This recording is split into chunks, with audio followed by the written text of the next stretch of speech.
The Royal Commission is now in session. Please be seated. Yes, you're appearing, Mr. Scott. I am Commissioner with Miss Berry of Council.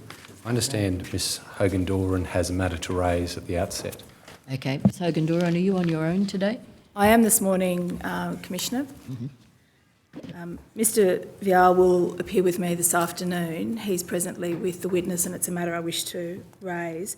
Just in relation, the first witness this morning is Mr Scott Britton, who is present. I just wanted to bring to the Commission's attention, Mr Britton swore his statement on the 25th of October.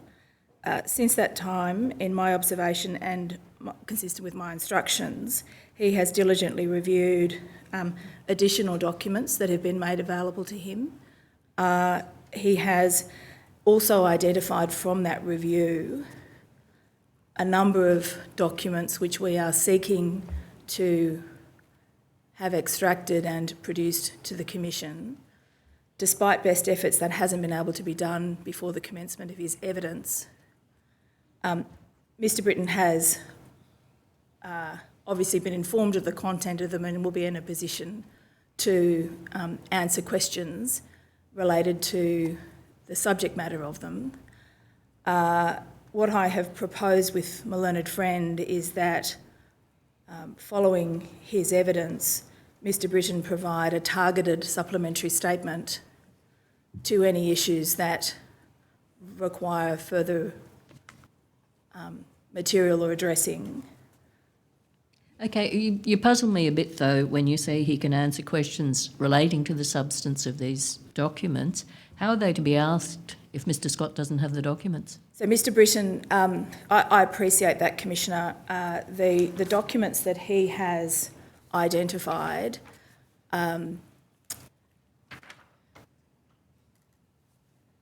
I do have a list that is available.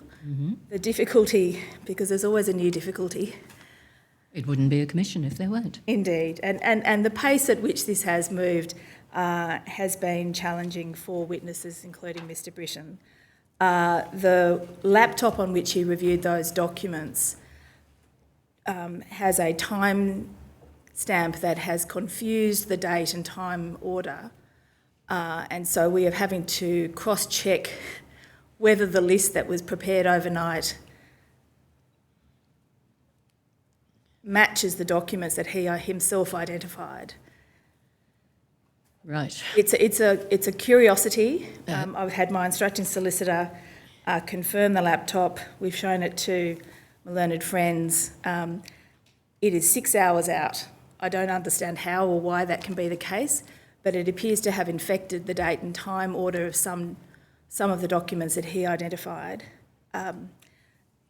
The statement that Mr Britton prepared is very comprehensive in and of itself, but he had not had access to all of his protected emails. He has since had access to some of them.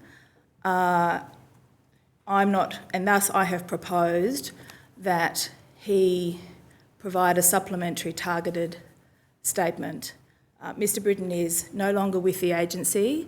He has other responsibilities, but has taken comprehensive steps within his power to assist the Commission. Okay, so supplementary statement, and if we have to get him back, we get him back, I suppose. Mr Scott, what do you say about all this? I have, in principle, no difficulty with the proposal that there be a supplementary statement, and it may be that, depending on the content of the statement, he's not required the statement is sufficient, but we'd obviously need to reserve our position until we've seen the statement. All right, so resign to the inevitable? Yes. And Commissioner, as will become plain, Mr Britton, although he had an important role, he reported to more senior people who I anticipate may be called in subsequent hearing blocks. Certainly what I had anticipated is that the supplementary targeted statement would be directed to assisting the Commission in relation to those, to be in a position to deal with those additional witnesses as they come as well. Some of them are coming tomorrow, I think. Well, I don't know. Not as regards Mr. Britton, no. Okay. All right, thank you. So, Mr. Britton, to you. Do you take an oath or an affirmation? An oath. Thank you.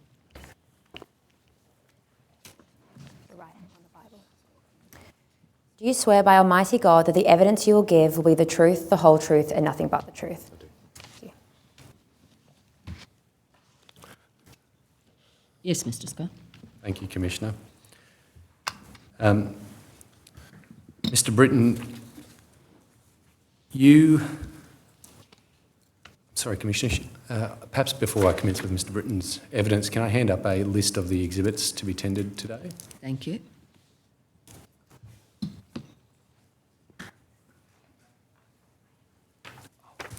I understand your associate may have a copy, Commissioner, so it's perhaps unnecessary. Right, so we've got... that's Ryman. Oh, are they? I shouldn't start. The evidence relating to Ryman appears first, Okay, but- right. So do you want to put in Mr. Ryman's exhibits ahead of Mr. Britton's? Well, we're going to muck up the numbering unless you do. Yes, perhaps I should. Do you have any problem with that, Ms. Hogan-Doran? Sorry, Commissioner, I was just seeking some instructions on... It's just... we deal with Mr. Britton first, perhaps, and then deal with Mr. Ryman when he attends. Oh, is that I'm just worried about the numbers exhibits, out? that's all. Can Mr. Ryman's exhibits go in? Otherwise, we have to adjust everything I by understand. a couple of hundred. Those are just documents referred to in his statement. We're content with that, Commissioner. Just on what will be Exhibit 1173, which is on page 4 of the exhibit list, I'm instructed that the correct document code for this document is CTH.3510.0002.9576, and that document has been produced. Okay, I think that's what I've got in my list, or that's got an R. Is the R a problem? And it should be an R, yes. Okay. All right, thank you. Well, I'll admit the statement of Mr. Ryman, the notice to produce and the accompanying documents, which will be numbers 1135 through to 1173, and then Mr. Britton's notice to produce and statement, which will be 1174 through to 1206 as per the schedule. Thanks, Commissioner. Mr. Britton, you were provided a notice by the Commission requiring you to provide a statement and produce documents dated the 20th of October 2022. And in response to that notice, you produced a statement dated the 25th of October 2022. You might need to speak up. Oh, sorry, correct, yes. Thank you. And you produced a number of documents with that statement, correct? Correct.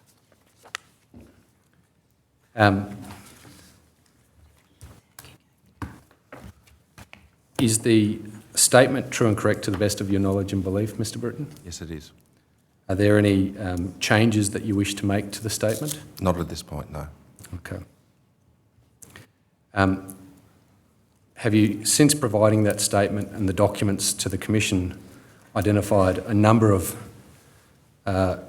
documents that are relevant and responsive to the notice, but which have not yet been produced to the Commission? Sorry, can you repeat? Since providing your statement and the documents to the Commission, have you had an opportunity to review further documents that may be relevant to the terms of to the notice to you? Yes, I have. As just discussed, I was provided protected emails over the weekend, as in the last weekend. I think the 5th of November was the exact date by which I obtained those emails. Reviewed those emails on the 6th and went through those emails last night in preparation for this morning. Were you not provided access to your protected emails at the time that you prepared your statement in the first place? No, I was not. Can you tell us why that was the case? I'm unclear. It wasn't obvious to me that protected emails weren't contained within the extract. I reviewed the emails. I think there was 9,500 emails to review. I reviewed each and every one of those emails. It wasn't obvious to me at the time that it didn't include protected emails. I've subsequently been advised that the protected email system became available in March 2016. That was from Services Australia over the weekend. And it was only late last week that I was advised that there would be an additional extract including protected emails. So I received a device on Friday that didn't allow me to access the emails, and then subsequently received those emails on Saturday. Can I just ask if protected emails became available, as you say, in March 2016, does that mean the earliest of the additional tranche of emails is March 2016? That's correct, Commissioner, yes. Okay. That's my understanding. Thank you. And to what period do the protected emails go up to? For the extract that I received, it was March 2016 through to, there were emails in there until late February 2017. I ceased working for DHS, that I'll probably refer to by default, but Services Australia, on the 20th of January. I was subsequently CC'd into a number of emails after my departure. I didn't respond to those emails. It may have just been I was on a CC list.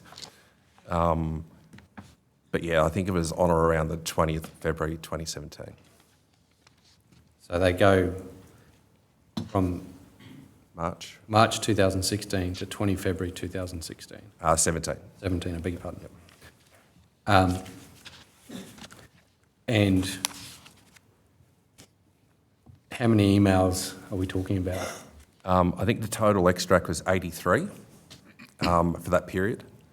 And as far as relevant emails, off the top of my head from last night, I think there's about 30 that may be specifically or my belief is that they're specifically relevant to the matters of the Commission, being exchanges in relation to assumptions and costings for MPPs, as well as communication in preparation for government briefings.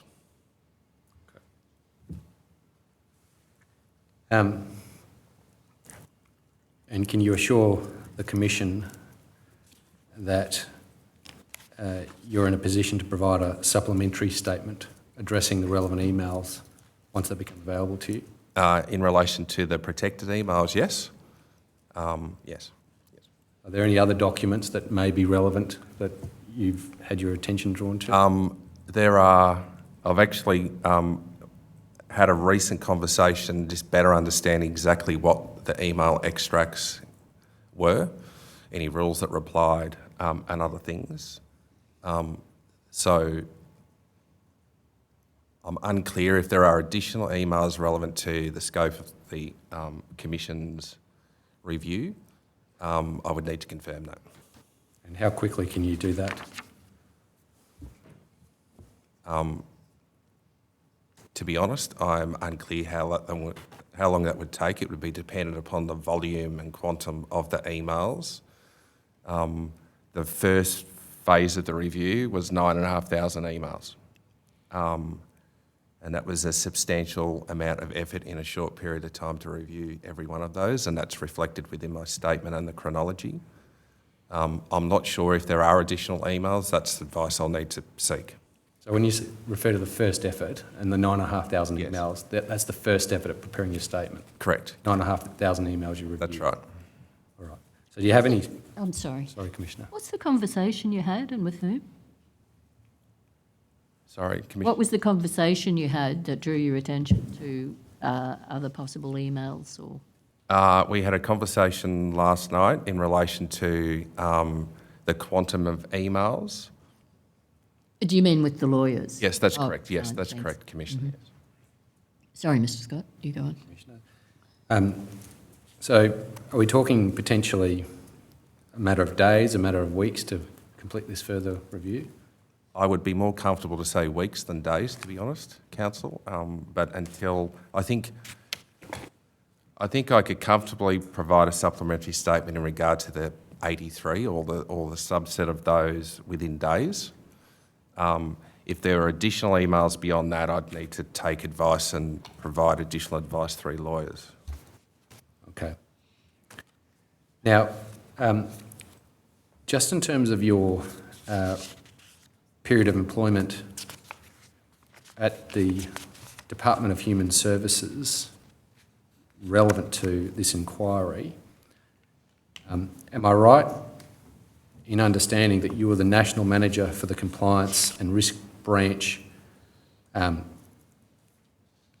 Participation, Aged Care and Integrity Group of that department between 11 January 2010 and 28 November 2016? I'm taking that from paragraph 9 of your statement. Yes, that's correct, yes. You mentioned in the initial exchanges earlier that you actually left a little later in about February 2017. What position were you in then between November and 20... So the chronology of events was that I was in that role, in that compliance role. I think at the time it was called compliance risk. There were a number of different names used throughout that 6-year period that I was National Manager. I was seconded to the NDIA. I think the dates are within my statement, which I can find. But that was November, on or around within November 2016. That was initially a secondment until the end of June 2017. That was a role where I was providing advice to the CEO and the board at the time around fraud control arrangements and capability uplift. There was some contact that I recall very early 2017. Sorry, I'll go back a step. In December 2016, where I returned to Services Australia for a period, again referred to within my statement. I remained in Services Australia until early January, when I returned to the NDIA to recommence the role that I had within the NDIA.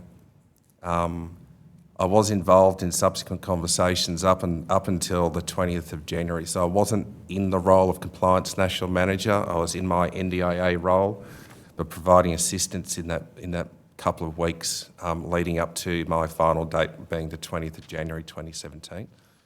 I then, in that period in January, I was working from my NDIA building, but still working with DHS colleagues or Services Australia colleagues at the time before I finally finished on the 20th and then had no further contact subsequent.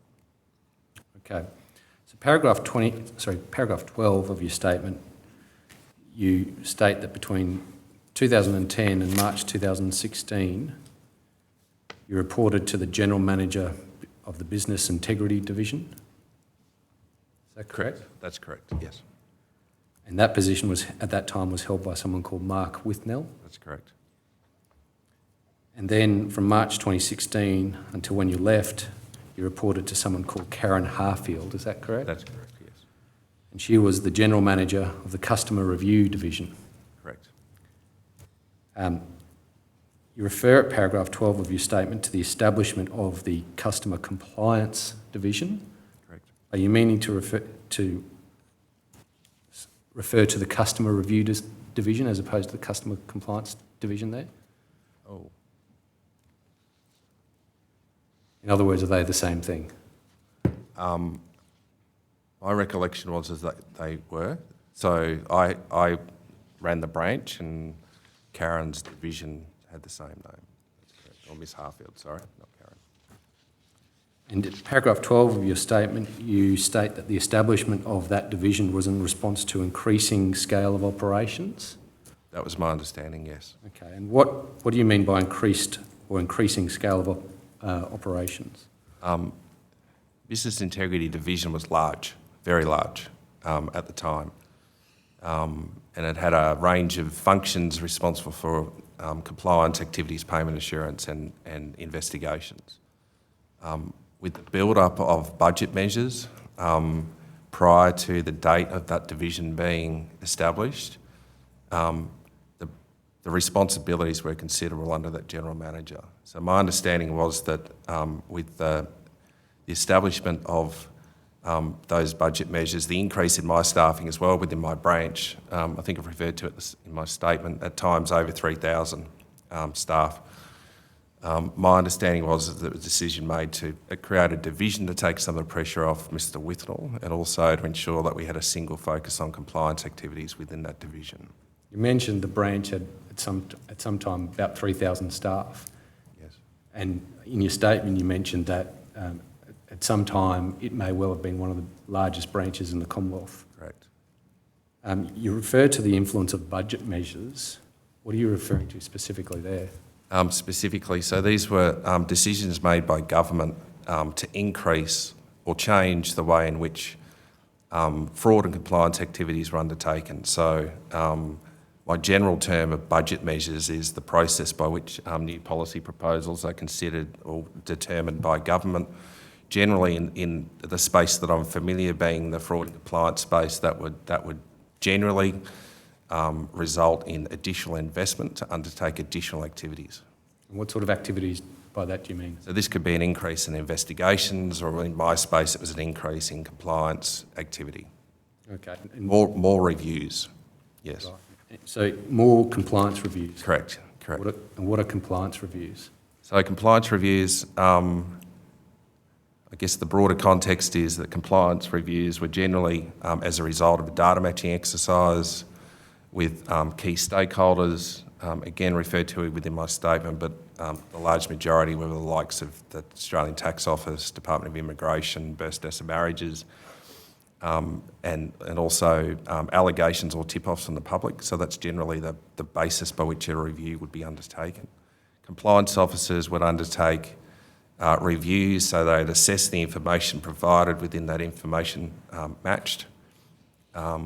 They would determine whether or not there was non-compliance by the relevant customer, and they'd make a determination of eligibility, which often resulted in a debt owing to the Commonwealth. And so the data matches you're referring to were matches of data obtained from various other agencies? That's correct. Including the Australian Taxation Office? That's correct, yes. And would that include PAYG data provided by the Australian Taxation Office? That was one of the data sources received from the ATO, that's correct, yes. What was your understanding of the legal basis upon which the ATO, that is the Australian Taxation Office, provided PAYG data? So my recollection was that we had a long-standing relationship with the Australian Tax Office. That was founded on the initial program, which dates back to the late 80s, early 90s, which is the data matching program. So there was legislation that governed that. And then subsequent data obtained through the Tax Office was generally under, was my understanding, was generally under agreement from what I can recall. Formal agreement. PAYG was one of those data sources that mentioned data matching program. We also had tax declaration form data as well, and there may be other sources that I just can't recall.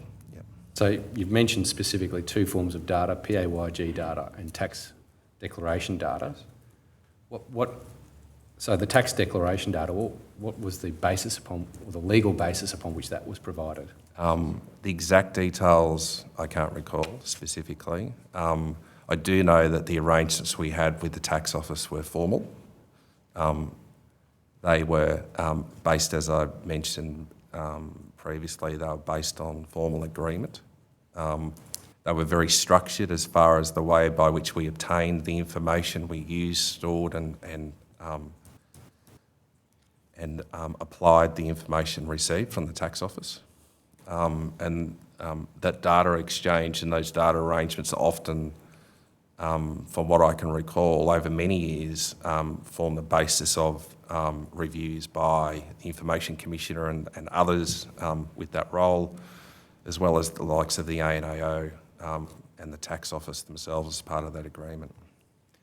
So am I right in understanding what you've just said, that you didn't have personal knowledge of the legal basis upon which tax declaration data was provided by the... Not that I can recall, no. Okay. What about PAYG data? Did you have personal knowledge of the legal basis upon which that was provided? I couldn't quote you the specifics as far as what those agreements were. But again, just based on my experience and the reflection going through material, I could certainly see that, again, there was very structured discussions and regular conversations with the ATO in regard to data arrangements, not only with current state data, but also looking at opportunities to streamline and maximise the benefits of the work that the tax office were doing themselves at a number of programs that were focused on improving data. Can I just refer you to paragraph 52 of your statement on page 9 and ask you to focus on the last sentence of that paragraph. Yes. You state, I had an EL2 employee, Ben Lumley, who was responsible for managing the arrangements with all data stakeholders, including the ATO, and was an expert in data governance and the technical elements of data matching. Correct. Yes. See that? Is he the person we should be speaking to about the legal basis upon which your department, that is your then department, the DHS, received PAYG data from the ATO? He would certainly have more detailed knowledge. Again, not speaking on behalf of Mr Lumley, but that was his role at the time in the technical elements, and I would expect also any discussions with ATO Direct in relation to the detailed arrangement. Yes. Okay. Can I just take you to paragraph 86 of your statement and return to the topic of the increase in scale of operations of your department that you describe? Sorry, Councillor, what paragraph was that? 86. 86.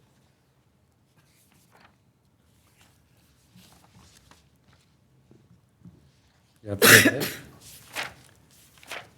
there? You state there, my branch was already large and was increasing in scale and complexity. I was experienced at running large operations and at the time did not consider the additional work by way of NPPs was unmanageable. NPPs, you're referring to new policy proposals? Yes. And in particular, budget measures involving compliance reviews? Correct, yes. Thank you. But I did feel increasing pressure. What do you mean by that? I think there were a number of pressures at the time. I think generally, as referred to in my statement, I had a very large branch. At times I had 18 direct reports. It was I loosely called it a big machine as far as there was a lot of operational activity, a lot of processing, a lot of staff, a lot of issues, just generally day-to-day challenges given the volume and quantum. And I mean that in the context of just general management type challenges. There was certainly an increasing level of pressure, probably sort of starting in sort of 2010, 2012 on reflection, where we started to see measures coming through. We had opportunities to start to look at modernising the compliance activity in particular, looking at improved channels around connection with participants, direct connection using different channels, and really starting to shift towards a more effective and timely experience. But that was really overlaid with the fact we'd have a number of years, as I'm sure we'd all recall, the national emergencies where DHS were the primary lead and responsible agency for providing emergency response and supports for many citizens that were affected. That had a direct impact on the work of compliance because many of those staff over differing periods were realigned to do that work. So that in itself, when there's an expectation of completing work, that in itself had an impact. But also through this period where we were being continually asked for the provision of new ideas, new proposals, new concepts, additional savings, that in itself created additional pressure. By continually being asked to identify additional savings. In particular, what are you referring to? So these were measures designed to generate savings, so financial returns for government. But the context for that was that we had a significant volume of backlog of work for a whole bunch of reasons. One of those was we simply didn't have enough capacity to treat the volume of activities coming out of our data matching, but also the impact of realignment of staff within the agency had an impact. So I think there were definitely, we saw a significant shift in the expectation around the generation of savings. Again, my personal experience is that that's generally the place any government, if they're seeking savings, they would generally come to fraud and compliance because it is a mechanism by which savings can be, or funding, dollars can be generated through that activity. When you say change in, or words to the effect, change in expectation, from whom were you? I certainly felt the pressure internally. I don't know directly where that pressure was coming from, whether it was all internal or whether it was coming from ministers or government. But I think through the initial phase where we brought forward the concept of PAYG, and we exposed the volumes of work that we've been unable to complete, that in itself created an expectation that then perpetuated through a number of budget, MyEFO and budgets, to come back with additional compliance activities that would generate savings. So definitely the emphasis was on the dollars, the savings associated with those measures. So when you say you felt internal pressure, who are you referring to specifically? Well, for me it was, I reported directly to Mark Withnell. We'd had a lot of discussions throughout that period around, the expectation that was being placed on him. So not to put words in Mr. Withnell's mouth, but just on reflection around what savings can we generate, what can we bring forward. Certainly at the early stages, and then subsequent to that there were a range of conversations involving the Deputy Secretary that came to me through Mark Withnell as well around what additional savings measures can we bring forward. And who was the Deputy Secretary? At the time that was Melissa Golightly. Okay. What was the nature of the messages were passed on to you from her through Mr. Withnell? Well, from Mr. Withnell, I don't know what conversations Mr. Withnell had directly with Ms. Golightly, but certainly through Mr. Withnell it was, what more do we have, what can we bring forward? And I think at that stage as well, I mean, the operating context at that time was, as others may have spoken to, there was certainly an increasing expectation from government around the reduction of red tape, so that was a real strategic driver. And digitisation was a big agenda as well across government. So how do we modernise compliance systems in particular, but also and importantly, from our perspective at least, and when I say our, certainly from business integrity at the time, is around how do we improve compliance. There's historically been significant levels of non-compliance within the welfare program in particular. As I mentioned earlier, we were overwhelmed with work. We couldn't cope with the volumes. So that in itself created an opportunity to look at whether or not, we could adopt new processes and practices, whether or not we could implement new systems and technology to not only streamline our own processes, which are outdated, but also improve customer experience in particular. And I think we had some early examples of that where it was solely and primarily focused on reducing debt, not creating debt. Okay. You referred to significant amounts of non-compliance. What are you referring to specifically there? So what I'm referring to there is the levels of non-compliance by customers or at the time was shown through the volume of data matches created, where there was a potential or actual discrepancy between the information provided by the customer or declared by the customer and the information that was obtained, particularly from the tax office or other data sources. But also just the levels of error. There are a number of other programs that were operating within the department at the time that showed that there were 3-4% potential levels of non-compliance. So that's 3 to 4% of the total outlay. So we're talking billions or potentially billions of dollars. So with reference to the PAYG data matches, why do you use the word potential non-compliance as distinct from actual non-compliance? I think generally, my view is that no data match is a guaranteed indication of non-compliance. There was always contact and engagement with the customer to confirm the details or to have the customer confirm the details. So I think that's the reason why I use that term. In other words, it's the concept of non-compliance is subject to further investigation. Correct, yes, that's correct, yes. And until further investigation occurs, it's still just a potential as distinct from a confirmed non-compliance. Yes, that's correct, yes. And from what you're saying, it was the issue that there were large amounts of potential non-compliance which the department didn't have the capacity to investigate. That's correct, yes. And am I understanding your evidence correctly that you felt under increased pressure to find ways to somehow investigate those potential non-compliances?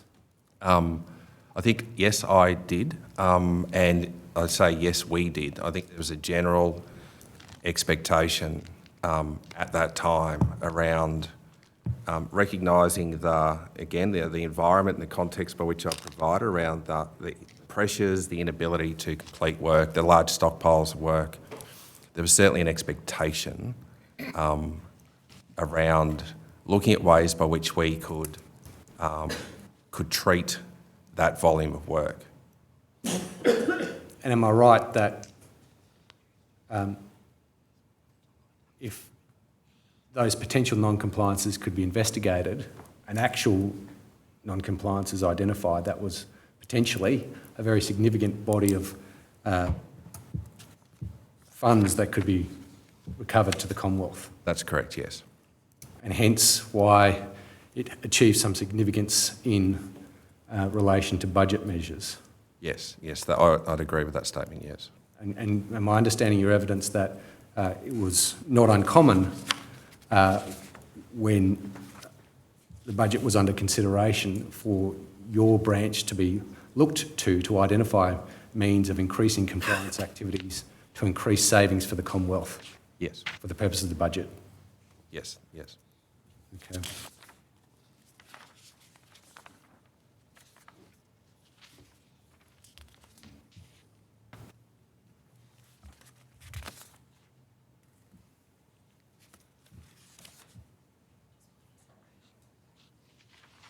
I think you mentioned at paragraph 89 of your statement a thing called the government's budget recovery strategy. Yes. What are you referring to there? That's a term that was used in conversations, particularly with Mr. Withnell. But I think there was just a general sense around the budget at that time. But certainly that was one of the things that stuck in my mind as far as what was driving or potentially driving and pushing for additional savings was that statement or comment around that this forms part of the government's budget recovery strategy. Because I think at the time, I can't recall the exact how many billions it was in total for the number of initiatives that were brought forward, but it was significant as far as the expected savings associated with the compliance measures, yes. Just excuse me for a minute.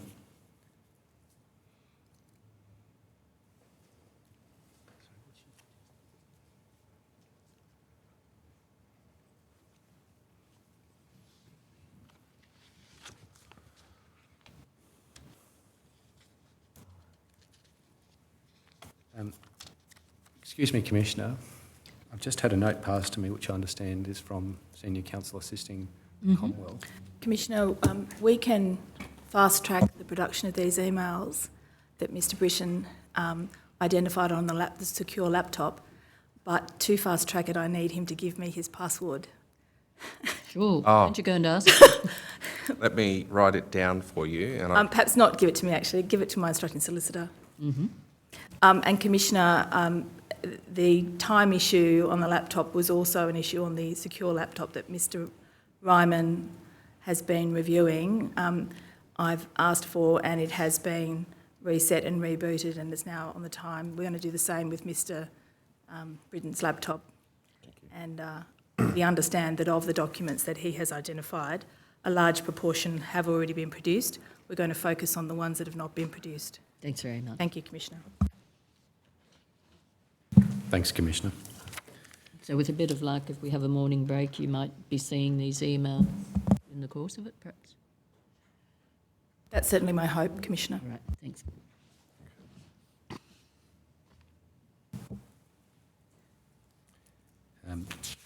That can be taken down, that paragraph from Mr Britton's statement.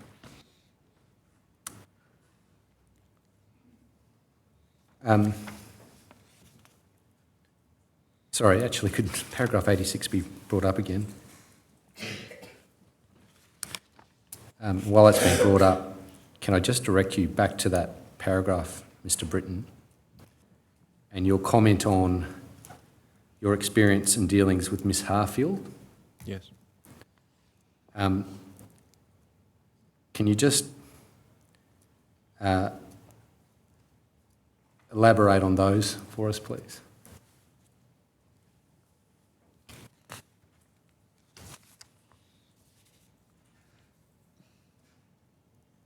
So I think just on reflection and as per my statement, the announcement and establishment of that new division happened quickly. I think I recall it was weeks. I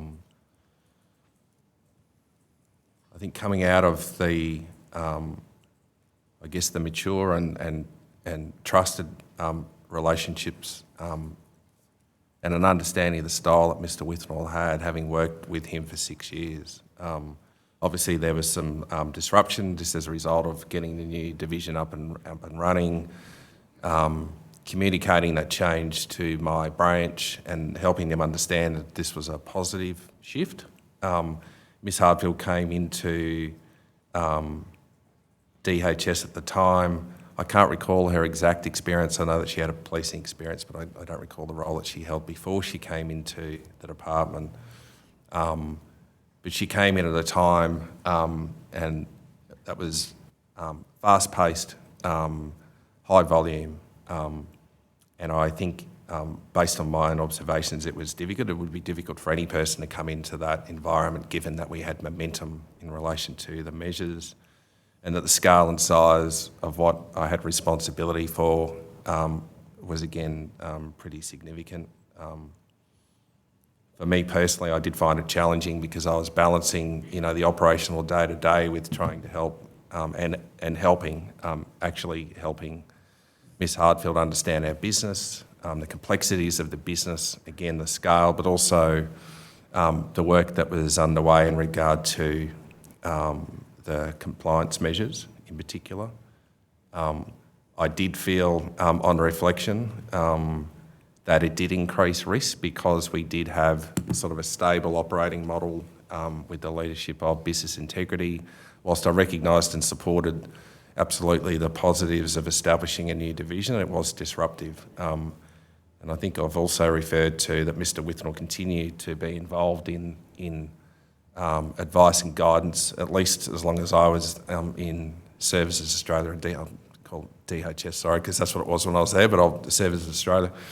And certainly in the later parts of 2016, there was pretty significant pressure being applied, and I observed that directly and also indirectly just through sort of behaviours and emotions from the Deputy Secretary on Miss Harfield, whereby Mr Withnall also provided support and assistance in relation to this working through some of those challenges. So I think for me it was a very challenging, 6 or 7 months leading up to that period, and the expectation was high on Ms Harfield in regard to her role. 6 to 7 months leading up to what period? Oh, sorry, my sort of temporary departure out of Services Australia and then my subsequent return for that couple of weeks period, yes. So from the point that Ms Harfield came in, the new division was established and your departure? Yes. Okay. That can be taken down now. What effect did the scale of the department's operations, your branch's operations, have on your capacity to be personally involved in decisions related to budget measures that were being taken forward by your branch? I think it varied, Council, to be honest, and on reflection. I think certainly one of the reflections I've made, being out of that role for some time, but often you don't realise what you're in until you're out of it. And I think I became so comfortable working in such a large-scale environment where you put in place governance and accountability and reporting for line managers and directors and those that reported to me, that enabled me to have visibility of the key things. But also what comes with that is, you trust the experience and the capability of the people that work for you as well. I think over time, and again I think I referred to in my statement, it was only going through emails that there were clearly periods where I had, my directors were reporting also, working directly to to general managers in the development of those MPPs, providing their expert advice and knowledge. I didn't have visibility of every decision, every critical element, and I could say that comfortably on reflection and having gone through the emails made available, but I was part of the conversation. I was certainly part of many of the discussions as far as the early thinking around, the measures, the concepts, lots and lots of conversations I recall Mark Withenall as well around, what was potentially available. But then a much broader conversation as well. I think at the time we had 50 or 60 directors within that division. So there was a broader conversation around budget measures and inputs and other things as well. So it wasn't just restricted to my direct reports. There was often a broader discussion. So I think you've mentioned occasions where directors, and I presume directors with a level below you? Yes, that's correct, yes. Would be providing advice directly to your report, Mr Withenall? Yes. Rather than the advice to you? Yes. And would you find out about that advice after it was given or at the same time? I would be CC'd into emails. I've certainly, found a number of emails that I was CC'd into. But also, again, just the volume of work at that time, whilst we were developing new measures, we were also doing the work to implement the previous measures or the existing measures, as well as maintain our business as usual activities. So I think, again, it was just the operational reality at the time that there were a lot of people, doing work and providing advice.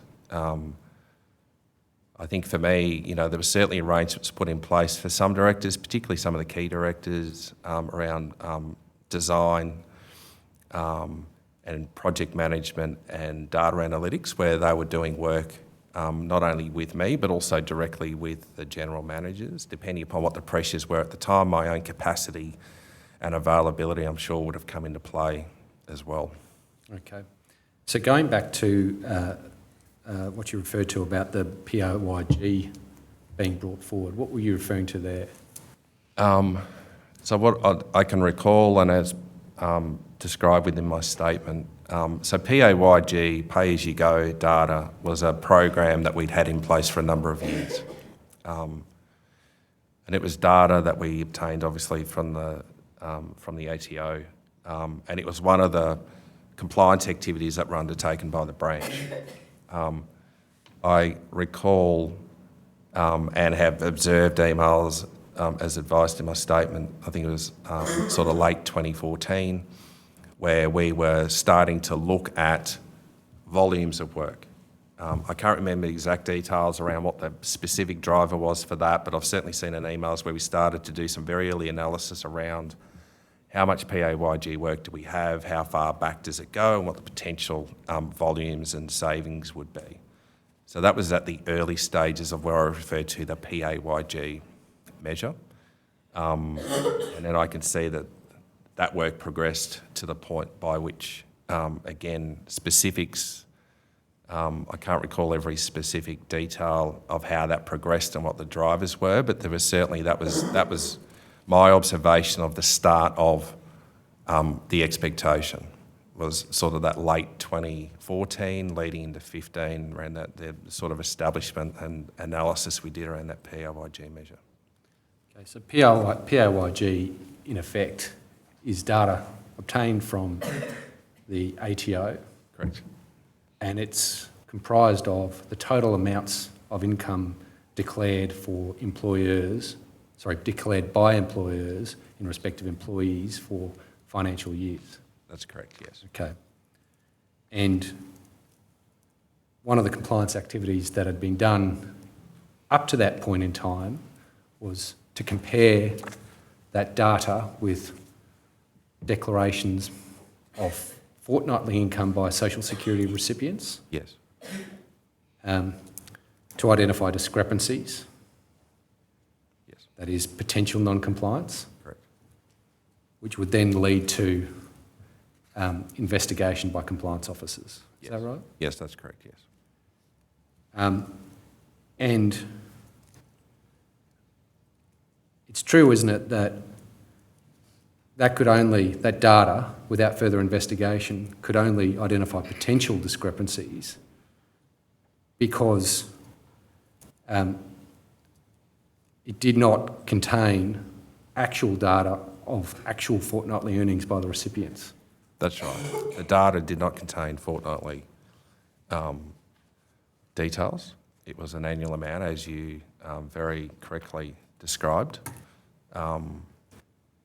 It was information that we used to determine or certainly indicate whether or not there was non-compliance. So if there was a discrepancy around the amounts declared by the customer and the total amount declared by the employer, it would in itself be an indicator of potential non-compliance. That's right. Okay. And when you describe discussions in late 2014 to bring forward PAYG work, are you referring to discussions about making that process of investigating that type of potential non-compliance more efficient? Yes. It certainly formed part of the discussions. I mentioned earlier there was a significant drive, not only within the agency as part of other programs. There's certainly a drive to digitise and build self-service channels in particular within the agency. I think it was called WIPIT was the program. I can't remember what the acronym stood for at this moment. But also more broadly, there was a government agenda around reducing red tape, and that was significant as well. It certainly formed part of a very frequent discussion internally around what other things we can do to reduce red tape, particularly on small business in particular. And then the other layer that I've also talked to was to look for opportunities to modernise compliance processes. They were antiquated and outdated. They were manual, very time consuming. They weren't, at that point, the view was that they weren't customer focused in that it wasn't a transparent process to the extent that the intent was to build an increase in transparency. They took a lot of time in relation to the process that was designed as well, so writing out, getting information, and then telling the customer often the amount of debt was the first engagement that we'd often have with the historical process, whereas the intent, my recollection was the intent for this was really to make that and bring that up front and forward. This is the information we have from the tax office. What are your views? Can you provide additional advice? So that was the original design principle. But again, there were multiple layers and drivers for that more than just about the savings. I mean, savings, I think, personally became the primary driver, but initially it was about modernisation. Can I just ask a couple of questions before you go on to clear up a couple of things, for me at any rate? When you got the data from the tax office, were you able to pick up all the cases of discrepancy? In other words, was it just a simple comparison between what's declared to DHS and what's declared to the tax office?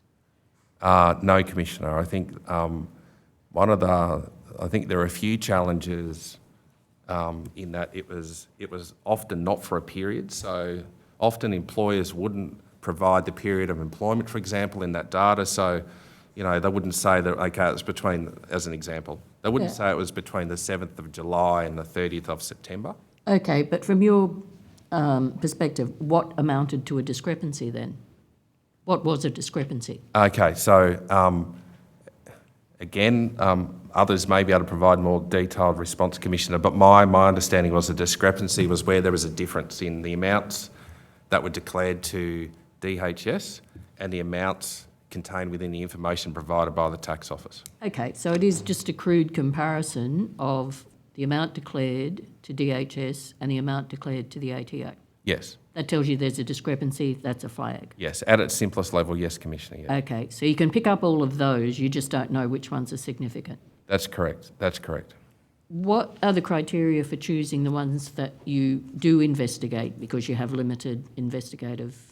I think historically, Commissioner, there were, and again, within emails that I've observed, there's certainly a whole raft of categorisation that was undertaken by a data matching team based on the level of discrepancy. So it could be the percentage of the time in the year that a customer is receiving payments, for example.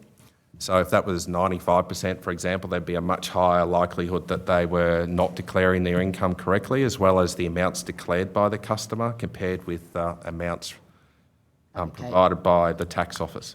So there were a raft of categorisations that were undertaken. Historically, my understanding is that we prioritised the work based on the likelihood, because it was how do we best utilise the limited resource that we had. So we would target the highest likelihood, and that in itself resulted in large volumes of untreated work because of that limited capacity. Okay, so you do the peak of the mountain, you do what you might call the highest risk cases. That's correct, Commissioner, yes. Okay. And you mentioned that there was an anxiety to reduce red tape, particularly in relation to small business.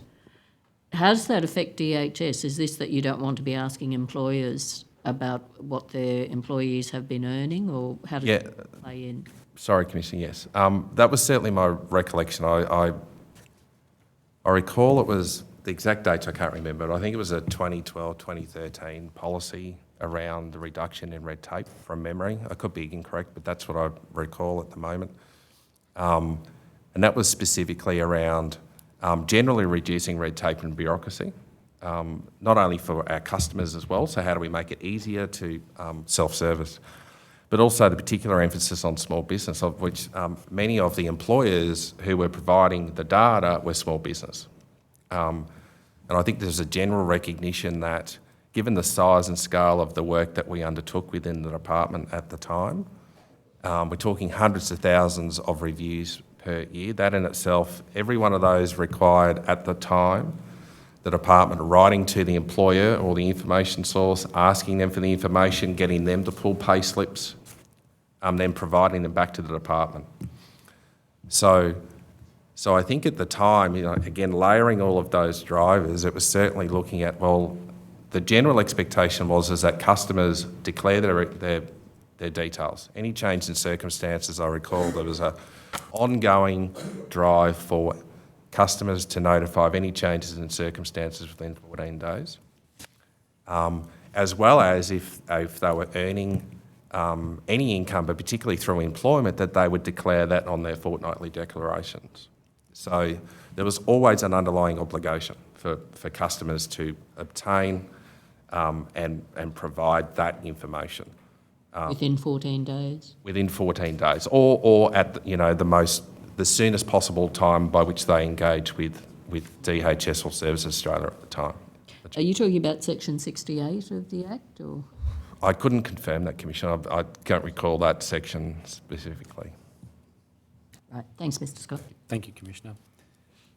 Just taking up the exchange with the Commissioner just now, Mr Britton, and this definition of discrepancy between ATO data and DHS data being the difference between the amounts declared to the two agencies. That is, am I right, a difference in the total amounts declared to the two agencies for each financial year? That sounds correct, Councillor, yes. Okay. For the relevant match period, yes. Yes. And you mentioned that the process sought to effectively prioritise the highest risk cases. Is that right? Yes, that's correct, yes. And is that using a series of business rules designed to identify the potential non-compliance that is most likely to be actual non-compliance? Yes, I think, yes, that sounds right. Okay. And one of the criteria used was the size of the difference between the ATO and DHS data. Is that right? That would be one of the characteristics. I think again, the period of time on payment may in itself also be a strong trigger, yes. Of course. Yep. But one of them was. Yes. Yes. Thank you.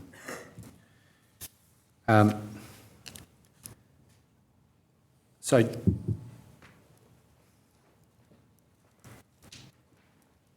do you recall when in 2014 discussions first commenced to bring forward this idea to more efficiently utilise PAYG data to identify non-compliance?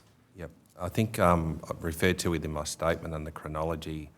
I could refer to it, but I recall it was around October 2014 was the first email I identified within the emails I was provided, where there was direction and conversation specifically in regard to starting to do some initial analysis of PAYG data holdings.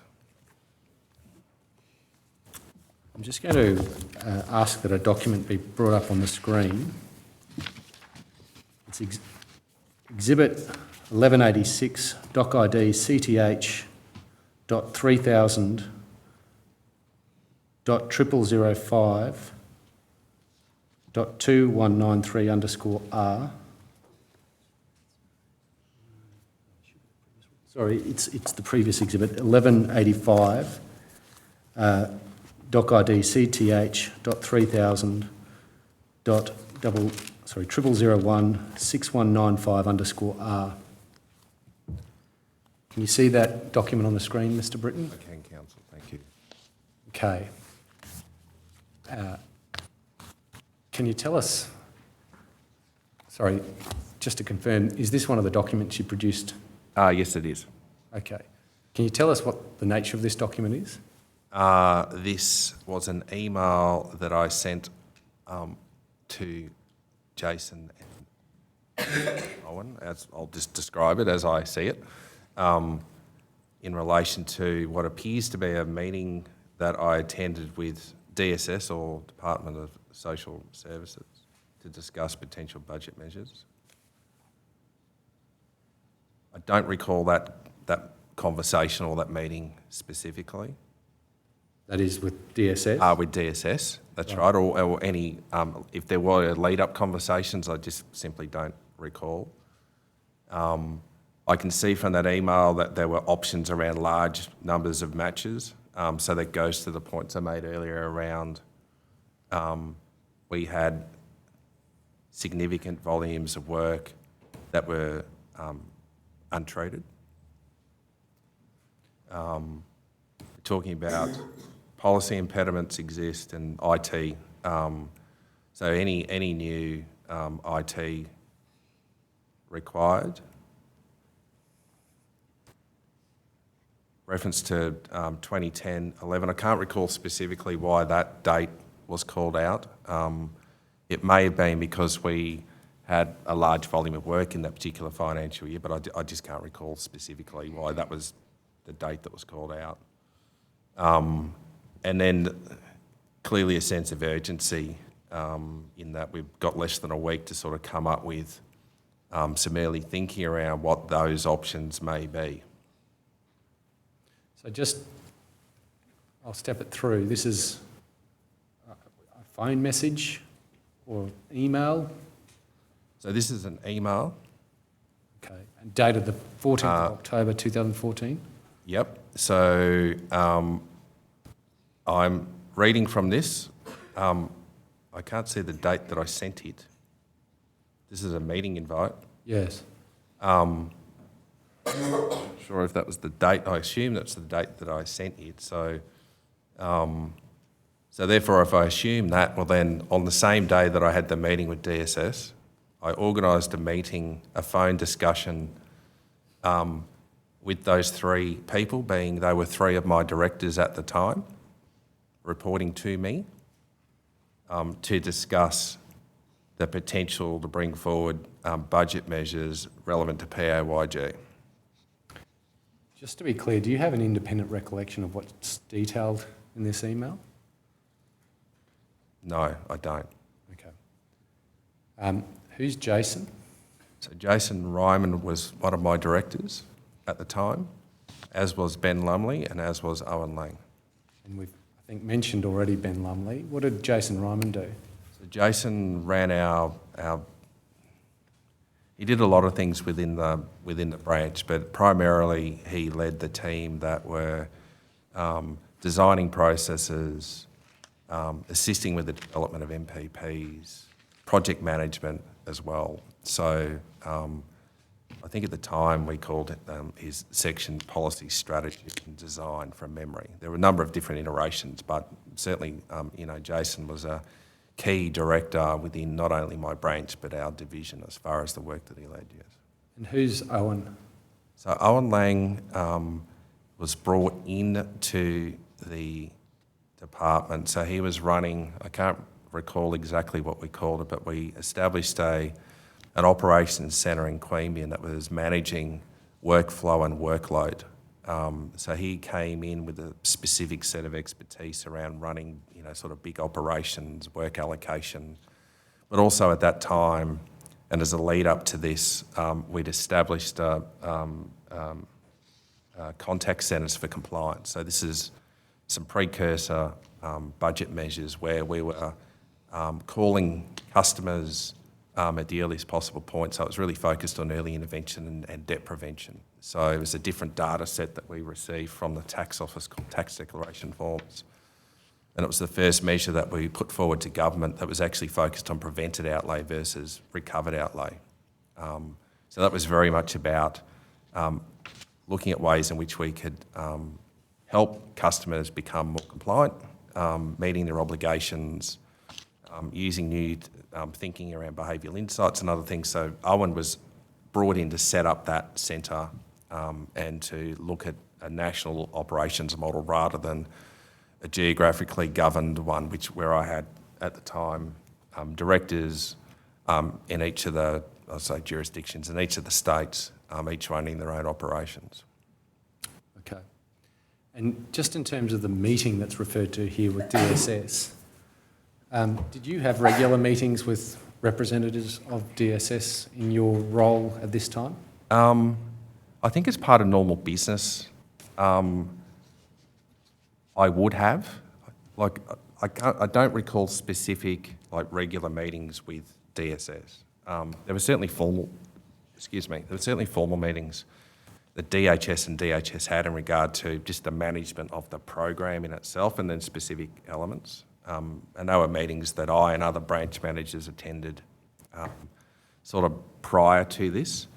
Lots of conversations I recall. I couldn't see any formal meetings in diaries as far as what that might look like, but I think generally there was a regular point of contact and reference with DSS as part of the business, just given the scale and size, but also the role that DSS held and played in regard to MPPs, being that they were technically the policy owners of the legislation that DHS were administering technically on behalf of DSS. but also through the development of those MPPs around savings calculations and other things. Do you recall attending meetings with someone called Cameron Brown from DSS? Not specifically. I'm not sure what role Cameron Brown had, to be honest, if you can help me understand. If he was, I had more regular meetings with the branch manager being Murray Kimber was my primary contact. And the person that he reported to, I think from memory, was Paul McBride, I think from memory at the time.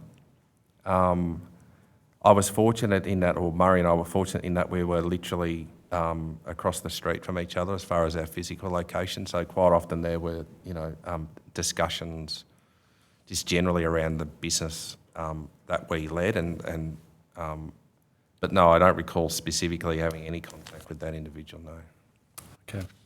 Can I just ask this about that email? Detail of what's in the pool for each year back to 2010-11.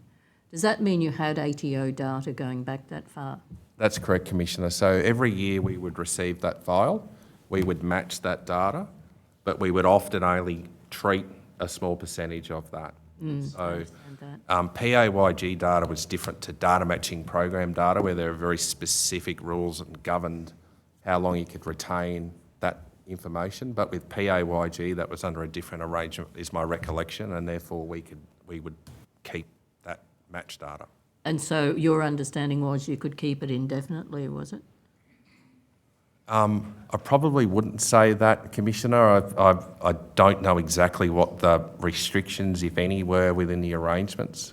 If there were requirements within that arrangement to, delete the match data, I can't recall. But I wouldn't think it'd be forever.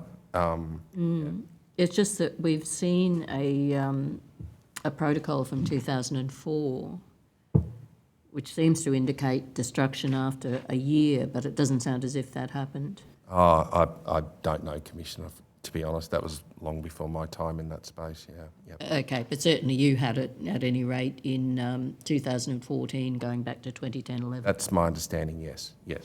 And certainly I think with the information that was provided by Mr Lumley, it indicated that we did have that data because there was subsequent analysis. Thank you. All right. Thank you, Commissioner.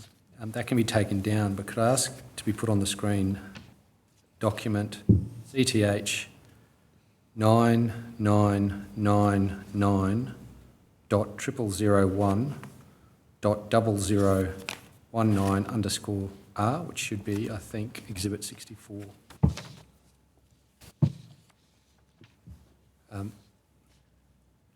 You won't be familiar with this document, Mr Britton, but I just... Sorry, Councillor, could we just make that slightly larger? Yes. Thank you. We have that enlarged. We'll think Oh, of thank that. you. Thank you.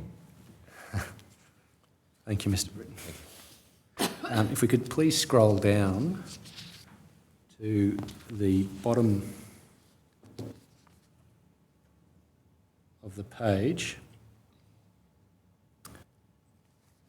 You can see it's an email from Mark Jones to Anne Pulford dated the 31st of October 2014, at least the heading of that email. Yes. We could go to the next page, please.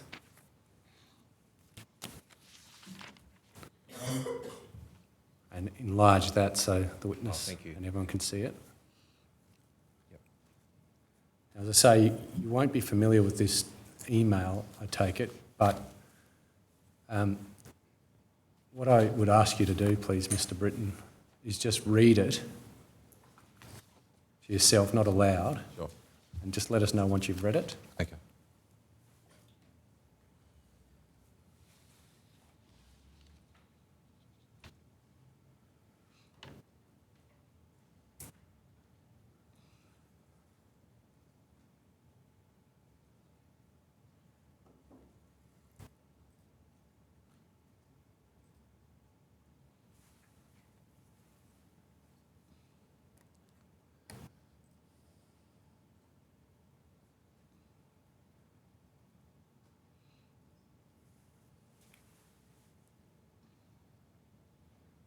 Once you get to the bottom of the page, if you could let us know, we can roll down further.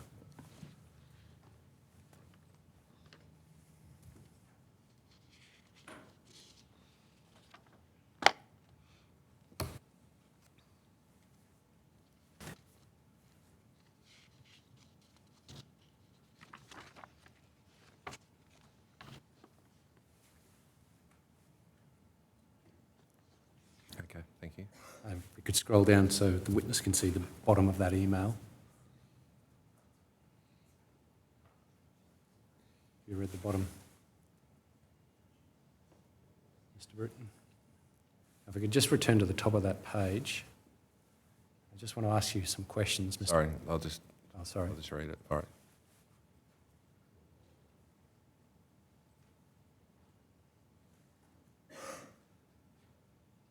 Okay, thank you. All right, we can go to the top of the page, please.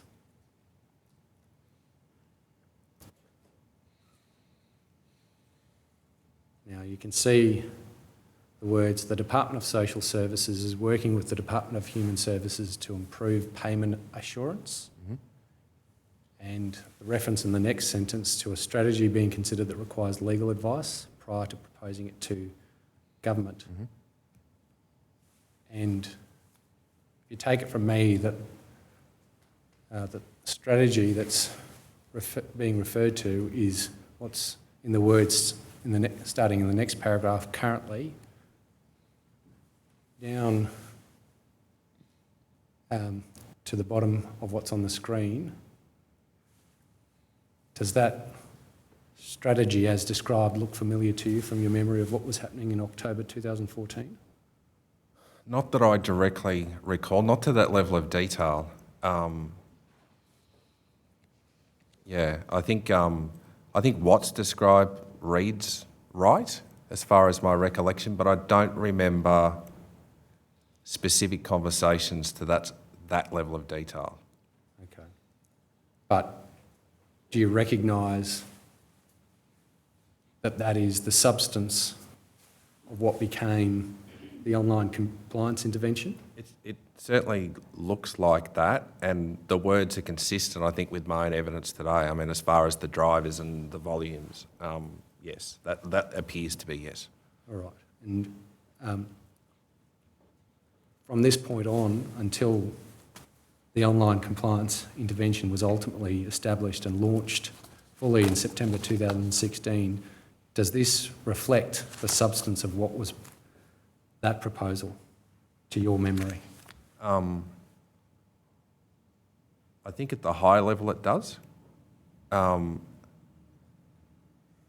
inputs appear consistent as far as the approach that subsequently was designed out. Yes. Okay, thank you. Just while we're on that document, obviously it's a request for legal advice. Were you aware, or do you have a recollection of the Department of Social Services seeking legal advice in relation to this proposal at that time? Not specifically, counsel. I recall conversations around legal advice, but loosely, not precisely. I don't remember having a specific conversation with anyone around, we need to get legal advice on this particular element, description. I don't recall specifically a conversation around receiving legal advice. I don't think, certainly in my emails, I've not seen anything where I was provided any legal advice in relation to elements of this, but I think the question I have in my own mind is, I'm not exactly sure what they're asking. Well, if we just scroll down. Unless it's later in the email. So I'm comfortable with the inputs as per my recollection and my knowledge. So if we could just scroll down to the bottom of the page, you'll see issues we'd appreciate clarification. Right, okay, thank you. Yep.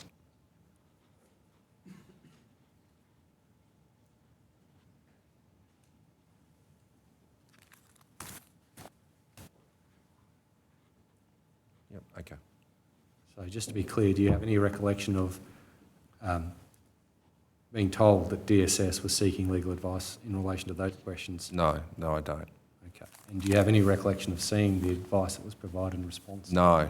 I've searched high and low. I've seen nothing, and I don't recall any specific conversation around receiving advice, but certainly from my perspective, I don't recall any anyone calling out any specific concerns around legality, which is, one of those moments in hindsight where I think obviously on reflection, but no. So no is the short answer. I didn't see any response in regard to that request Okay, that I recall.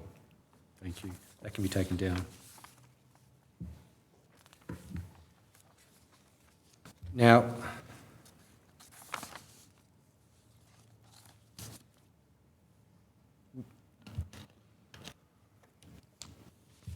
there was, I'm sorry, just before you go on, would you generally expect to be provided with Social Security's legal advice on issues that affected DHS implementation or development of policy? Not that I can recall, Commissioner. I think there were certainly other elements through the development of the MPPs where I had direct conversations with our own legal team, and that was predominantly around the acquisition of data from the tax office. I don't remember specifically seeing actual legal advice associated with that. So no, I don't remember specifically ever receiving, okay, this is the actual advice we received. Conversations associated with it maybe, but not the physical, no. Okay, thanks. Thanks, Mr. thank you, Commissioner. When you say conversations around legal advice, do you recall conversations around whether there should be legal advice concerning the use of income averaging, that is averaging ATO-PAYG data, to calculate debts for the purpose of the online compliance intervention? Not specifically, Council. I mean, I'd expect there would have been, but I don't recall specifically a conversation or an email around what that might look like. I know that, the average of income was used. It was a treatment option that was available, that was applied, certainly in the period of my experience, but and obviously not at the scale by which this measure was brought forward. So, yeah, I don't recall specifically. And I think, to be honest, it would have been one of those points that I would have remembered if somebody came back and said, that's not lawful, or there is a question. And when you say income averaging was used previously to calculate debts, that would have been after compliance officers had investigated the matter. Yes, that is that was the previous process. There may have been circumstances, I'm just trying to think back, there's certainly income types where averaging was the normal, where it was annual income and applied in that way, particularly for bank interest and other things, as an example.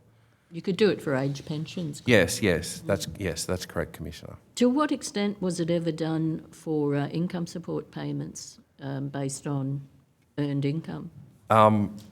So again, just based on my recollection, the teams would apply, or individual compliance officers would apply averaging if, for example, the fortnightly pay slips were unavailable, so often businesses would go out of business or their records would be lost through flood or fire or other reasons. That would be a conversation with the customer around, okay, we have this information, do you have any additional evidence? Possibly no. Do you agree that we could apply an averaging approach for this? If it's agreed, yes, we would apply that at a simple sort of example. Yep. And do you know to what extent that might have happened? Any idea of numbers per year, or is that? No, Commissioner, I really wouldn't know how often that would be applied in the context of either tax declaration or PAYG, no. And do you know if the department kept any record of how Not often? that I recall. No, not that I recall. There may be indications on individual records where I think the department's got a long history of recording every interaction with the customer on system, as well as we had debt systems as well. So I'd expect in those individual cases there would be documentation relevant to the engagement. But I don't recall personally ever seeing a breakdown of that type of debt approach being applied. Okay, thank you. But am I right that the practice of using income averaging by a compliance officer would only occur after the compliance officer has made inquiries to ascertain whether there's alternative evidence that could be relied upon Yes. to calculate a debt. I think, yes, that's correct. And I think, again, one of those reflective moments, that was my understanding, certainly at the early stages of the development of the new compliance approach, subsequently called OCI. There was certainly that engagement up front with the participant or the customer to seek any additional information or for them to provide any additional information that might help clarify the circumstances, the period of employment, or if pay slips or other information was available that would then in itself assist with the determination being a potential debt. Presumably that would include the department's own records, which might have an employment separation certificate or something Yes. else to indicate the relevant date. Yes, that's correct, Commissioner. So Yes. they would look at the file to see what was on it. Yes. Thank you. So would it be accurate to say that the usual practice prior to the online compliance intervention was that averaging would be used in effect as a last resort? It would have been an exceptions process, yes, yes. Commissioner, I note the Immediate time. time? Yes. All right, we will come back at 1:45. Commissioner, could I just give you a very quick update so you know Certainly. what is happening? Commissioner, a list of the 38 documents that Mr Britton identified yesterday and overnight has been provided to the Office of Solicitors Assisting. 19 of those documents were ones that have not been previously produced. Those are being transferred to McGrath Nicol, which is the provider for the Commonwealth, and we are reviewing them here to see if we can get a way to have them physically produced over the morning break. Thank you. Okay. All right. 1:45. Thanks. All rise. The Commission stands adjourned until 11:50. That would be 11:45.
Royal Commission is now in session. Please be seated. Yes, Mr Scott. Thank you, Commissioner. I'm going to ask that the witness be shown a document which isn't on the list of exhibits and will need to be made an exhibit in due course. The doc ID is CTH.3716.0001.001. If that could be brought up on the screen, please. Oh, I'm sorry, _R.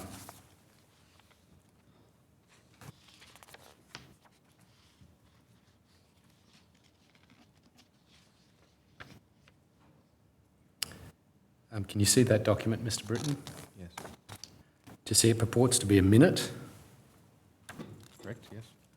addressed to yourself, National Manager, Business Integrity Division? Yes.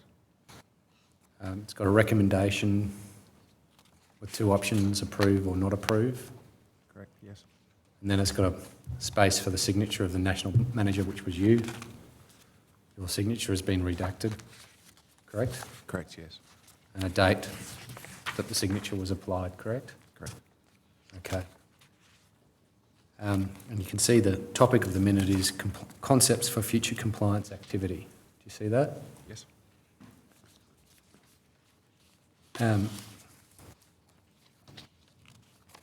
We just scroll down.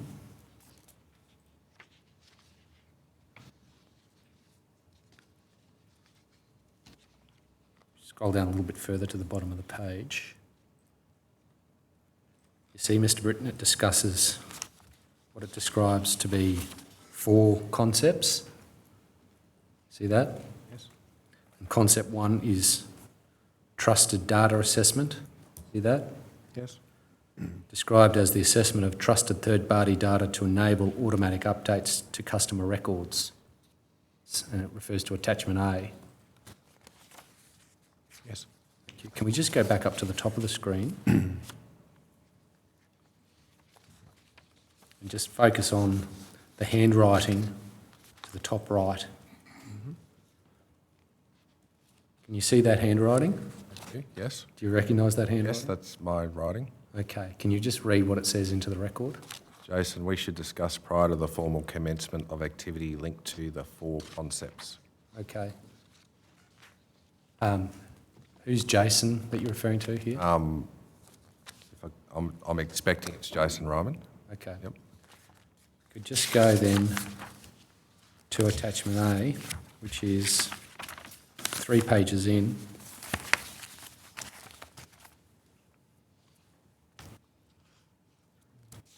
Heading Trusted Data Assessments. And can you read the words on that page to yourself without reading them aloud?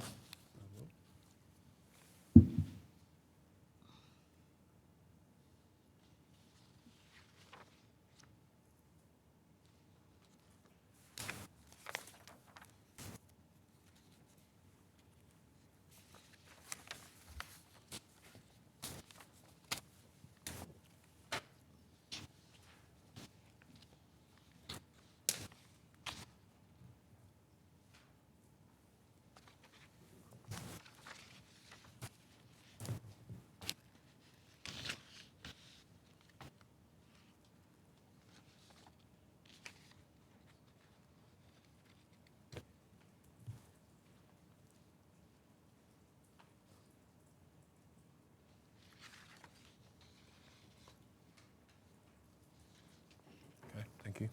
Thank you. Again, there's handwriting you can see at the top of the page. Can you... That's mine. Sorry, what did you say, Mr Britton? That is my handwriting. Oh, thank you. And so the first bit of handwriting is there's a line going from the word how to above the first paragraph. Can you tell us what the word at the end of that line is? May. May. Okay, thank you. And then the handwriting immediately at the end of that paragraph, can you tell us what that says? It looks like all fit within regulation scope. Okay, thank you. Go then to the next page.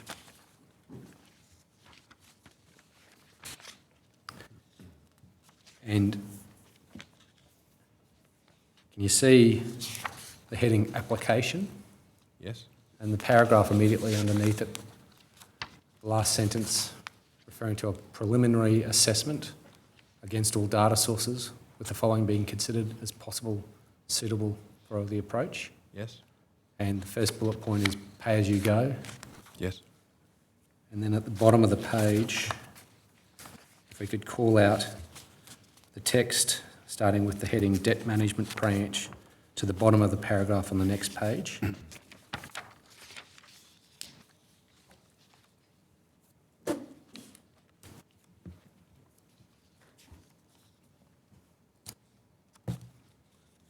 All right, that text says, under that heading, seek advice regarding the apportionment of income out annually or other determined period rather than within the specific periods in which the work was undertaken. There is a range of legislation relating to the coding of information on a customer's record that governs how and when events such as earnings, other income, real estate, etc. are able to be updated on a customer's record. The legislation itself is not a barrier, as we are able to average income as per section 168-G8 of the Social Security Act. But the current departmental policy is that an apportionment of matched data is only suitable as a last resort, where customer or third-party information cannot be obtained. Influencing policy through the deregulation agenda will be an important aspect of progressing this concept. See that? Yes. Thank you. Now, if we could just go to the next page and highlight the handwriting. Yes. Again, do you recognise this handwriting? I do. And whose is it? No, that's mine. Thank you. Can you read into the record what this says? Oh, this is a big test. There are considerable policy issues associated with this intent. We would obviously look to leverage from dereg and welfare reform. It will be important to commence the policy and legislative review to determine the scope and boundaries of possibility. It will be interesting to pilot the concept whilst only a small component within the CSHCC. So from memory, that was the Commonwealth Seniors Healthcare Card process. I raised this issue at our most recent DSS SBD bracket applying info/data to customer record close bracket and received interest from Alana and Murray. Okay. Now, having been taken through parts of that document, do you recognise it? No. Clearly it's my writing. I don't remember the specifics and I don't remember seeing it in my own emails. But clearly I received it and I've approved it with those comments.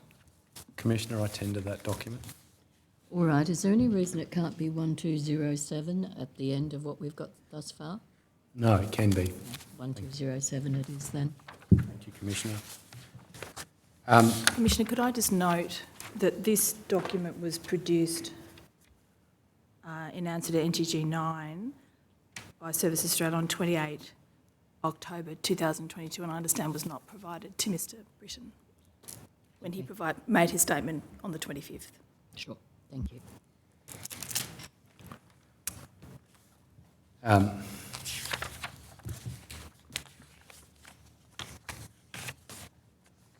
Having reviewed part of the document, does it, from your recollection, have any significance to the development of what became the online compliance intervention? I think based on the contents of the document and my comments, I would agree with that. It looks like, whilst I don't recall it specifically, it looks like some of the early work or early thinking around what is moving towards automated processes for compliance, yes. Okay, thank you. All right, that can be taken down. Can I just ask, though, amongst the things that it refers to on page 4, or that's the page marking at the bottom, there are the next steps, which refers to barriers relating specifically to implementation and design, and the primary focus being to resolve barriers around legislation and policy. And then it proposes engagement with the Information Commissioner, determining the legalities surrounding the automatic applications of data to customer records, and seeking advice regarding the apportionment of income annually rather than within the specific periods in which the work was undertaken. Do you remember those issues being raised as needing advice? Or? Not specifically, Commissioner, but I think generally they would naturally be the things that I and we would be talking to. So particularly around the data and the relationship we had with OAC. Now, based on the guidelines for data matching, I'm not sure if that relates specifically to data matching program data or whether it's more broadly. So specifically, no, I don't recall, but generally I would say yes, that would be the things that we would be talking about at the time. And I think that goes to some of the comments I've handwritten in response as well in relation to just some of the underlying issues that we would need to resolve. Okay, and that's as early as June 2014? Yes. Thank yes. you. Thank you, Commissioner. That can be taken down, thank you.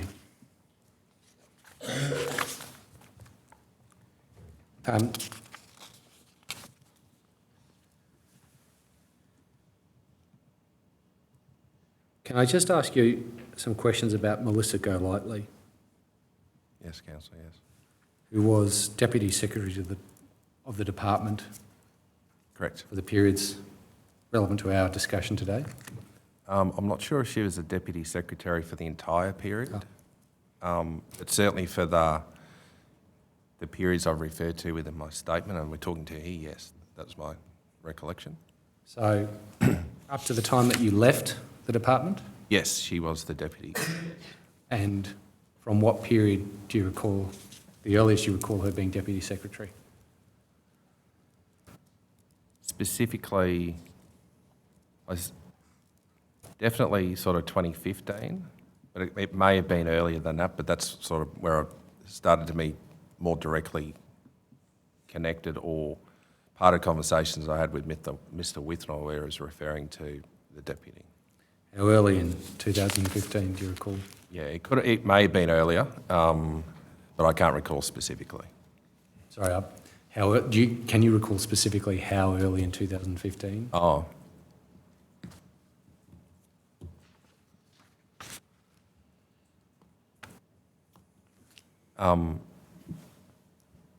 If I can just refer to my chronology, that might act as a reminder, if that's okay for me to do so, Council. Certainly.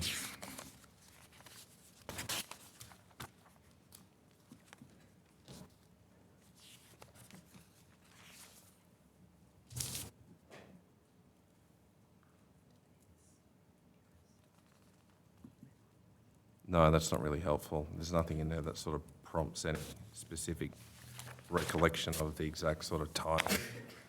Well, could I put it this way? Do you recall having dealings with Melissa Golightly in relation to the development of the online compliance program from the time that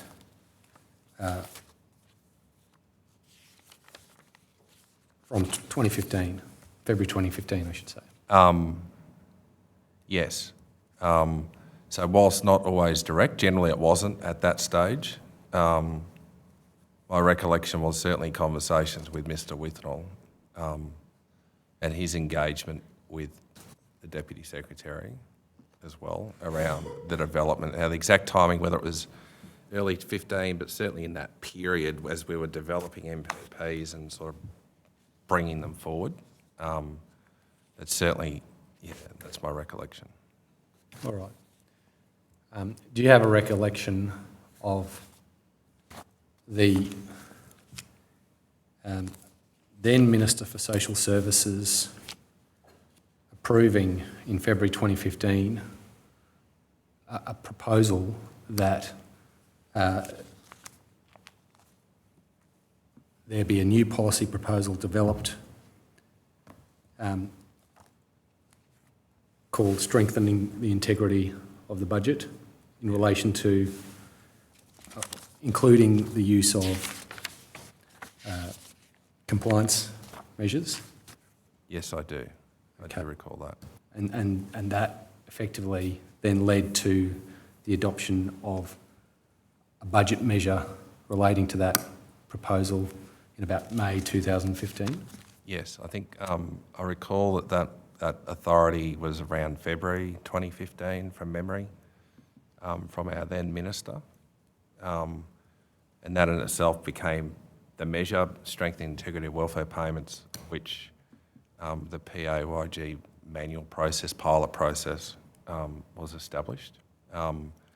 In the early cursor to that, there was some work that started in April, which was really around sort of testing and designing some of the early thinking around what that PAYG measure would look like in operational sort of practice. Just in terms of timelines, you're referring to some early testing or perhaps pilot for the proposal in about April 2015? Yes, that's what I recall, yes. And then there was a pilot for the proposal about June 2015? I think that's when we moved to manual processing from memory. And then there was a what was called the manual intervention that went from about the end of July until July 2015 to about the same month the following year. 2016? Yes. Yes. Yep, that sounds right, yes. And then there was what has been described the soft launch, involving about 1,000 customers testing the system. The OCI soft launch? Yes. Yes. I think that was July through to September, I think, from memory. And then the OCI fully launched, that is the online compliance intervention fully launched at the end of September 2016. I think that's when a decision was made to initiate large volumes, yes. Okay. Now going back to the briefing to the then Minister for Social Services in February 2015, Yes. did you have any involvement in the preparation of that brief? Not that I recall specifically, and again, I'll just refer back to my chronology. I don't remember specifically writing a document that was for the purposes of briefing a minister.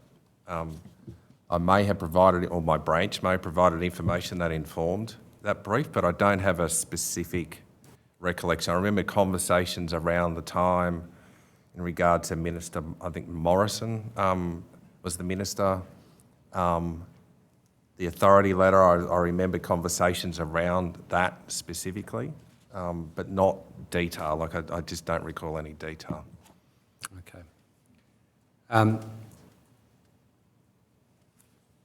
Is it the case that in about July 2016, Mr. Ryman became project manager for the project to develop the measure?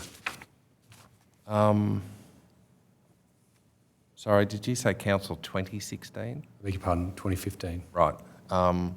That sounds about right, 2015. His role naturally, well, at the time, as I explained earlier, his role and function was to, develop or support the development of strategy, design, and other things. So that sounds about right at that time, as well as some of the project management elements as well, sat in Jason's section. Okay. And thereafter, what level of personal oversight did you exercise over the development of the program? 2015. 2015, yes. So I think specifically, I recall that period. I recall that. So I get again. I've referred to within my statement that the department at the time had quite mature project management expectations and processes. So certainly as part of the early development, I was definitely and most likely regularly in conversation with Jason and his team, but predominantly Jason around the development of those pilots. I recall documents referring to, the early design and testing concepts as well, sort of then transition through that period, that next 12 months. Were you involved in any respect in decisions as to the composition of the project team? The project team? I would think naturally, yes, I would be, but I don't recall specifically discussions around who was in, who was out, or who was, I don't recall that specifically. Do you recall being involved in any analyses of the resources that would be needed to deliver the project? Are we talking the project management side or the project delivery? Both. Okay. Again, I probably was, but I don't recall specifically.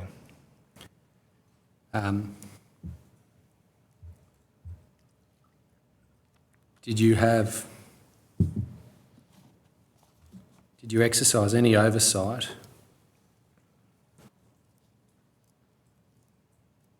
of the technical capacity of the department to deliver the program? Are you referring to ICT? Yes. Yeah, ICT. So we had at the time and throughout the development of that ICT, there was a specific branch and division responsible for business integrity technology. We had regular meetings with that group, both formal and many informal. Certainly through the development of the precursor measures that I've referred to, particularly around the use of telephony platforms and other things, they were definitely involved. There was structured project engagement as well with ICT around the technical design, so the business requirements, the technical requirements, and then the subsequent build out of technology. There are a range of different platforms as well that I remember, not the specifics, but there is supporting platforms as well being developed around data matching, case prioritisation, case management. So it was a comprehensive ICT uplift in capability and as well as capacity. But the details, I don't recall the specific details, but yes, that was the sort of general sort of operating environment between ourselves and ICT. So you're describing a part of the department known as ICT, Yes. short for Information Communication Technology. Correct, yes. With expertise in that discipline. Yes. Did you have any detailed knowledge of the level of expertise of that part of the department? Oh, specifically, no. Not the individual expertise. I think, I'm sort of reflecting on that period now. It's not something I really thought about. It was a big team. Our ICT capability in the department was huge. I've never questioned the sort of ability of them to deliver. I certainly know that there was increasing pressure, and I certainly know that it was new technology. It was completely new, and not only for the agency, but some of this was new technology for the Commonwealth. I know that as we pushed hard into delivery timeframes on reflection, the challenges were immense. And I think that, again, that's reflected within some of the documentation I've referred to within my statement, where this was a fast-paced building new technology, developing new thinking. There was a lot of structure around those conversations. I remember personally having to travel to Adelaide very frequently to meet with ICT colleagues in the build of what would become the OCI system, given the technical nature of that. And similarly, my branch manager colleagues and Mark Withnell were all part of those conversations, including my directors, who are really into the detail. But no, to go back to your initial question, I never, in my mind, questioned I think your question was capability? Capacity. Sorry? Capacity.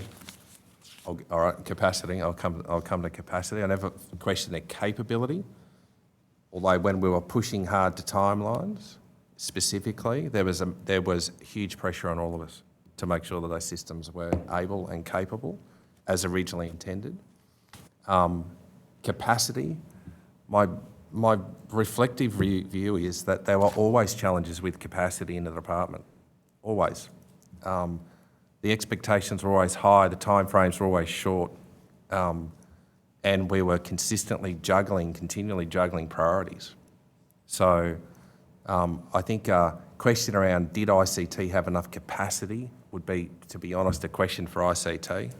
But I think from my perspective, there was certainly a challenge in there in relation to just generally how do we deliver against the objective with the capacity that we had, both in my space, but then more broadly across the agency. Did you ascertain whether the ICT part of the department had ever been involved in a project of this scale and complexity?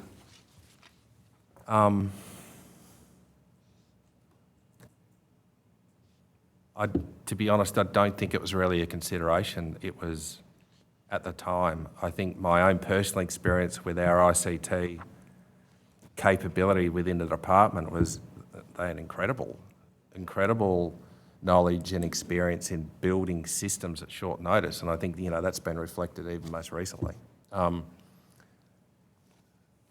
As far as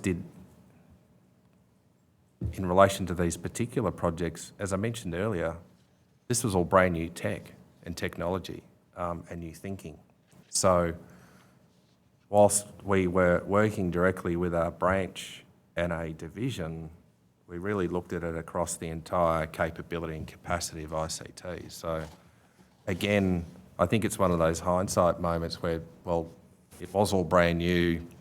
It wasn't really an option at the time to not deliver. So it was really, we just all pushed on with what we had to ensure that we had systems that were able to support the intent. With the benefit of hindsight, have you reflected on whether or not the department had insufficient technical capacity to deliver on this program in the timeframes that you were given?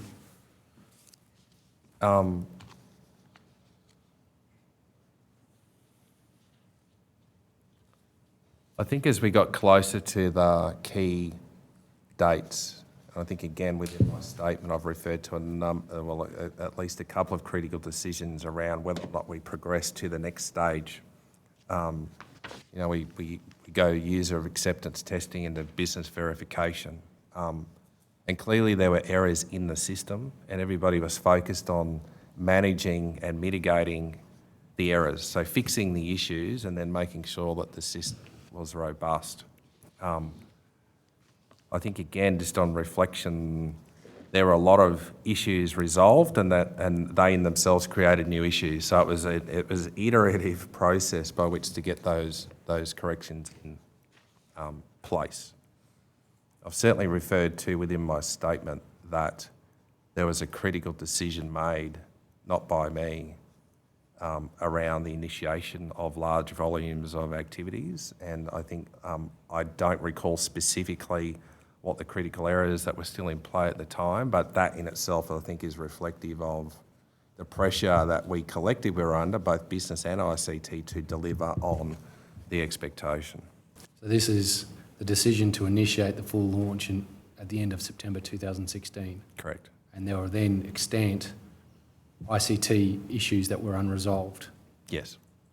And what was your position on whether or not it was appropriate to launch fully at that time? So I was on leave. So my position prior to me going on leave in September was that my view was that there were critical issues with the system that everybody was working towards resolving. I'm not sure that they were resolved at the point by which I went on leave, but certainly when I returned from leave, I was advised that a decision had been made to initiate large scale.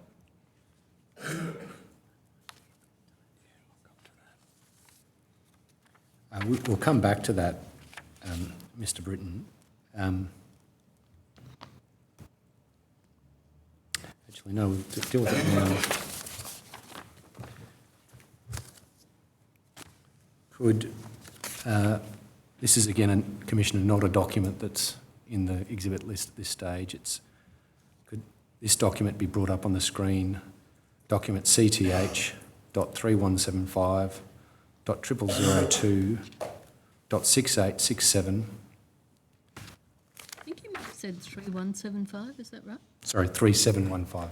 Thank you, Commissioner.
Apologies, Commissioner.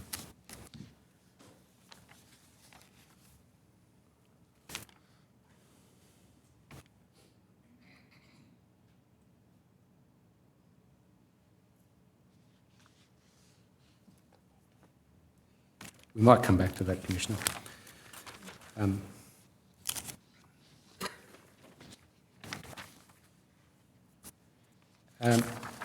Moving on to the concept or topic of legal input in the project. Are you familiar with the concept of a project having a dedicated legal resource as part of the project team? Not that I recall specifically. We did have an arrangement with our legal division where we had direct access. So it was I'm trying to think of the term we used, like a business partnership arrangement. So we had an individual who was an employee of our legal division working directly with business integrity. What I'm referring to is a lawyer embedded in the project team. Oh, not that I recall. Have you ever come across that approach to project management? I live that at the moment, where I have lawyers embedded within, development and delivery. But at the time, not that I recall specifically. I remember an individual that worked with us that was linked to legals, but I don't recall a specific position from memory. Who was that? Good question, Commissioner. John... This is testing my memory. John Barnett, maybe? John... Was he giving any advice on the legality of anything you proposed?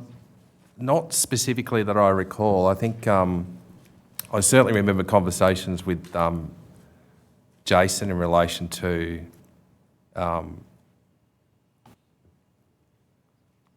his working with, I think it was John Barnett. I could be incorrect, but that's the name that comes to mind at the moment in this context.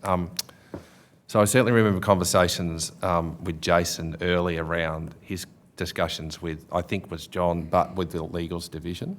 But beyond that, I don't recall any specifics. And I certainly, outside of what I mentioned earlier around my direct engagement with our legal division in regard to, data exchange with the tax office and engagement with OAC, I don't recall specifically any personal conversations I had. Okay. So you're referring to discussions with Jason Ryman? Yes. You had discussions with him about, or he had discussions with you about seeking legal advice? That's correct, yes. You don't recall the specific types of legal advice that he was? Not specifically. I think from memory, one element was around the income as per that minute, but I don't recall specifically any of the detail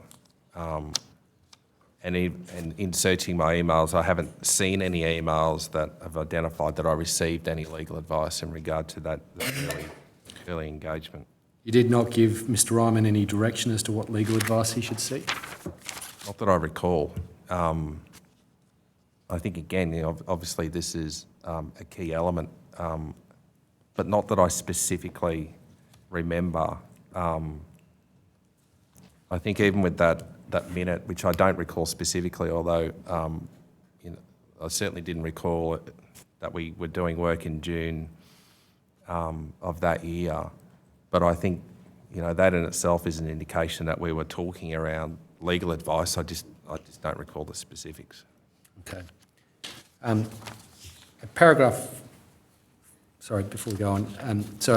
Would it be right in saying that you essentially relied on Mr Ryman to decide on what legal advice should be sought for the project?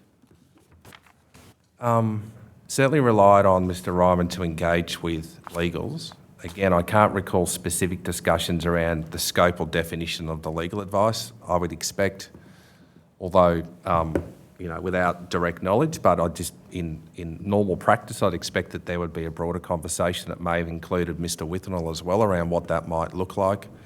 But the specifics, I just don't recall. Paragraph 46 of your statement, you refer to risk management discussions and workshops in the development of the OCI program. You state your recollection is that detailed documentation was developed as a result of that process. Yep. Did you personally satisfy yourself that the risk assessments as a result of this process were appropriate? I'm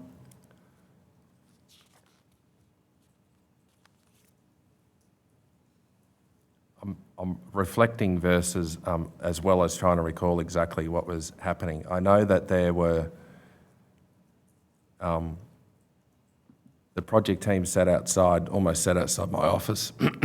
I recall discussions around project planning, project documentation, risk workshops. I think for me, certainly I absolutely had expectation, but also trust in the team that were leading the work. I think in hindsight, I've certainly not seen detailed documents that I would expect to see now, running projects. That for me is not an indication that they didn't exist. I just didn't see them in that structure or in that format, but also recognise that, there are a range of layers of project management as well applied to these initiatives, both at a branch, division and then organisational level. What documents are you referring to as having an expectation to exist but you didn't find? I think throughout the life of these measures, I've certainly seen very, very detailed documents, project planning, project scope, and then I reflect also on early pilot work as well around daily reports, status reports, insights reports. So at that level, I've seen that document, all those documents, in going through my emails, and that gave me some comfort that, again, whilst I can't specifically recall the detail, that we did have process and structure in play at a branch level. Divisionally as well, there are a range of programs or program officers set up, both at the early stages, but then specifically when Ms Harfield became General Manager, she put in place a program director that was leading and managing all the project elements. And again, I recall detailed conversations with that individual around, the construct and frequency and exception reporting and other things. So they're the sorts of things that I would expect through normal project management. Now, what I didn't see in the emails, and it could be, I don't know how the emails are extracted, the 9,500 I went through, whether it was in the scope or out of the scope of the extract. I guess we'll resolve that. The more regular sort of project reporting that I'd expect to see in hindsight. What sort of documents would you expect to fall into that? Status reports, detailed project sort of risk assessments. So, Now, that's not saying that I didn't get them at the time. I just didn't see anything in my emails that prompted me outside of what I've already covered off in the statement and within the chronology. So status reports being documents produced at regular intervals Yes, detailing the status of the project. yes. So, sorry, just to clarify, Council, I did see those in my email throughout.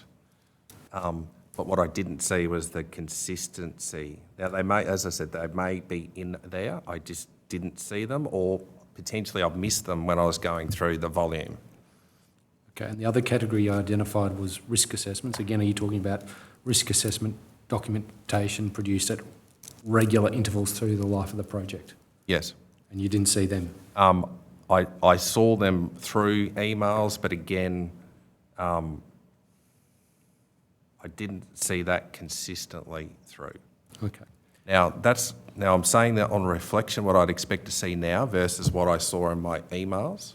But I'm just saying that there were elements of that I, in hindsight, would have thought maybe I would have seen a risk assessment document more regularly, or I would have actually signed it off.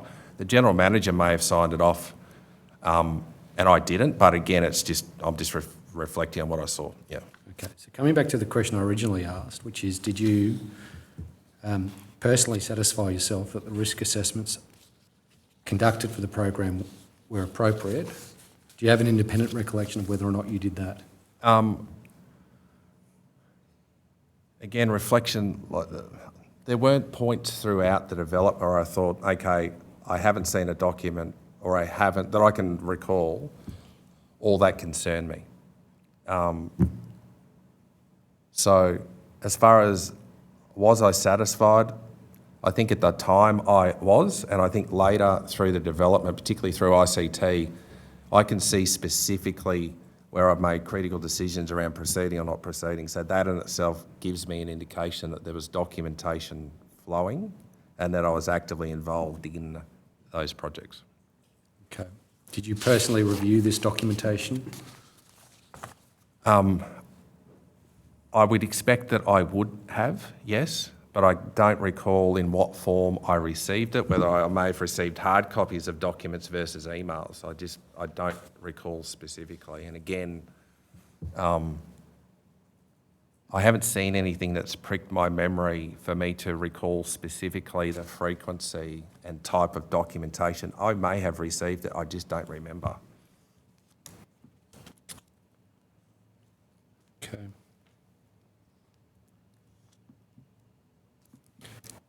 In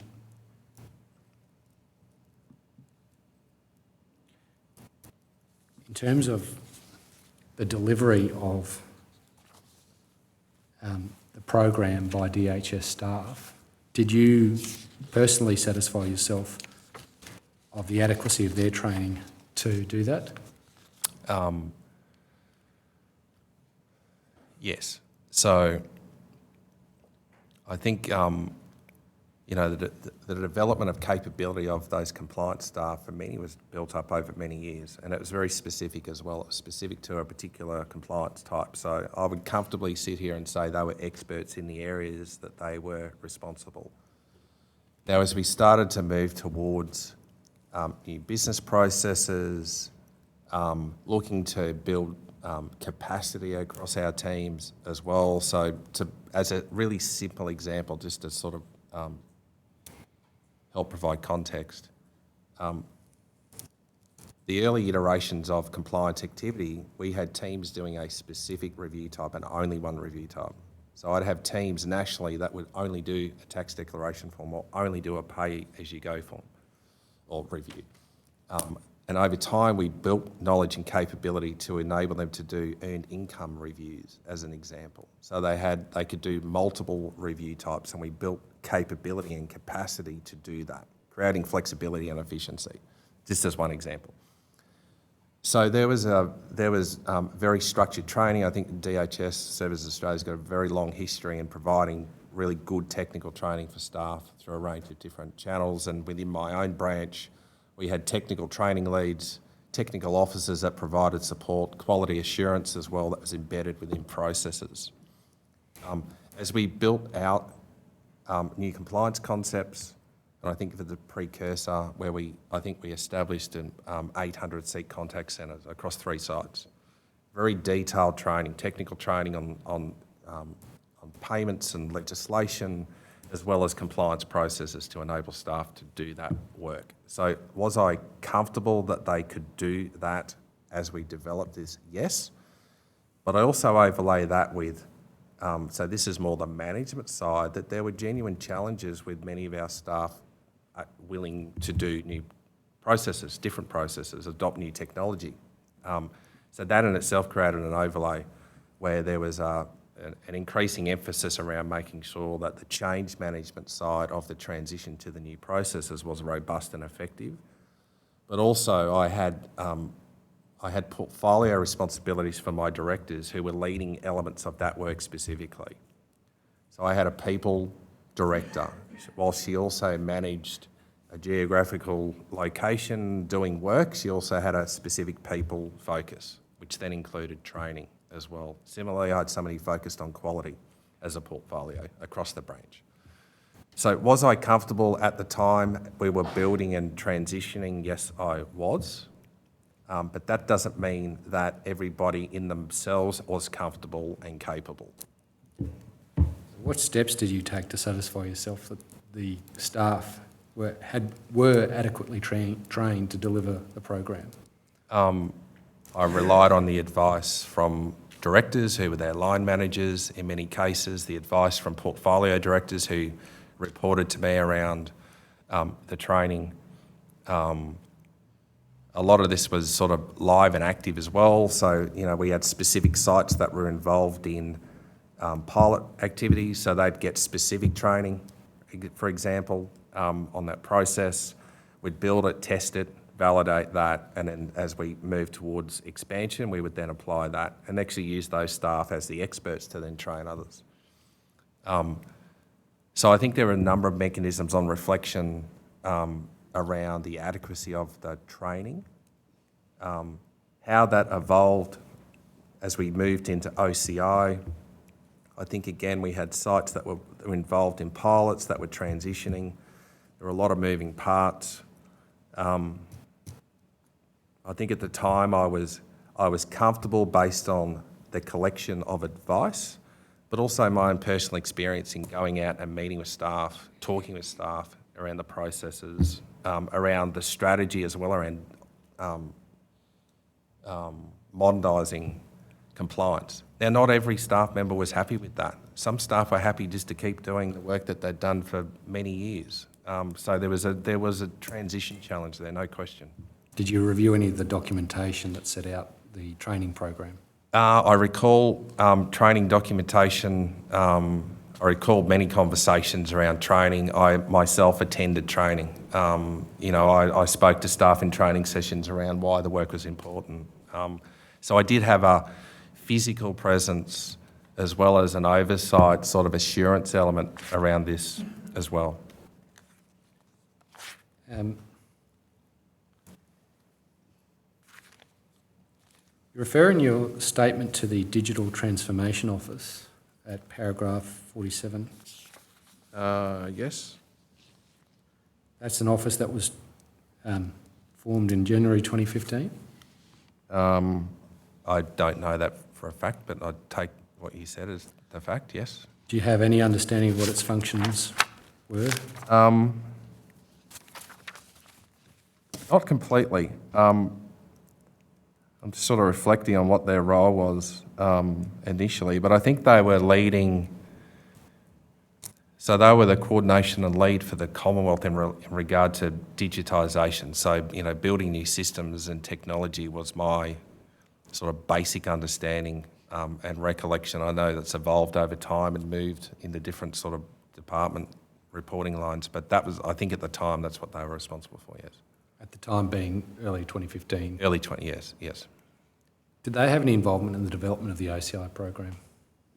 Not that I recall. I don't remember specifically any conversations that I had with the DTA. I think from memory there was, I don't recall specifically personally. I don't even recall a conversation. I was trying to reflect now on any discussion I had with our ICT colleagues around DTA. I think in my statement I've said I do not recall any specific engagement, and I think that I haven't had anything that's prompted me to recall anything specific. Can you explain why there was no specific engagement? I don't know, Council. I mean, there's not a specific thought where I think there was an active decision not to engage with the DTA. There may have been engagement with the DTA, just not by me, that I can recall. All right. I'm just going to take you to some documents, Mr. Britton.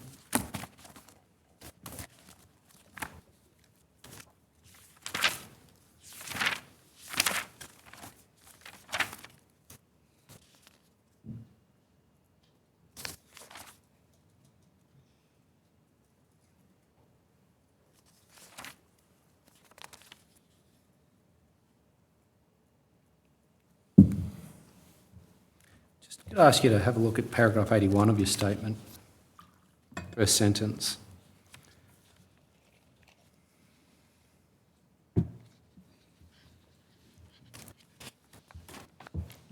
You state that recollection was and is, sorry, your experience was and your recollection is that your branch had experienced project staff leading the work. What was the basis of your understanding as to their experience? We prior to this, we had implemented a number of other MPPs. So based on that, there was experience within my branch in as far as the design and delivery of MPPs. Now, what I would say is that the important piece of context is scale. So the scale of this compared to the scale of what this become is obviously very different. So that goes to capacity as well as experience. So my experience was, yes, we had some very capable project managers, people with project experience. But I think as this grew and developed, whilst there were additional resources provided to some teams, it was about scale and the ability, I think, to deliver against a number of initiatives versus one, which is traditionally what we would do. It would be smaller scale over an extended period of time, whereas I think the development of these were, the intent was to build, test and apply and build confidence and then apply the technology across new data sources, but my reflection is that that was truncated over a much shorter period of time. So am I right in understanding your evidence that whilst members of your branch were experienced, they'd never experienced anything of this scale and complexity as a project? I think, to be honest, that would apply to the whole department. Just generally on reflection, I think things moved iteratively but moved quickly and then were brought forward, and I think it was much bigger than what we'd intended at the beginning of the journey, no question. Can I please ask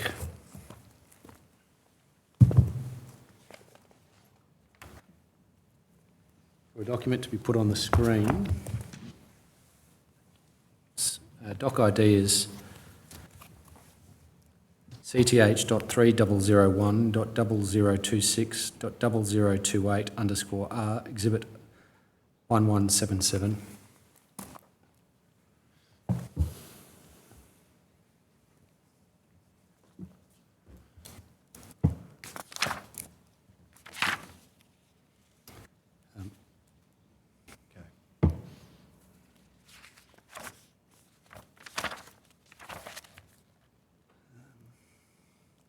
Document I'm looking for.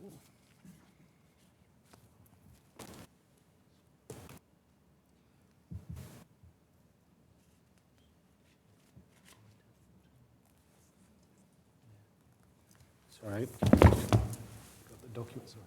got the documents wrong again. It should be CTH.3000.0006.3123_R, exhibit 1187.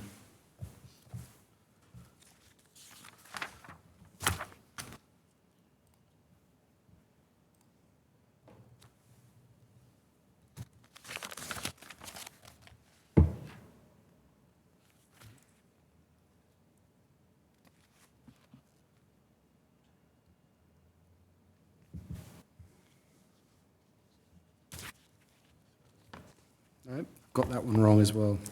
It should be CTH.30005.2193_R, Exhibit 1186.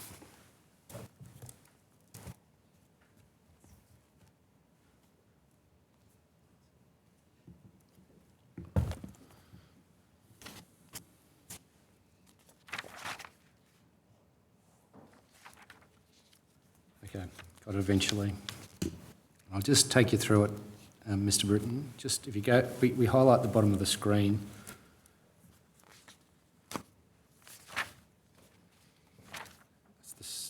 First, should be the bottom of the screen should be this first email in an email chain, right to the bottom. From Jason Ryman, Tuesday, 5 May 2015.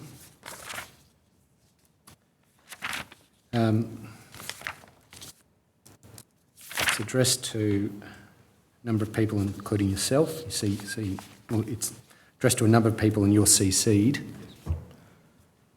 And it's addressed to directors. It says, Yes. please find attached the most recent pilot plan.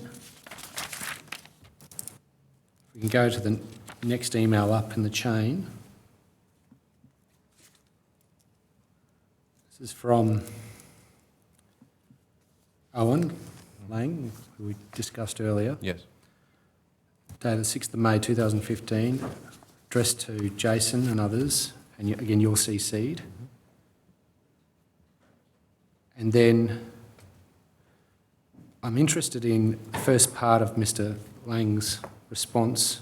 Thanks, Jason. We are going to have a percentage of customers that do not contact despite our invitation, and these customers will have their debts raised regardless at the day 21 mark. Do you see that? Yes. And then if we go to the next email and chain at the top of the screen, it's from Mr. Ryman, dated the 6th of May 2015. It says, hey Owen, you are right in your assessment. One of the unknowns is how many will not contact, and then how many will contact after being advised of the debt via letter. In round brackets, this is the reassessment stage, close round brackets. What we are thinking is that those who choose not contact are satisfied with the information in the letter, and the process we will apply in calculating the debt. You see that? Yes. Do you recall these emails? I don't recall the email specifically. I did refer to this email in my chronology. Yes. I don't remember the specifics around the exchange, but I recognise the points that are within the emails as far as the questions. So in terms of, we are going to have a percentage of customers that do not contact. Yes. That's, would you agree, in reference to the step in the process for the program that comes after the initial letter? Yes. Yes. The initial letter, Yep. yes, the initial letter to the Social Security recipient Yes. that identifies the purported discrepancy between the ATO data and the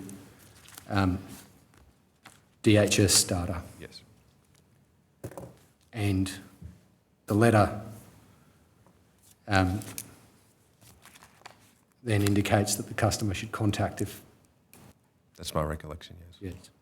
And in the process, if the customer didn't come back and contact, then the data would just be applied, correct? That's my recollection, yes. Yep. And am I right that the effect of these emails is that there was a recognition, as at the 6th of May 2015, an expectation, I should say, that there would be customers who do not contact? I think as per that conversation, I think generally that statement is correct and was always the case in that there would always, in my experience, be a percentage of customers who wouldn't respond to written correspondence. Right. And often, again, based on my observed experience, was that they would only contact if their payments were suspended, as an example, in an extreme example, but that would be the prompt by which they'd engage with the department. But what about people who are no longer on benefit? Were you dealing with them prior to this? I think we would have been, Commissioner, but again, I think it's the scale of this is different to potentially previously. I think with some of the data matches, we may have been engaging with customers that were no longer receiving payments, but they may have not been for the extended period that we're talking about here. So I think you're right, Councillor, there is recognition that there would be, not could be, but would be a percentage of customers that didn't respond to the written letter. Could that include customers that never received the letter? Possibly. I mean, that would be one of the many scenarios I would think as to what would motivate potentially or be the reason for somebody not contacting. Now, I'm just interested in Mr. Ryman's statement. What we are thinking is that those who choose not to contact are satisfied with the information in the letter, and the process will apply in calculating the debt. See that? Yep, I read that, yes. Now, can you comment on this proposed thinking that those who choose not to contact are satisfied with the information in the letter? I think that's an assumption, and I think I'll also reflect on that this was early thinking as well. So this was, I think, potentially through the pilot phase, so the volumes were small. But I think you're right, there's an assumption being made that somebody's chosen not to respond to the letter, so therefore we would apply the information. But that assumption was made for the purposes of the OCI program, wasn't it? My understanding, yes, that was later applied, yes, that's right. Okay.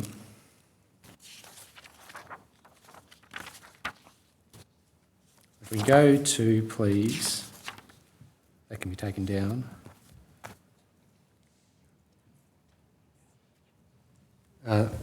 CTH dot 3000,006, sorry, 3000.006 dot 3123 underscore R, exhibit 1187. You can just zoom in. Now, this is an email from Mr. Ryman, 18 June 2015. Yes. And you're one of the addressees. Yes. And it says, all apologies for the delay in sending this out. We identified some errors in the previous report, so we have double-checked all the data to try and avoid any further problems. See that? Yes. And it refers to an attachment, PAYG pilot-combined report, 12 June 2015. Yes. Version 3. Just to be clear, do you have an independent recollection of this email at all? No, until I found that same email when I was reviewing emails and included that within my chronology. But prior to that, no. Okay. You identified the attachment to it? I think I did, yes. Okay, well, we might bring that up. CTH.3000.0006.3124, exhibit 1188.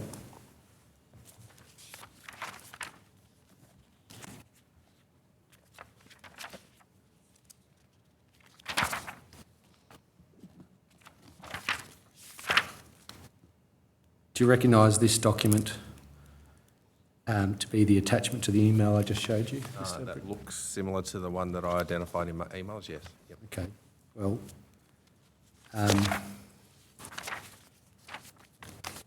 if you just look at the top of the page, the words objective, Yep. first sentence, you read that to yourself, not aloud. Yes. And then we move to the bottom of the page, or the middle of the page, I should say, the heading debt data, and a table there. See that? We go to the next page.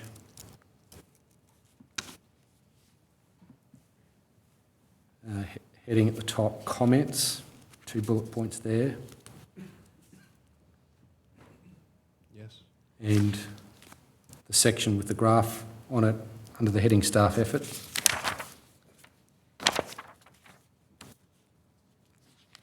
Yes. And then the next page, headed customer behaviour and another graph I should say.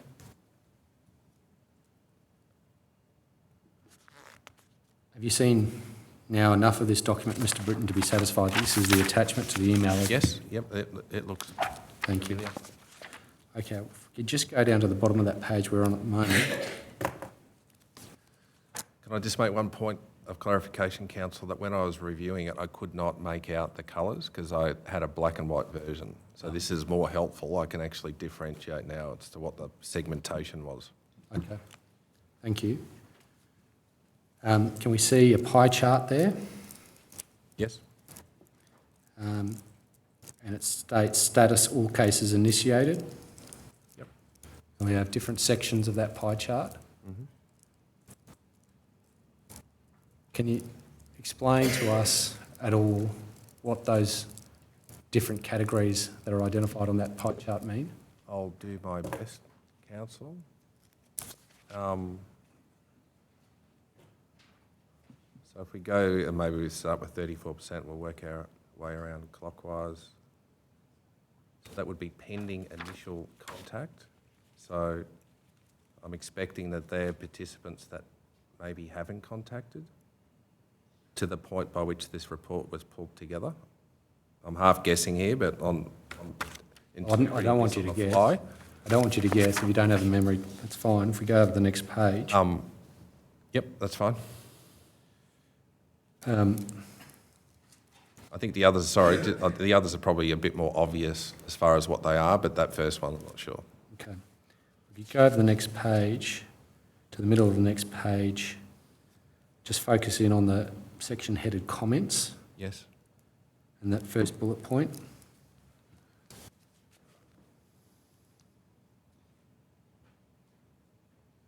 From the above data, we can see that there is a total of 58% of customers who have not contacted within the prescribed period of time, 21 days. The match data will be applied to the customer's record. Yes. Okay. Do you have enough familiarity with the process that was being undertaken in this pilot to understand what that's referring to? I would have at the time, but at this point, my interpretation of that comment is that 58% of customers did not respond to the letter. We set a period of response 21 days, and that's then resulted in the application of the match data being applied to the customer record. Right. So the averaged PAYG ATO data, correct? That would be, yes, my take from that statement, yes. Okay. And the fact that the customer hadn't contacted could be for a variety of reasons. Yes. Some of those reasons might not relate to an acceptance by the customer that the data identified in the letter is accurate. Yes, I agree with that. Okay. Do you know whether or not in this pilot or at any stage prior to full launch of the OCI program, there was any investigation of the reasons why customers did not contact in response to initial letters? I think there was, but precise recollection, I know that it was a point of conversation around what are the things that we could do to influence the response. But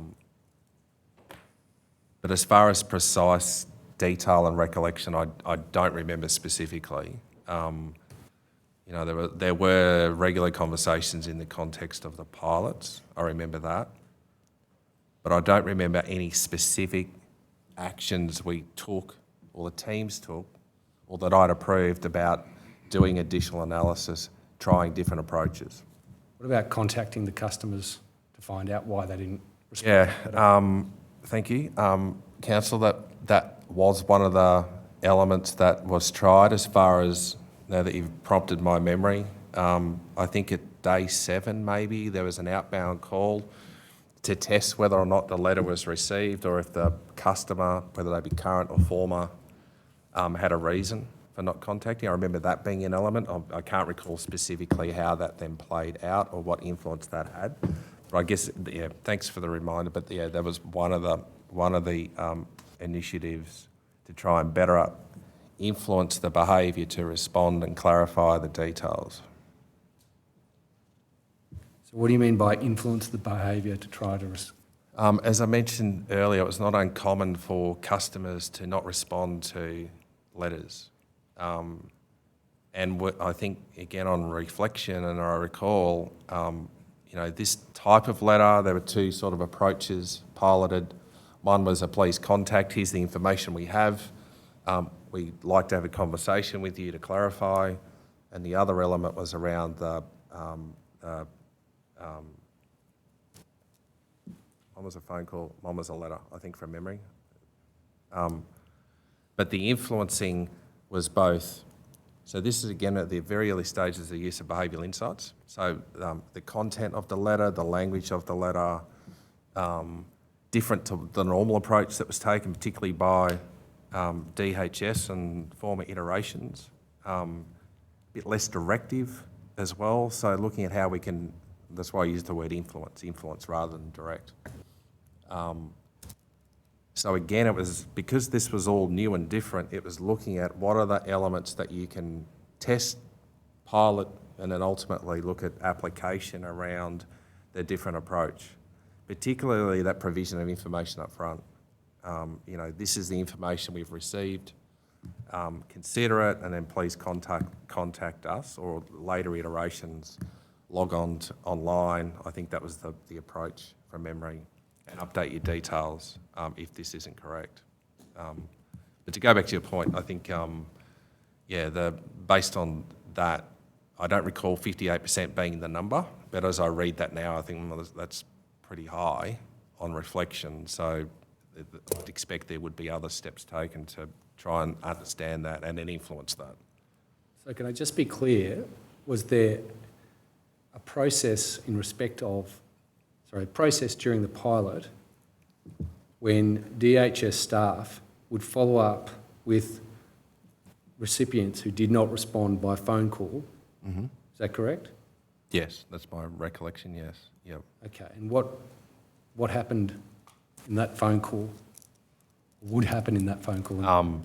Again, the details I don't remember specifically, but it was my understanding was it was a reminder phone call. It was, did you get the letter? Have you read the letter? And can we have a conversation about that? Was my understanding, and that was consistent with outbound call strategies that we'd use for other review types in earlier measures. So a follow-up conversation by phone, conveying to the customer the fact of the letter, mm-hmm. and using words to urge them to respond. Yes. Okay. Yeah. Now, was that at any stage during the OCI program, once it was fully launched, was that process ever used while you were involved in the department? I don't recall that, Council. I couldn't give you a definitive answer, yes or no. I can't remember the specifics of the process that we applied when OCI was switched on in scale. Okay. You've referred to behavioural insights being used to design the content of the letter. Am I understanding that that influenced later designs of the letter after this pilot program? Right. Is that what you're saying? What I recall is that prior to this measure, we'd started to think about behavioural insights. I think government more broadly was thinking about how you can use behavioural insights or behavioural science to inform and influence particular behaviours. And in the compliance space in particular, we were thinking not only within my branch but in other parts of business integrity and how we could apply behavioural insights. So we were definitely was my understanding. I remember not the detail of the letters, but certainly the letters were different than what the traditional compliance type letter was.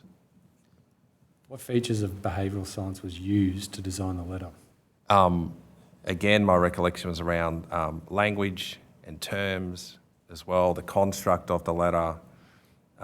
So for me, it was the principles versus the detail. I don't remember specifically the detail of the letter, word by word. I do remember having conversations, and I remember business integrity specifically starting to build a capability with expertise in behavioural insights. Oh, sorry, you haven't finished your answer. Sorry? Keep going. Oh, sorry, Commissioner. You're right. I was just going to ask you, are you going to be some time yet? We might be, Commissioner, and perhaps we might take the lunch break. All right. Do you want to come back a bit earlier since we've got another Yes. witness? We won't make it too much earlier, but is 2:15 all right with you, Ms Hogendoren? Yes, Commissioner. Thank you. 2:15 then. All rise. The Commission stands adjourned until 2:15 p.m.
The Royal Commission is now in session. Please be seated.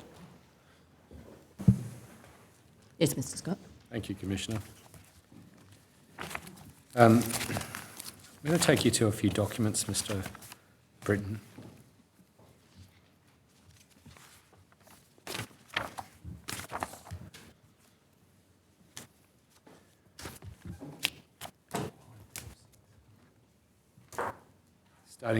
Starting with this document, ID CTH .3001.0029.6287_R, exhibit number 1179.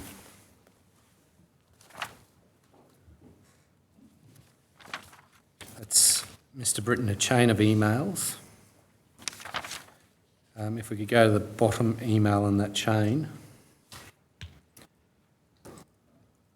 Sorry, it goes over a number of pages, so it's the bottom of the second page, I think.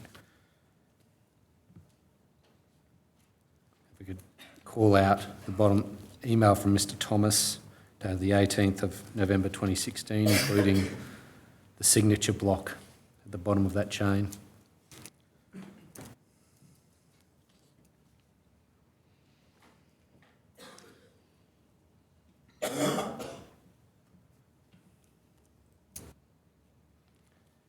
So as you can see, Mr Britton, it's an email from Mr Thomas. Of that date I mentioned, Mr Thomas appears to be the Departmental Liaison Officer in the office of the Honourable Alan Tudge MP, Minister for Human Services, or was at the time. Yes.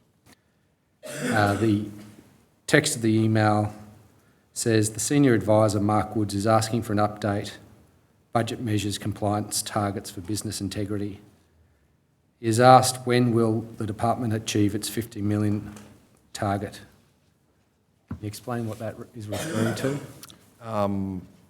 I did identify this email as well within my response. I recall at the time it was contact from the Minister's office into DHS asking for updates around when we achieved, it was 500 million, I think you referred to 50 council, 500 million in savings as it relates to the measures. And then I think related emails were then around the provision of reports and updates as far as when we would expect to achieve 500 million, and then subsequent weekly reports, I think from memory, to Melissa Golightly as far as monitoring when, excuse me, when we would achieve that. So what was the 500 million target? So my recollection was this was 500 million linked to the compliance measures. Exactly which one I don't recall specifically, but it was linked to compliance savings. And was there a target to achieve for a particular measure $500 million in savings? Yes. So I'm not sure where the 500 came from, whether it was an amount set by the Minister's office as a target or whether it's part of a forecast. But I do remember the pressure at the time around the achievement of savings, and then what this meant was more regular reports to government around the achievement of those savings. Well, if we could scroll up to the top of that page, the email from Ms Golightly dated the 21st of November 2016. Do you see that? I'll get it yes. called out. Yep. And it's to a number of people, including yourself. You see the text is, "Hi Scott and Mark, I am unaware that we have a target of 500 million by a certain date. I think this was some milestone the MO media advisor was interested in, not a target per se." An MO would be a reference to the Minister's office. Yes, that's right. If we go to the next email after that, which is the bottom of the first page,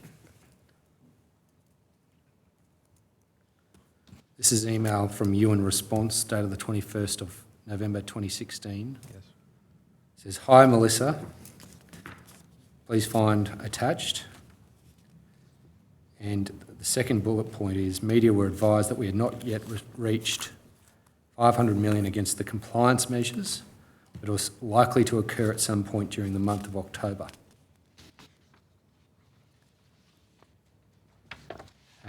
Does that assist your memory as to what the $500 million referred to? Yeah, and I think it was consistent with what I previously stated, which is all that's clarified in relation to it appears to be an amount derived by the Minister's office. I would expect it to be associated with a media release around achievement of savings. So, and that was... Do you have any can you assist us at all as to what compliance measures are referred to, having read that now?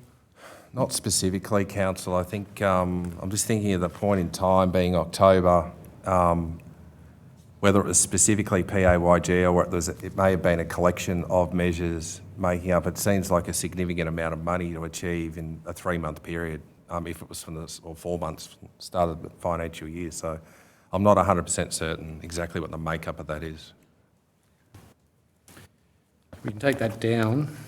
Next document is CTH.3001.0029.6372_R, Exhibit 1180.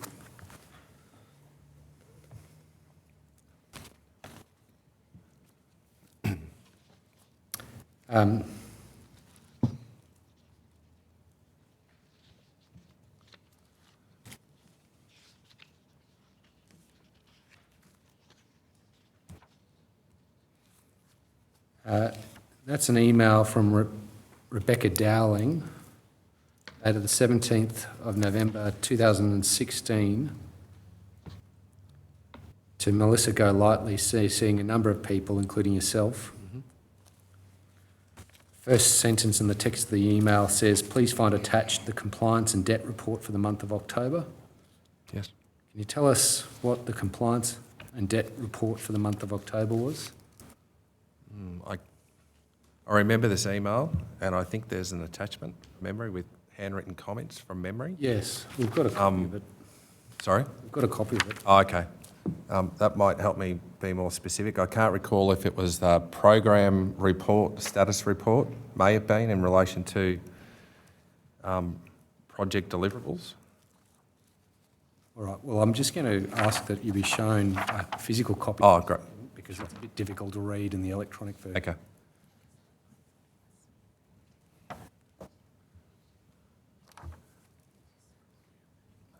Oh, yes. Thank you.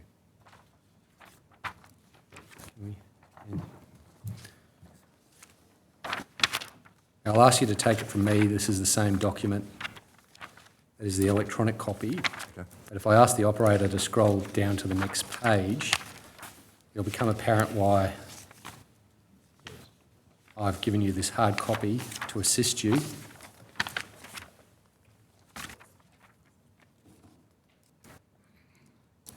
In terms of my question earlier, as to the compliance and debt report, looking at this document, can you be more precise as to what the compliance and debt report was? So this appears to be a report prepared as part of the organisational program oversight, monitoring. There was a committee, I can't recall the name of the committee, the executive committee, that I think this report would have been presented to, and this was a report that was prepared that provides updates in relation to the budget measures as described, 15-16 budget strength, integrity, welfare payments, and then the 15-16 MyEFO. I do remember this document, and I remember the handwritten note. I'll ask you about that in a minute, but can I ask you who or what is the intended recipient of this document? If it was for the purpose that I think or recall it was, this is a report that would have gone to the agency's executive in regard to the status updates in relation to these budget measures. By agency's executive, what are you referring to? DHS executive. So this would be secretary and band threes, I think, were what would normally be classified as the executive, yeah. What are band 3s? Oh, sorry, SES level band 3, so Deputy Secretary, CEO level. Yeah. Okay. Whose handwriting is that on that page? I would suspect it is Melissa Golightly's handwriting. Okay. Can you read it? I can read it generally. I know when I first tried to read it I had a challenge, but I think I could probably read that. Can you assist the Commission by reading into the record? I can do that. So not the handwritten part on the front, but at the back. Scott, Karen in brackets, items marked, noting that there's 3 asterisks on 3 lines. I know that Oct, being October, was the first few weeks of our increased numbers of interventions, but these savings figures on the surface of it appear very low, that the savings are commensurate with interventions, question Are mark. we happy that? Sorry, Commissioner? Sorry. I thought it was, are we happy that? Oh, sorry. Just let me reread that, sorry. Yes, you're right, sorry. Are we happy that the savings are commensurate with the interventions? In other words, all the savings being achieved are expected for the numbers done, question mark. We will need to add words to this report to explain why this or these are, not sure what that word is, and then the rest of it's cut off. Okay. Any in the figures are. Just on the first page, the handwriting, can you tell us whose handwriting that is?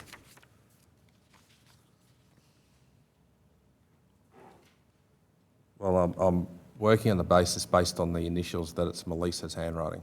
I can see that it's MG 1811. So whilst I wouldn't personally recognise her handwriting if it was presented to me, I'm assuming it is hers based on the words and the initials. Okay. And That part on the side, do you think that might be, we will need to add words to this report to explain why these are as assessed as on track, given the figures are, and then we haven't got the... Yep, that looks right, Commissioner, yes. thank you. So that was from second page. Yes. So can you just read into the record what the handwritten note that you've attributed to Ms. Golightly says? On the first page? Yeah. Mark/Scott, please see some queries and amendments. Not sure what the next bit is. Looks like MG 18/11. Okay, thank you. Could I have that document back, please?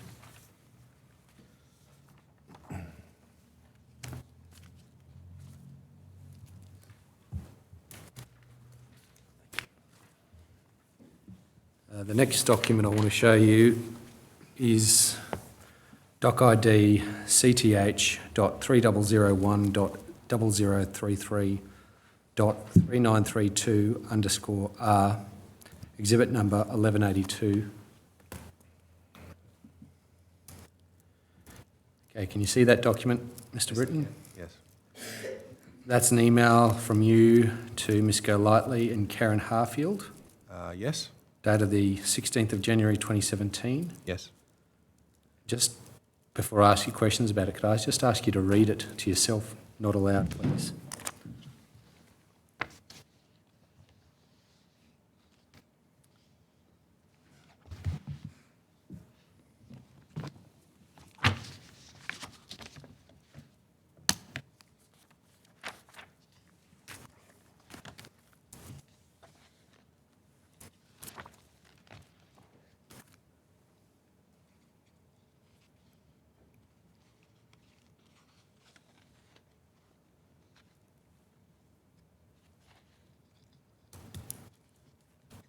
Okay, thank you. The first sentence in the text of that email says, I attended the meeting this morning at DSS as planned with Serena Wilson, Kath Halbert, other DSS staff and the Ombudsman's office reps. By reference to that text, can you assist the Commission as to what that meeting was? My recollection was that the meeting was in response to the Ombudsman's own motion investigation into the implementation of OCI, was what I remember. This was in that 2-week period in January where I was recalled back into DHS, working within the NDIA, and I know that because I can see my signature block was the NDIA. I don't have precise recollection in relation to that meeting, although the notes that I sent were helpful in reminding me. And again, this was one of the documents that I'd identified myself. I attended that meeting as one of the agency representatives, meeting with OAC. Meeting with the Ombudsman. And that was really about logistics of what they were proposing and how they were planning to undertake the review, as detailed within that email. I don't recall the specifics of the detail of the meeting other than what I've described within that email. Did Ms Golightly give you instructions as to what to report back in respect of what was discussed at that meeting? Not that I recall, Council. I don't recall any directional description of what I had to report back. That appears to me that was my summary of the meeting. Is it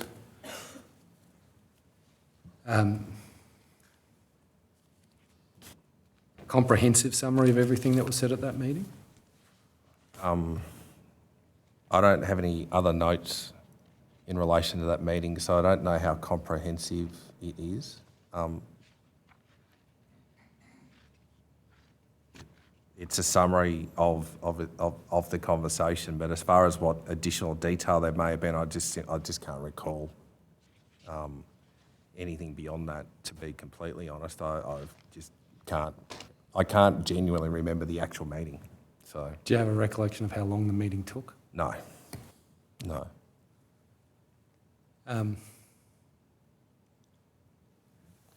May we take it that the particular points you've identified in the dot points are points that were significant points of discussion in the meeting? Yes, I would agree to that. It looks like given the level of information provided, they were the points that I, at the time, thought were probably the most relevant. But again, because I have nothing else that I can refer to, I can only guess and reflect on they were the key points that I took away, including the reference to the additional conversation with Serena, which again I don't recall the detail of that. So, sorry, are you referring to the passage starting Serena gave a general overview? Yes, and then the reference to a follow-up meeting providing a walkthrough. I don't remember that specifically. I don't know if that occurred in the time that I was still with DHS or Services Australia, or whether it was after I returned to the NDIA. Can you tell us what was covered in the general overview given by Serena? No, I genuinely don't remember. And even reading that, when I did locate this email and I saw that the way I described it, I wasn't sure what I was thinking at the time. When I talk about being generally accurate, I think I've reflected on that since reading that. I think, Serena being recollection was that she was a Band 3 and DSS wouldn't be as close to the detail as what I would have been. Certainly didn't mean it in any way to be disrespectful, but I think that's what I was thinking, in providing overviews of the detail of what the OCI was or what it was planning to be. But again, I don't recall the detail specific. So am I right in saying that you at least have a recollection that the general overview given by Serena was of the nature and detail of the OCI? Again, I don't remember that specifically, but I'm just reading from what I provided and working on her level of knowledge versus mine. That's where I think I would have made that statement. Okay, can I ask you about the third bullet point? The focus of the review will be on the implementation of the OCI. They informed DSS that they were comfortable with the policy position. Mm-hmm. Who do you understand they to be? I would read that as the Ombudsman. Again, because I have no notes to refer to in relation to any sub-points to that, I read that as the Ombudsman. Right. Can you assist us at all as to why it would be significant that the Ombudsman would inform DSS that they were comfortable with the policy position?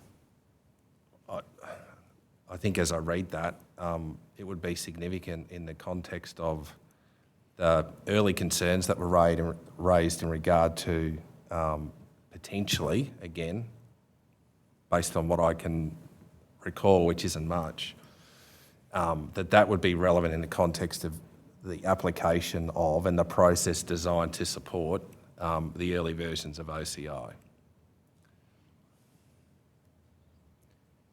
So what policy position would that be a reference to?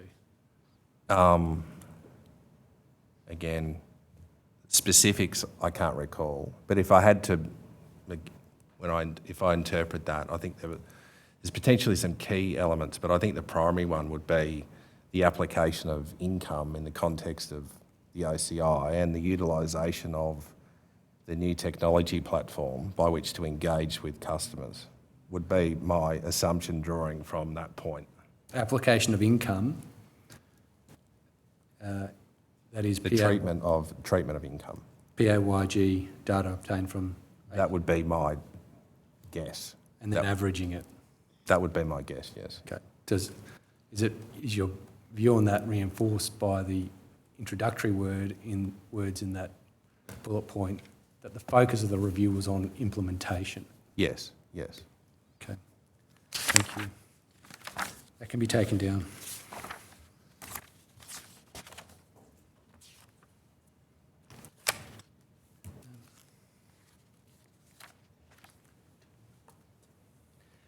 Could the next document be shown to the witness?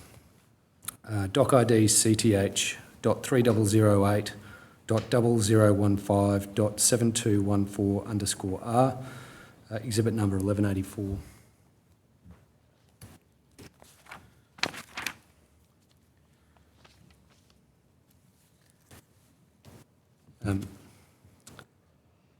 This is an email dated the 8th of November 2016. Yes. See that? Yes. From Alice Linaker Yes. to a number of people, including yourself, Yes. CCing Annette Mussolino. Yes. Who was Annette Mussolino? I'm not sure what role she was in specifically. I'm not sure if she was in legal division at that time or in a different role. I think she was in legal division. Okay. Just look at the background section, the section headed background. States, this is a further report relating to the PAYG program and the response of the AAT1 and AAT2. See that? Yes. And PAYG program would be, given the date of this, the OCI program? Yes. Okay. I expect so, yes. And what did you and AAT1 and AAT2, is that a reference to Tier 1 and Tier 2 AAT reviews? I think that's right. That sounds familiar. Yes, yes. And then in the second paragraph under the heading background, there's the statement that the overall appeal rate remains low. Yes. But then under the heading current AAT1 appeal numbers, third sentence, in reference to the change rate, statement is, this is a higher set-aside rate than that which would apply to other decisions. Oh, yes. Could we please call out that section that is the section headed current AAT1 appeal numbers. Okay, thank you. So in particular, I'm referring to the third sentence. This is a higher set-aside rate. Can you see that? Yes. All right. So what do you understand to be a set-aside rate? I'm just trying to recall the exact terminology that was used in the context of the AAT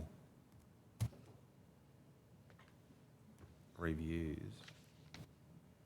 I can't recall specifically what set aside, if that was a decision that was set aside in the context of the AAT made an alternate decision. So therefore the decision that the department made may have been set aside, or I think there was another reference to altered. I just can't recall, so I'm not sure, Councillor, if you can assist with the definition, and maybe Alder can then provide you with more detail. Well, the balance of that paragraph, it says, it is also relevant that in setting aside a decision, the AAT1 is remitting the decision for reassessment in most cases. Right, okay. Does that assist?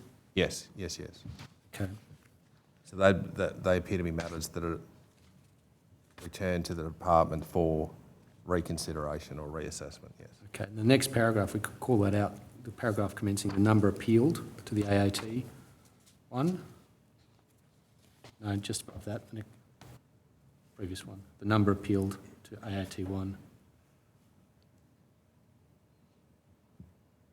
So it's just I think it's 3 sentences immediately above commentary by AAT1. Right. So you see those Yes. 3 sentences? Yep. But then the last sentence, it is the case that the AAT1 has recently been more strident in its criticism, but is limited to a few cases which are unpublished. Mm-hmm. What would be the significance of mentioning the fact that those cases which involve strident criticism are unpublished?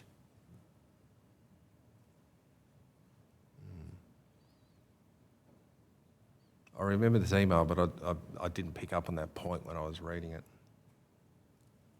I'm not sure why the AAT made that decision to not publish. Or do you know that generally AAT Tier 1 decisions are not published? I think that's the large volume of the work is Tier 1 versus Tier 2. And my recollection, I think about it in the context of my own SSAT versus AAT, which I think became Tier 1 versus Tier 2. I think Tier 2 decisions are published from memory and Tier 1s generally aren't. But I'm not sure why that point was made in that context, if that was the case. Could it be because it would give some comfort to those reading this email that the strident criticism wouldn't be published to the world at large? Oh, possibly. I don't know if that was the intent of the words in that sentence, but that's one possibility, but not one that I would directly be drawn to. Okay. I think you said before you recall reading this email.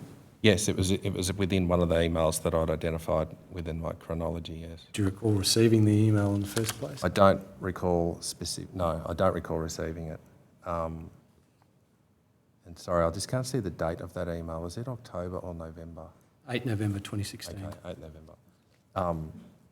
So this was, I think in October, and I've referred to this as well, like in October I established an implementation committee that was focused on all things implementation, and one of the elements was around review and appeals to ensure that we've got early insights into what was flowing through as a result of particularly the initiations that occurred in October.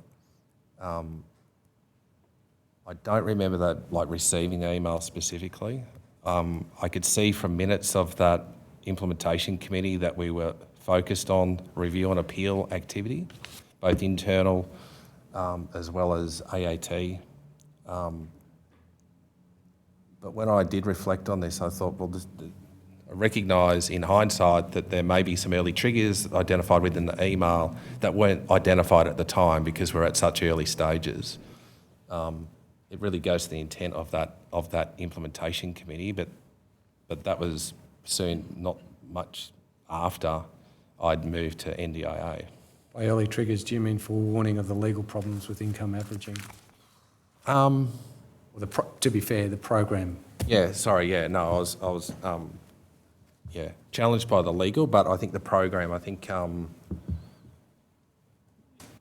my experience was the department had a very robust relationship with, the SSAT, AAT, lots of regular and constructive discussions. I think this email is reflective of that from Alice Lineker and her engagement with the AAT. I think, again, in hindsight, there may have been some early triggers of things that may have been. I've just not got visibility of what occurred after this. They may have been triggers for further analysis, review or discussion, but I'm just not aware of that happening. Okay. That can be taken down.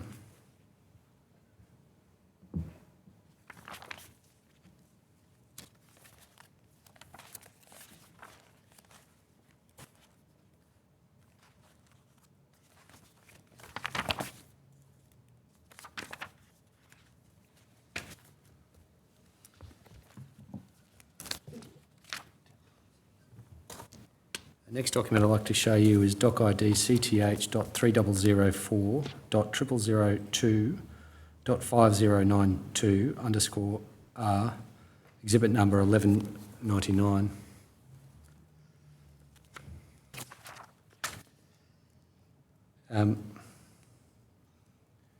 You just go to the bottom of the second page of that document.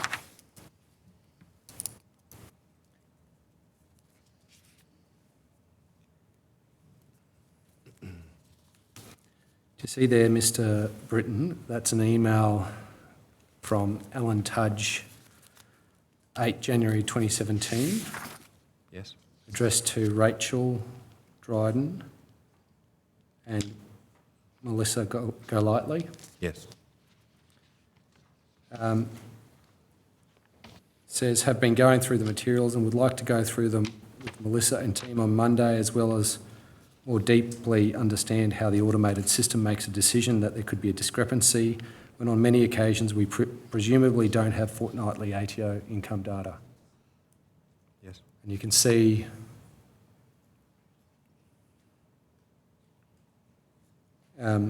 just below those bullet points, the statement, I need to provide the PM with a detailed update on Monday night. Yes.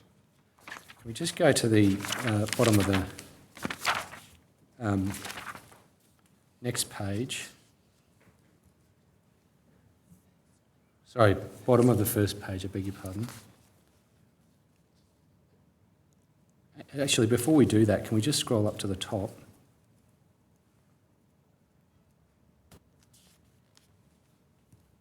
So this is the top of the email chain. It says, it's from Marcus Markovic. Yes. Who's that? He was a general manager at the time within DHS. I think he had responsibility for the division that included debt management branch. I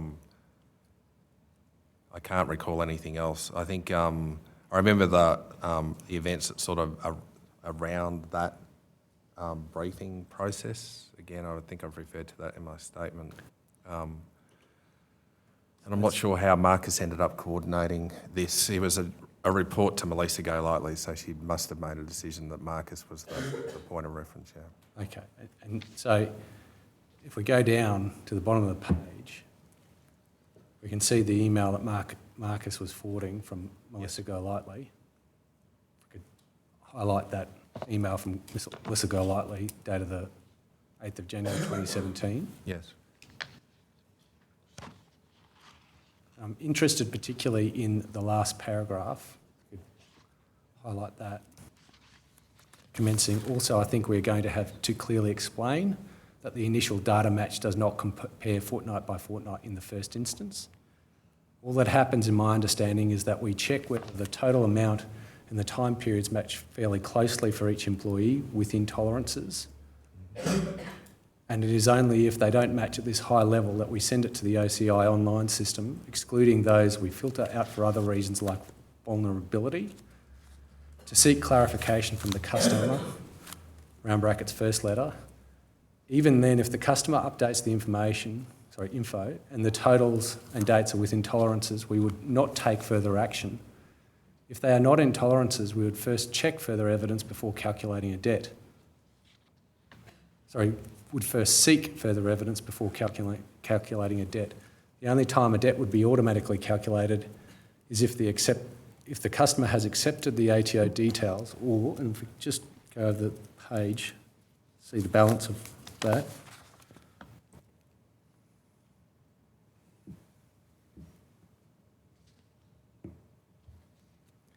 The customer has not engaged at all, is the conclusion of that sentence. Do you see that? Yes. So firstly, what are the tolerances that are being referred to your understanding?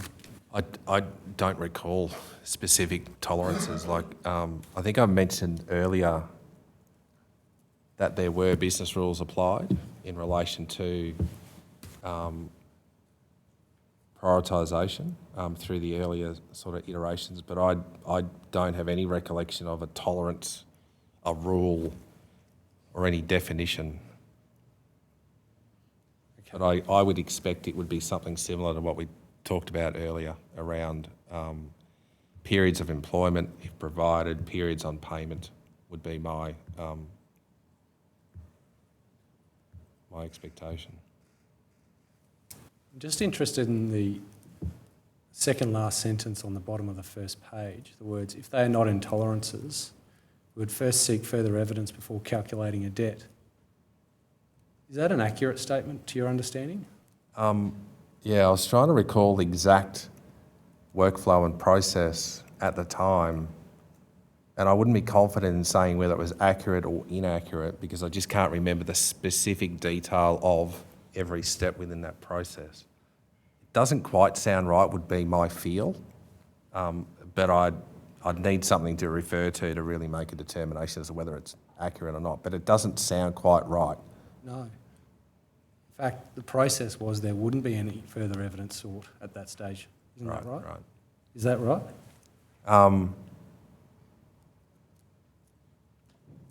Again, I'm just trying to recall the exact process that was applied within that first iteration because for me personally, there's a blurring in my recollection between the pilot program and the steps taken through a manual process and then what actually occurred in the automated process. So that's the reason why I'm not being as decisive as what I'd hoped to be in relation to that question.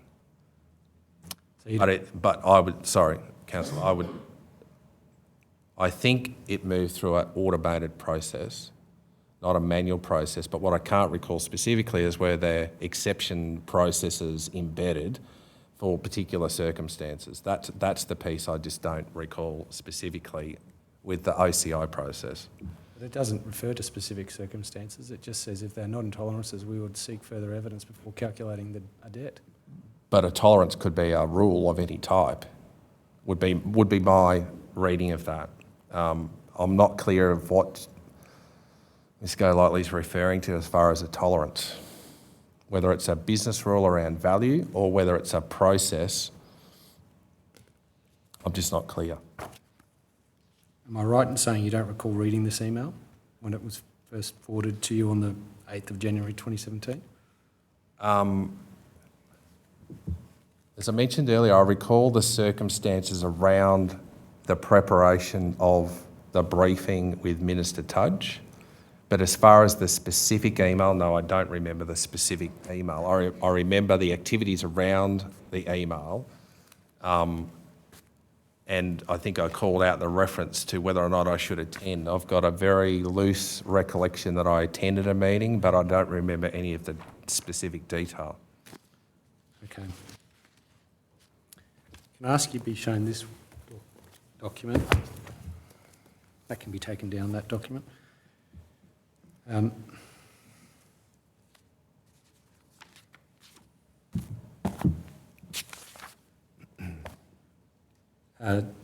CTH.3001.0029 R.5387_R, Exhibit 1202.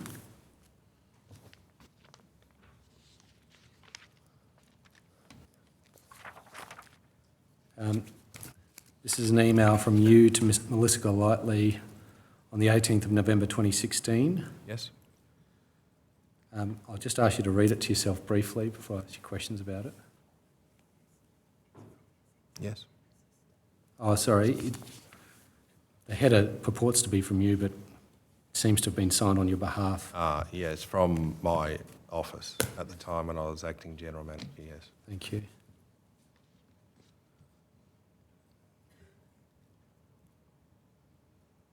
Yes.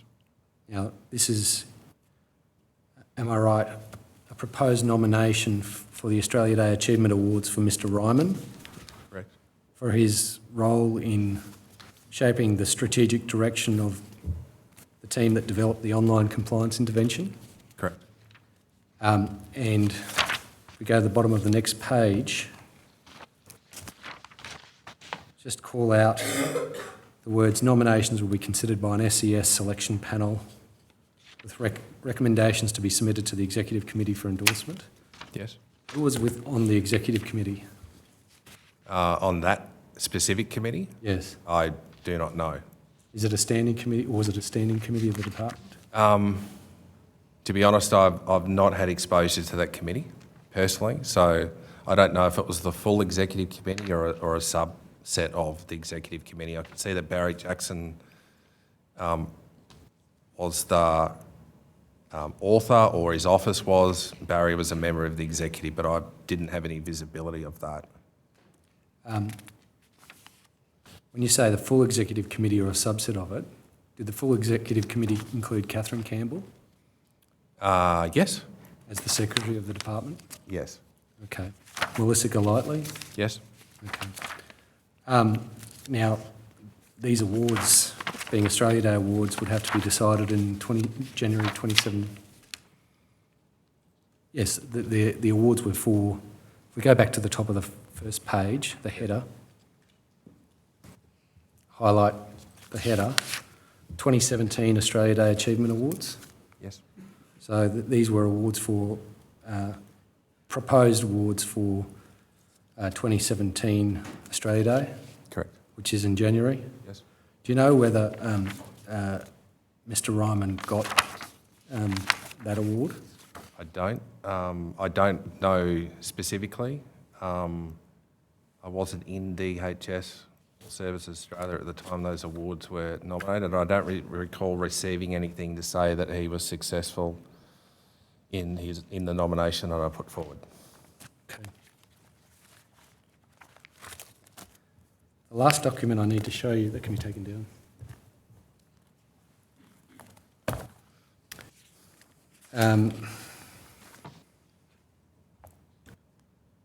is CTH.0026.0001.0004_R, Exhibit 1206.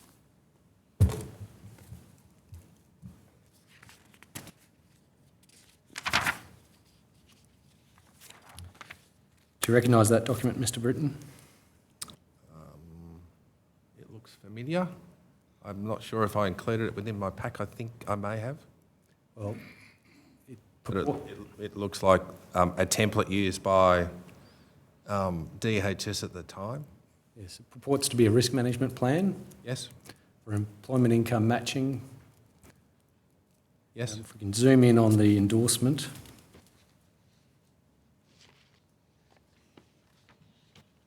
It's purports to be endorsed by yourself. Yes. Signature has been blanked out.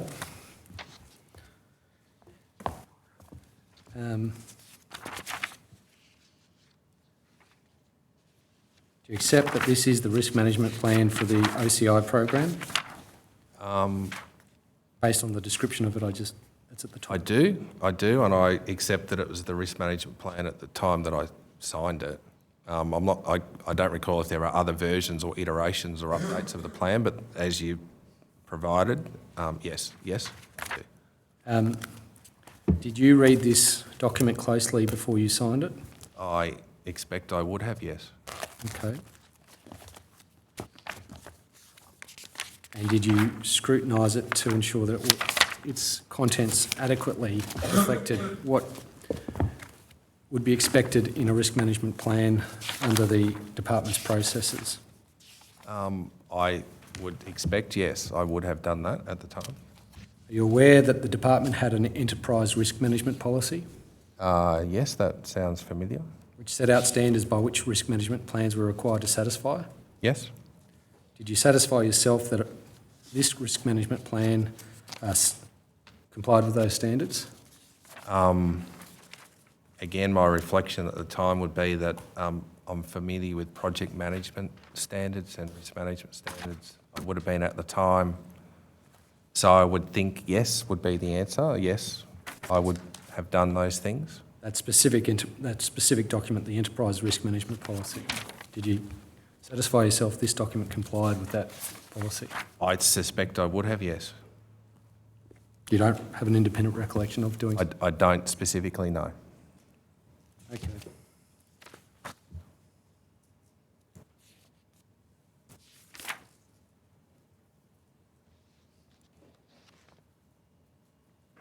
Can we just go to, please, page 3 of the document?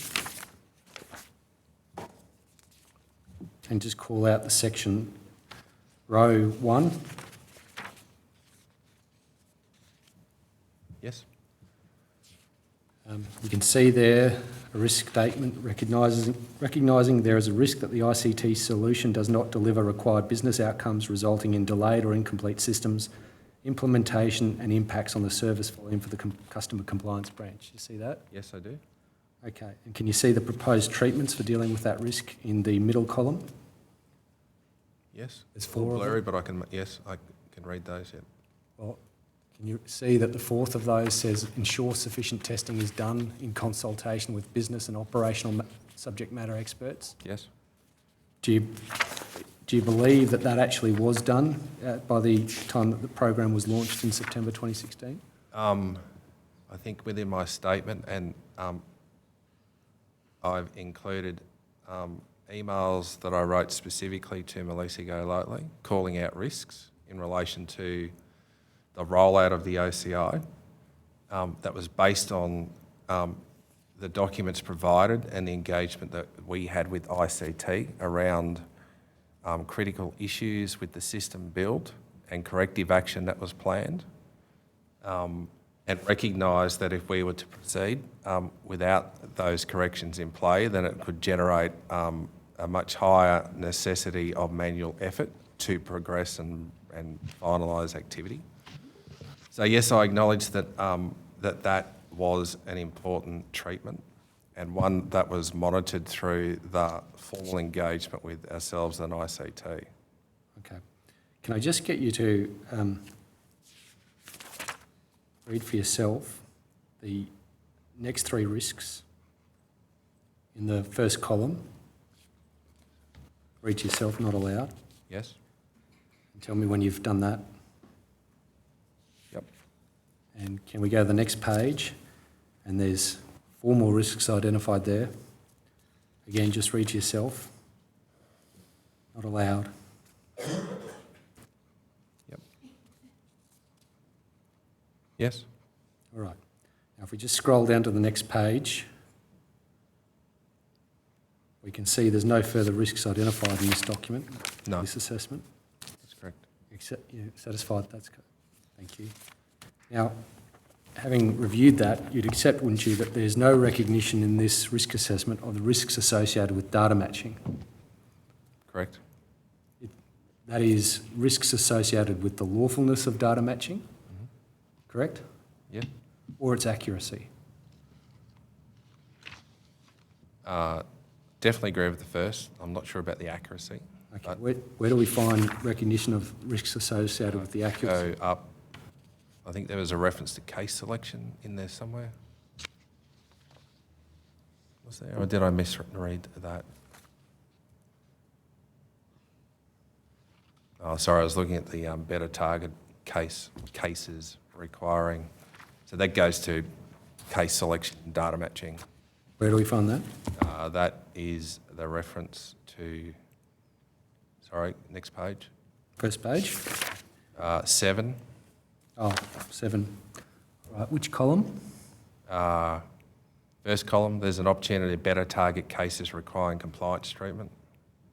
Does that identify a risk of inaccurate data matching? No, I think what that reflects is, well, two things as I read it now. A description by experts in relation to data matching. So that goes to me, I read that as better targeting is all things associated with the acquisition and use of that data, which includes data matching.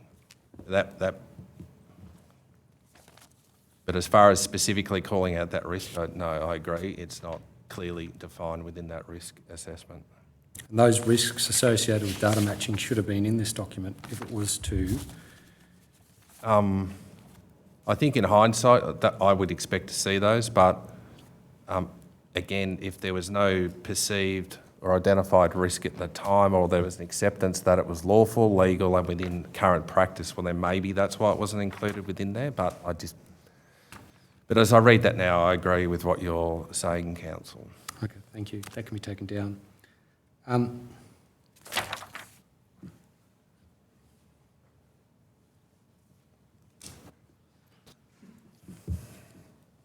One last final question I have for you, Mr. Britton, is do you accept with the benefit of hindsight that the development of the program, that is the OCI program, should have involved input from stakeholders with expertise in the needs of the customers it would affect, including proper consideration of particular vulnerabilities and social factors? That's a big question. I think there's a lot of observations I make in hindsight, and I think if I reflect on my statement as well, I think the drivers for the creation of a new platform, I'm still of the view were sound. I think the bigger issues for me, and I'll come back to customers because that's a really important point I want to come back to in more detail. I think the pace at which we were being driven created in itself problems in hindsight in relation to, the ability to effectively and fully test everything as you would normally expect and mitigate every potential or actual risk associated with the scale and size of what we're talking about here.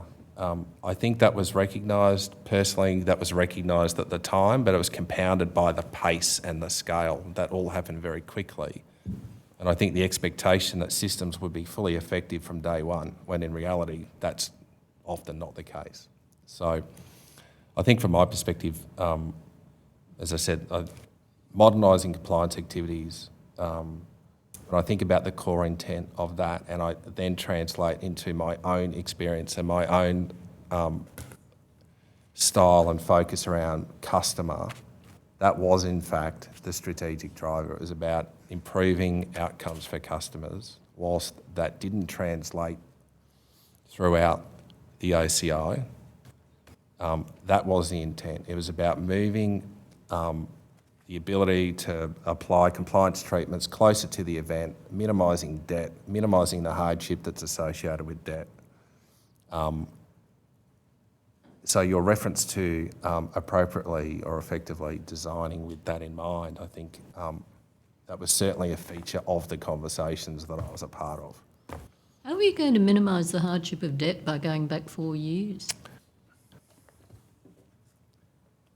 I think that was one of the challenges we had, Commissioner, which was to build the systems we needed to minimise compliance.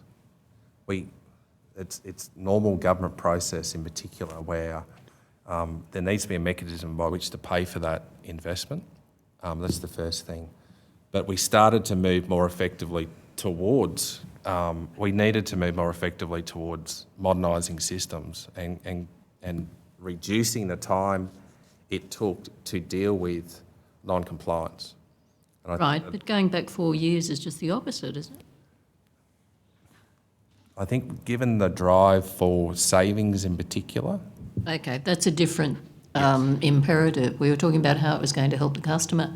I suppose I have another question about that, which is it's all very fine introducing online compliance because it enables a customer to get online and correct details and so on. But a lot of your clientele would not be computer literate, wouldn't have access to computers. How is that ever going to work well? Yeah, no, that's a good point, Commissioner. I think that was one of my own reflections within my statement as well, as far as I don't think, in hindsight, that there was a real understanding of what the requirement we were placing on customers as far as the need to be online. There was definitely a shift and a drive, and there were significant numbers of customers that were actually interacting online. All age pensions in particular, but also many other customers. And Well, I imagine a lot of the students on youth allowance were quite good. yes. The most vulnerable layer of your customers would be the least likely to be able to deal with this, surely.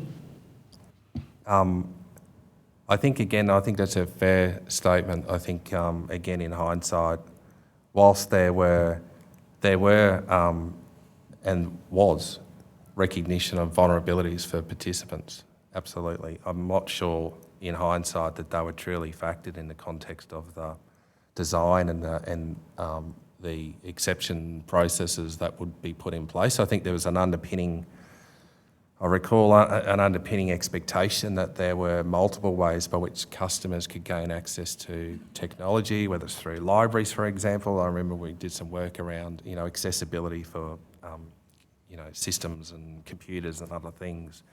But also this is at a time when there was a significant drive in the use of phone apps and text messaging and a whole raft of new channels which weren't previously available. So I think in a more structured way over the time frame that we talked about in relation to the OCI measures, that may have been able to provide a range of channels beyond what was expected with the initial phase of OCI. Absolutely, I do accept that on reflection, absolutely. And I think we were thinking about that at the time, but the drive was around volume and value.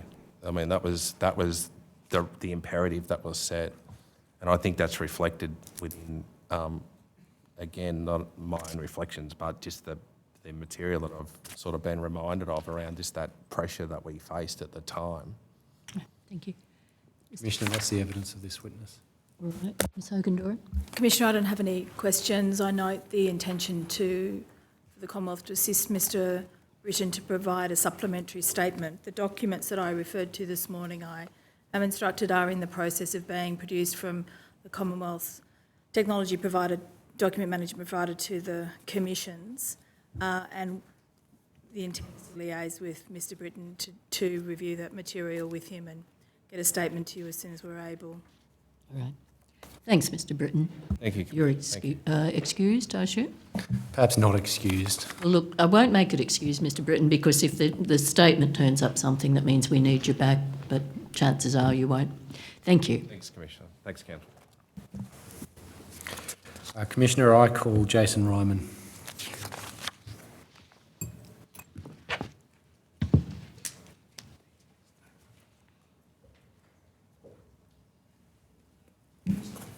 Commissioner, just as Mr Ryman is being located and brought in, as foreshadowed or as his position in respect of Mr Britton, Mr Ryman had also worked with the Australian Government Solicitor in terms of providing or identifying additional documents that have been made available to him in recent times. That list has been created in the course of the morning. Whatever be the status is, those documents are not yet with the Commission, but all steps are being taken to try and get that done today. Thank you.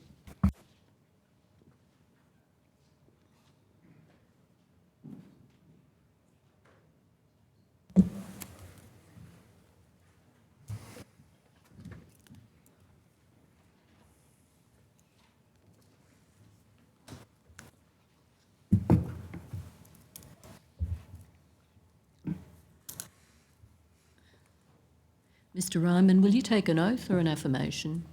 Affirmation, please.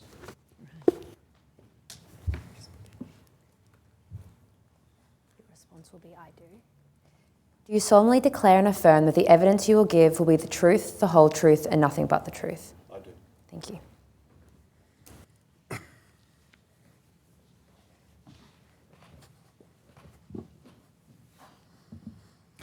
Mr Ryman, would you please tell the Commission your full name?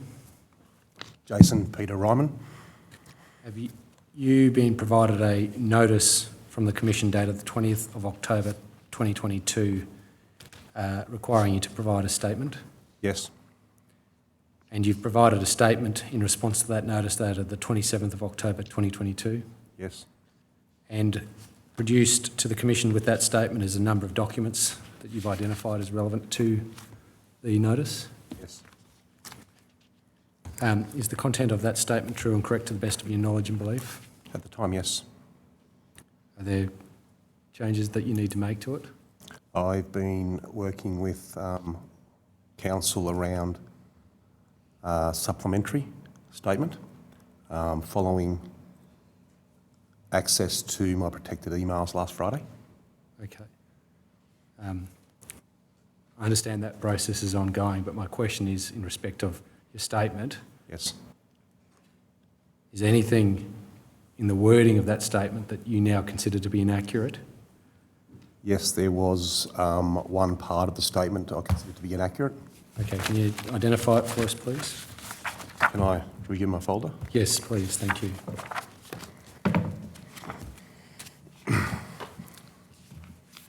It was paragraph 164.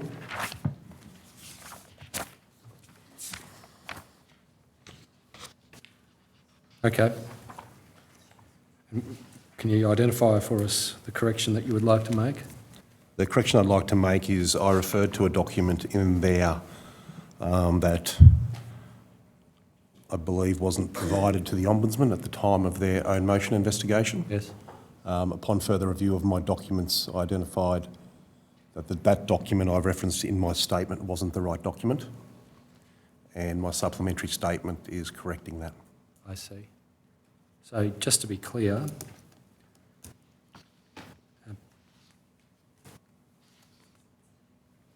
So have you just given us the wrong reference, do you mean, for the document? It's not the wrong reference, Commissioner. It's a different document that I've identified. sorry, by reference to the particular part of paragraph 164, what is the inaccuracy? So I refer to a document that talks to some analysis that my team had conducted, and where it indicated the debts may increase by approximately 13% when income averaging was applied. Yes. I subsequently, as I said, reviewed my documents, found another document which I now believe to be the document I meant to reference. Oh, okay. Yes. So you just haven't provided that document yet? No. Okay, but it's otherwise an accurate statement in that paragraph? Otherwise an accurate statement, yes. Yeah, thank you. All right, there's no other corrections you'd like to make to this statement? Pardon? There's no other corrections you'd like to make to this statement? No corrections, no. Thank you. All right.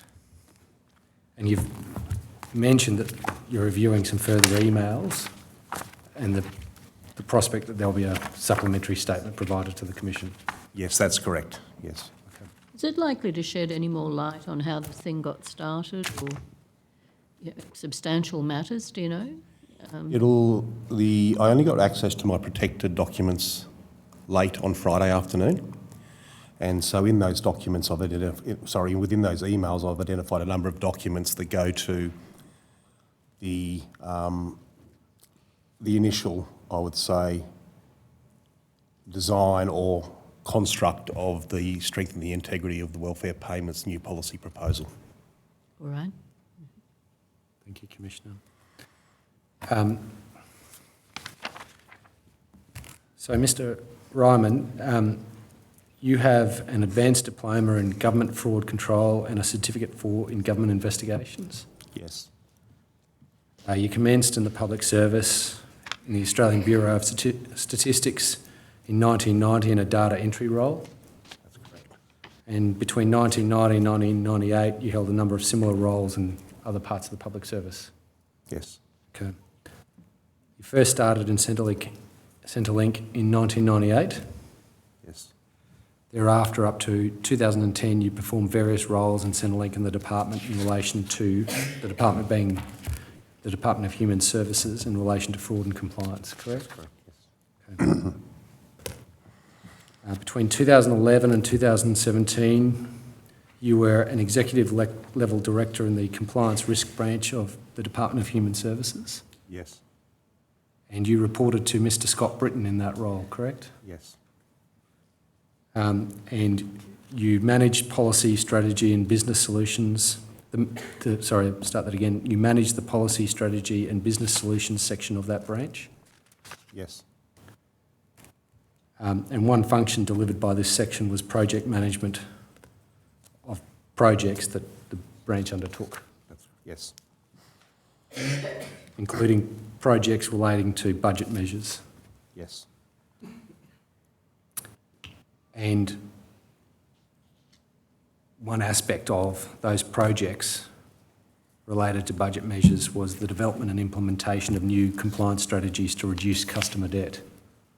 One element, yes. Okay. And by customer debt, what are you referring to? Where customers have incorrectly declared their circumstances, and that's resulted in them being overpaid Centrelink payments, which the agency would then seek to recover. Okay.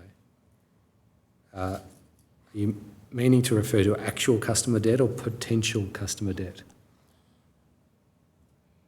Sorry, can you repeat that? Okay, I'll take a step back. How was customer debt identified within the department? Within the department, within the compliance branch, we had, I would say, 3 ways by which we would identify potential non-compliance. One of those ways was via what we would call tip-offs, so that's information provided by members of the public or anyone to the agency. We had what we referred to as internal profiling. Internal profiling looked at internal data held by the agency and where there was possible anomalies in what we had on the system, on our main system. And the third was around data matching that we undertook with other agencies. All right. And data matching with other agencies, is that a reference to data you obtained from other agencies Yes. to compare with information provided by Social Security income recipients Yes. to identify possible misreporting by those recipients? That's right. And one category of that data was the PAYG income data obtained from the Australian Taxation Office. Yes. And that's amounts of income declared by the employers of those recipients annually to the ATO. Yes. And their total figures for each year, correct? Yes. And generally, Social Security entitlement is calculated by actual earnings for each fortnight. Yes. And so, and declarations made by customers to DHS would be in respect of fortnightly earnings, correct? For employment income, yes. Yes. And so there wasn't a direct comparison to be made between the ATO PAYG data and the declarations that have been made by Social Security recipients, correct? No, I wouldn't agree with that. I would, the PAYG data certainly provide us information as to the employer of a customer. In some, well, and the period of employment, recognising that's imperfect. Imperfect for what reason? Sometimes the employer may not include the correct dates of employment in their PAYG statement to the ATO. Okay. But not only that, that PAYG data didn't tell you actual amounts earned per fortnight. No, it didn't. Thank you. And so would this be right, that at most a discrepancy between the ATO PAYG data and the declarations made by recipients on a fortnightly basis gave rise to the potential that there was customer debt? Do you accept that? I accept that, yes. Okay. Which then would in the ordinary course be investigated by compliance officers? That's right. Okay. All right. Now, you mentioned in paragraph 30 of your statement that from early 2014, the branch, including you, started thinking about ways to modernise engagement with customers for compliance. Yes. Okay. And you referred to all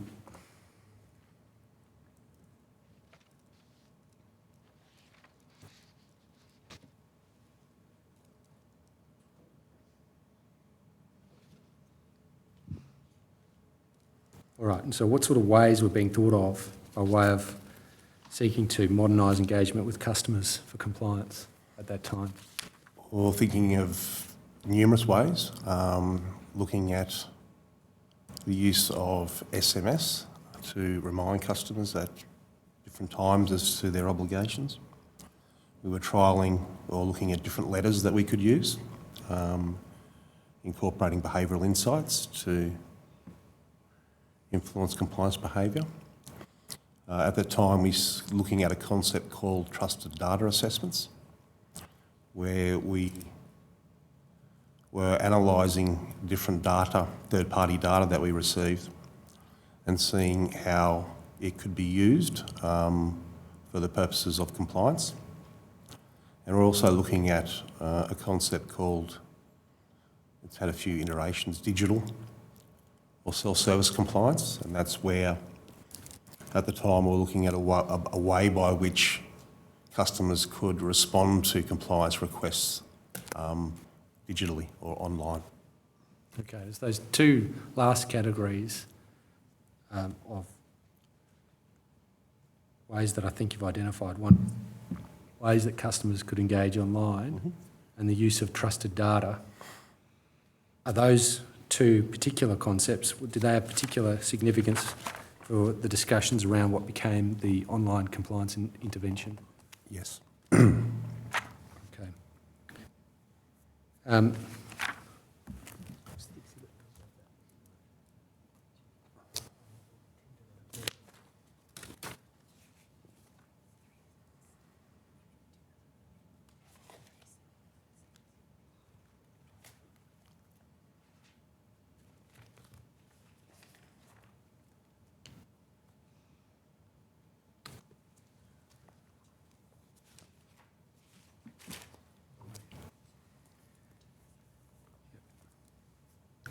Can we please have up on the screen CTH.3716001.0001.R, Exhibit 1207, please?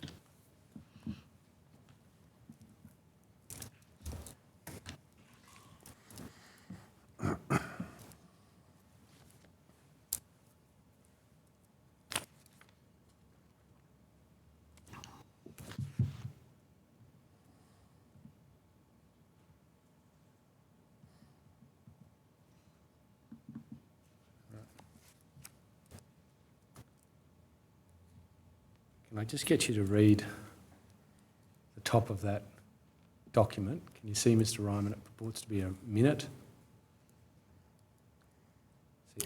Yes, I do. You asked me to read the freehand writing? No, just read yourself who it's addressed to and the heading concepts and following and the recommendation.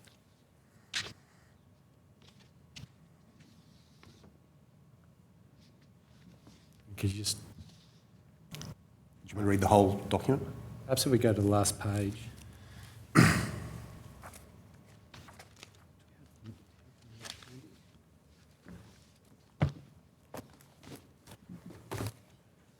In fairness to the witness, it is quite a lengthy document, and perhaps if he could be provided a hard copy of it. Yes.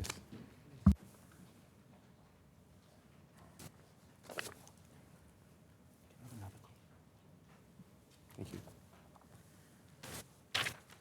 Just for the record, Mr. Ryman's got a hard copy now. Yes, it's actually page 2 that I'm interested in, Mr. Ryman, the bottom of that page. Page 2. Yes.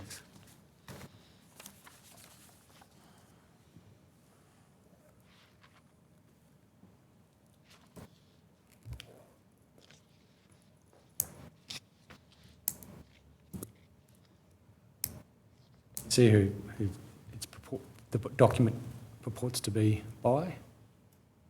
Yes. Yourself? Yes. Okay. No. Have you seen enough of this document to recognise what it is? Or do you need to read more of it?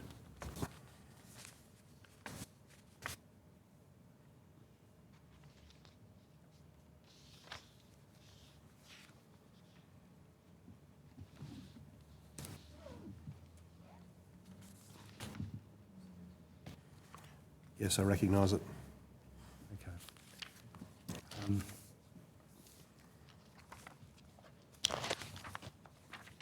in particular, on the first page, the numbered points at the bottom of the page, to see the reference to trusted data assessment, Yes. reference to attachment A, which commences on the third page of the bundle.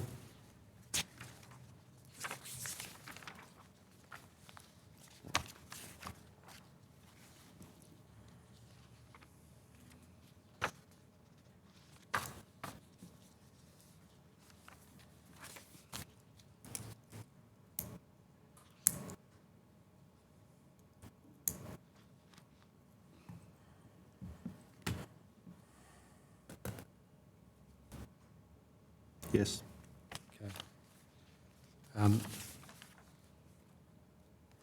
if you go to the fourth page, which is document 0004, see the heading application Yes. and then the bullet points, the reference to pay as you go. See that? Sorry, can you repeat that? See the reference to pay as you go. Yes. Okay. Now, we discussed a little while ago discussions around ideas to improve compliance and the use of trusted data. Is this document, to your recollection, a document that was a product of those discussions? Sorry, can you repeat that? Is this document, to your recollection, a product of those discussions? This document? This document would be... Yes, it would be a product, but it'd be very, very preliminary. Yes. This is where the idea was being started to develop about use of trusted data to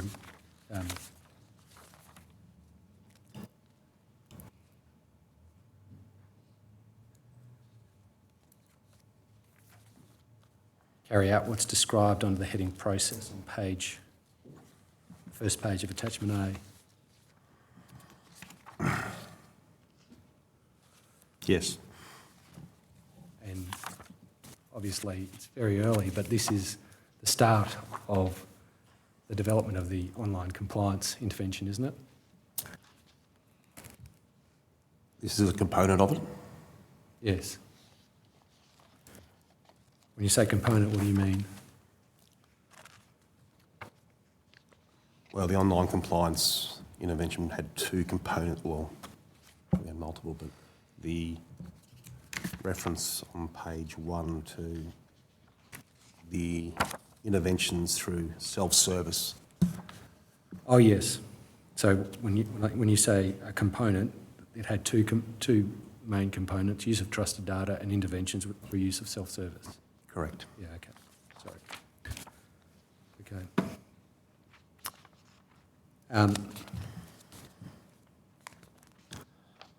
That can be taken down. Thank you. You mentioned a meeting you were invited to attend with Mr. Britton and Mr. Lumley in October 2014. Yes. Discuss potential budget measures for the 2015-16 budget. Yes. And do you recall what was discussed at that meeting? I recall the discussion, and this, I'm reviewing my emails, was about looking at a way by which we could, the discussion was about the PAYG data and the number of cases that we had not undertaken any review on.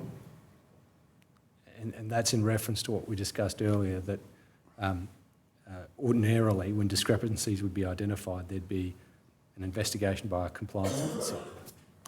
Ordinarily, but with the PAYG data, there was more cases or possible discrepancies than we were able to actually do any level of investigation.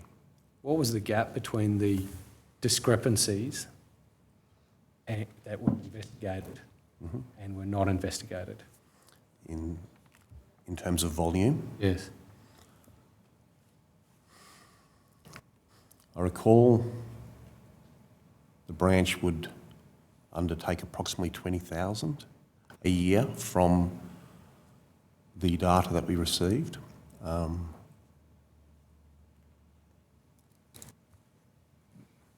We may, and again, it's depending on, it's not a standard, a static figure. Every year it varies, but it may be a couple of 100,000 possible anomalies that we would get, and we would do around 20,000. Okay. And what was said about that data at this meeting?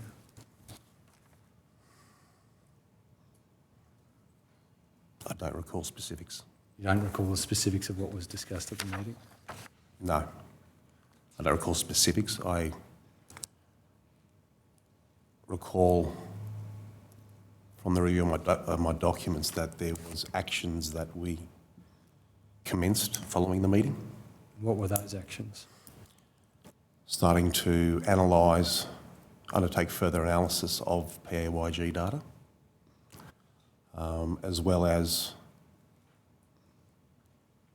some preliminary or some drafting of possible processes which look to use to start to look at, possible processes where we would have an online solution and we would ask the customer to go online and respond to the PAYG data anomaly. And how was it contemplated that the customer would be asked to go online? How was it contemplated? Yeah, what was the you said that the customer would be asked to go online. Yep. How would they be asked to go online?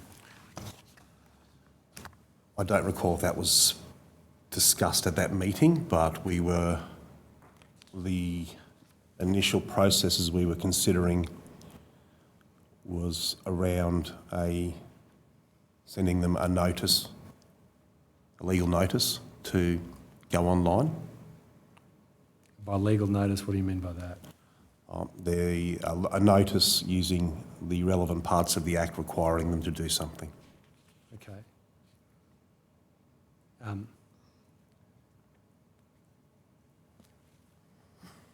The online compliance intervention, the letter that was issued for that, I'd be right in saying that that letter, the initial customer engagement letter, didn't use any sections of any legislation requiring the customer to go online, is that right? I don't recall. Okay. All right, we might come back to that. But in any event,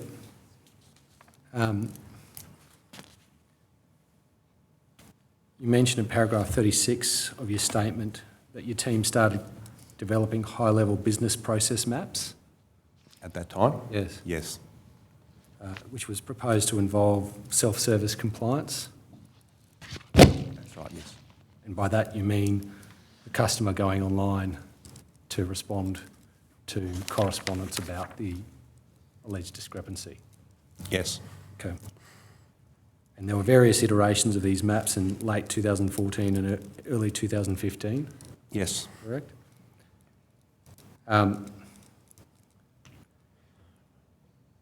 Would it be right that throughout this period, the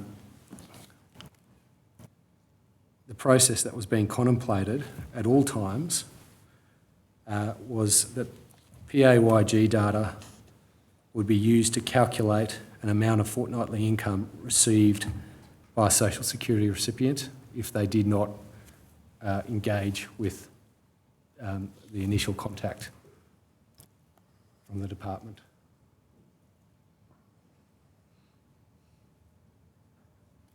It certainly was contemplated. I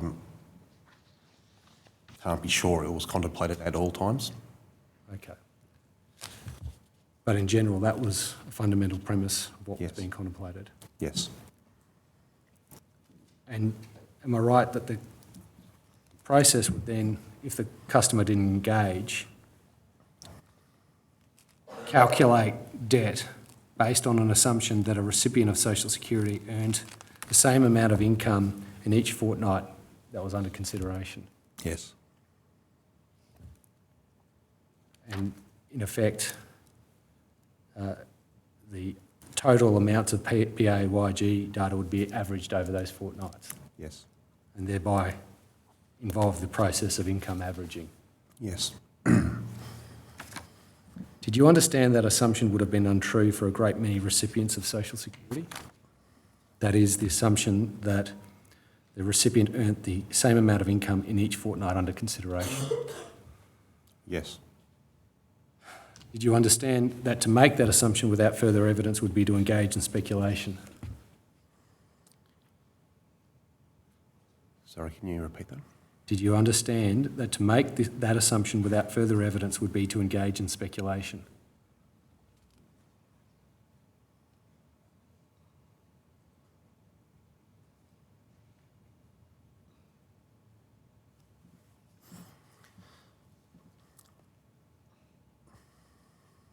I'm not sure that's the right way to frame it.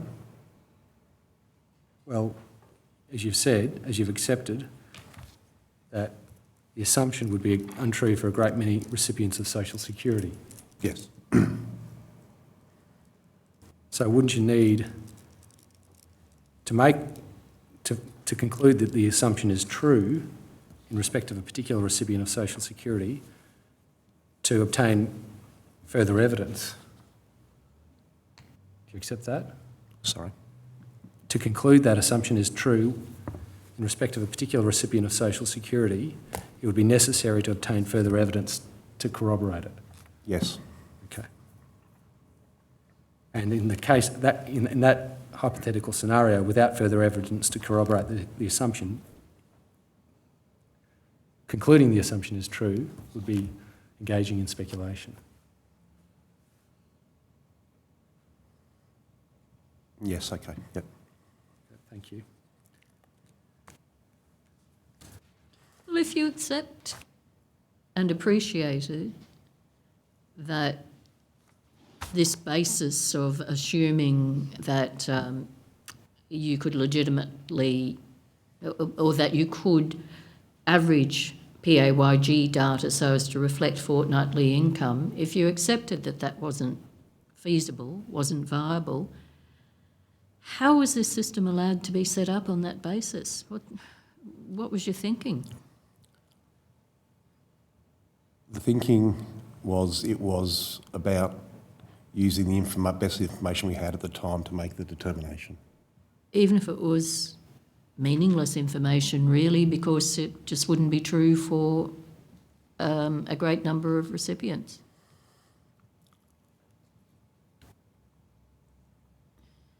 Wouldn't be true, it wouldn't be completely accurate.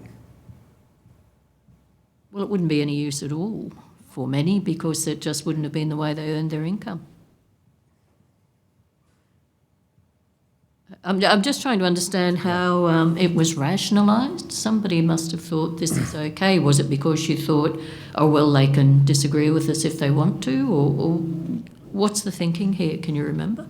The recollection around the thinking is really getting the customer to engage and to confirm their information and to provide information relevant to the query the query we're sending them about the anomaly, yeah. But you knew a lot of customers just didn't engage, didn't you? When they got a query from the department. Particularly past customers, I would think. I'm not sure we knew that precisely at the time. All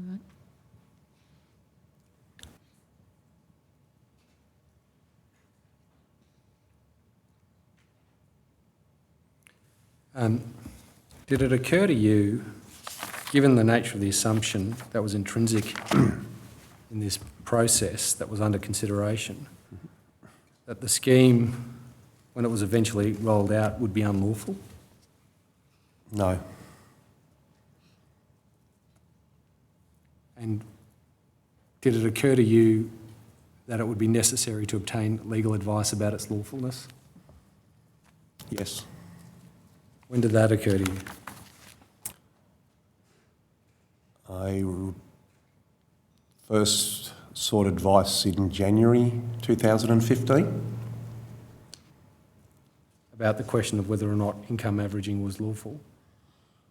I recall the advice had a couple of components to it, and one of the components asked a question around whether we could whether we could make essentially a decision based on the information that we had if a customer didn't respond to us. But did it address the question about whether or not income averaging was lawful? I don't believe it did. Okay. Do you believe any advice that you obtained in the development of the online compliance intervention addressed the question of whether or not income averaging would be a lawful basis to calculate debts? Not directly, no. Do you recall someone called Emma Kate McGurk of the Department of Social Security raising with you a need to get legal advice about the lawfulness of the scheme? No. I should be precise, in 2014. No, I don't recall that. Doesn't ring a bell? Okay. Did Miss McGurk say she'd done that? I just don't recall it. I thought she did. In 2014? I thought it was 2014. I could be wrong. Okay, you might be right. Commissioner, in fairness, perhaps the question might be put more in the terms of the evidence that she gave. For example, there wasn't a scheme in 2014. Can you direct us to the evidence? Transcripts.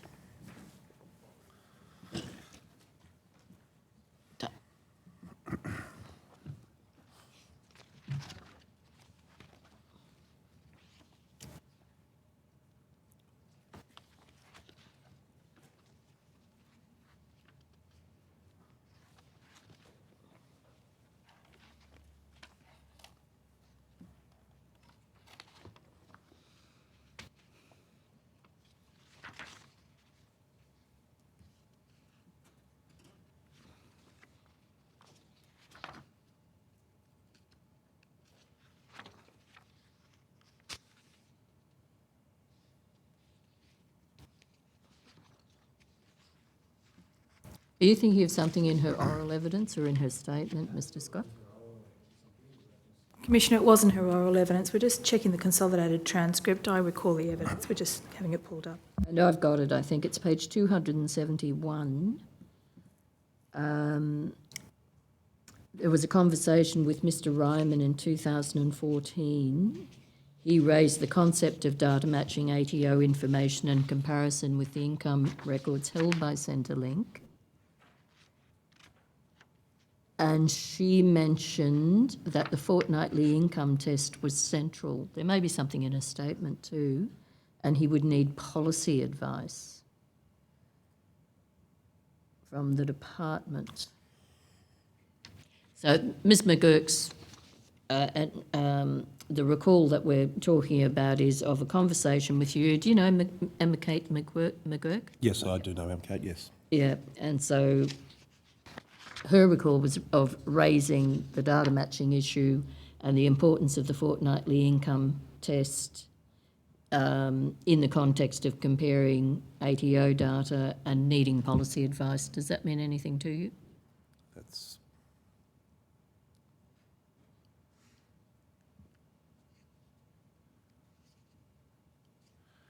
I know we engaged with Emma Kate and her team during, at some point, I'm not exact sure of the timing, but I don't recall that conversation.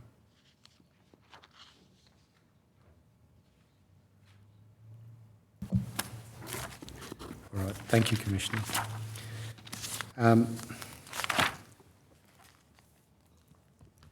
Now, you became project manager for the development of the online compliance intervention in July 2015, is that right? Yeah, on or about, yes. Appointed by Mr. Britton. Yes. You mentioned at paragraph 46 of your statement the composition of your project team. Can I look at my statement? Yes.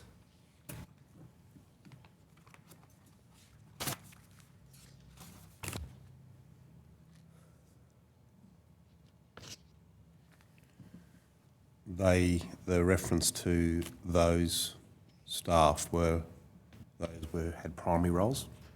Okay. Were there other personnel within your area? Other persons within my section would be contributing into different pieces, bits and pieces, but yeah. Okay. All right. Would it be right that none of you were lawyers? Yes. Okay. And this isn't, believe it or not, intended as a criticism, but would you agree that would have placed you all at a disadvantage in terms of identifying legal issues that would require legal advice for the development of the project? I'd agree it'd be a disadvantage, yes. You don't know what you don't know as to the law, correct? Pardon? To use the Donald Rumsfeld expression, you don't know what you don't know. Correct. Yeah. Did any of the members of your project team have expertise in service delivery? In service delivery? Yeah.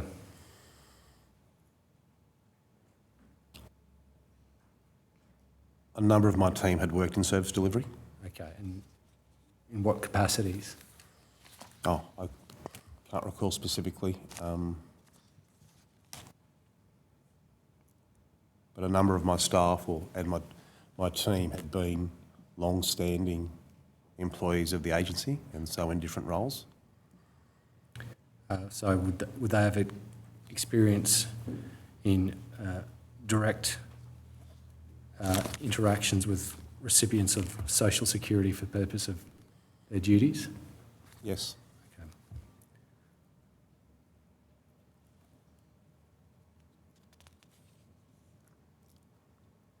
Okay. Were you familiar with the Digital Transformation Office at the time, in 2015? I was familiar with it, yes.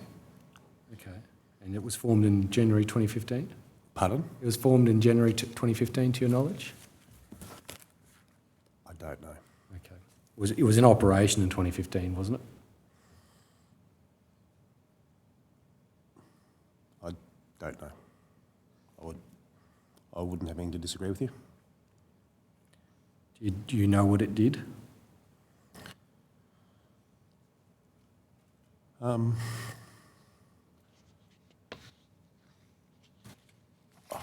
couldn't quite off the top of my head, sorry. Did your project team engage with that office in the development of the project at all? No. Do you know why not?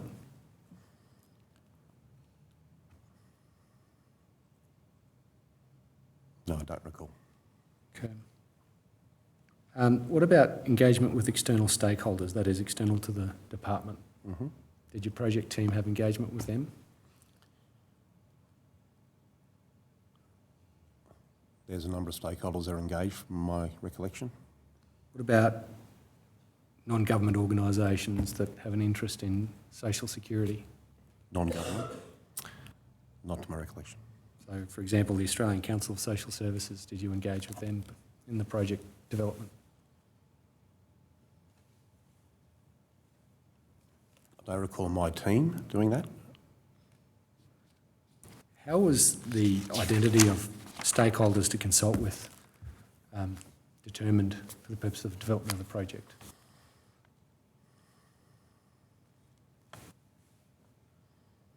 I don't recall. I had one of my staff develop the stakeholder, well, identified the stakeholders, I recall. So I don't recall exactly how they were identified. Just before you go on, can I make clear an earlier answer? I heard you say that you did not recall your team engaging with ACOS. That's correct. Okay, it's just that it's been recorded as I recall my team, but I don't recall my team doing that. No. Thank you. Did you review, I think you referred to a stakeholder engagement plan or something to that effect, developed by a member of your team? I believe there was. Did you review it?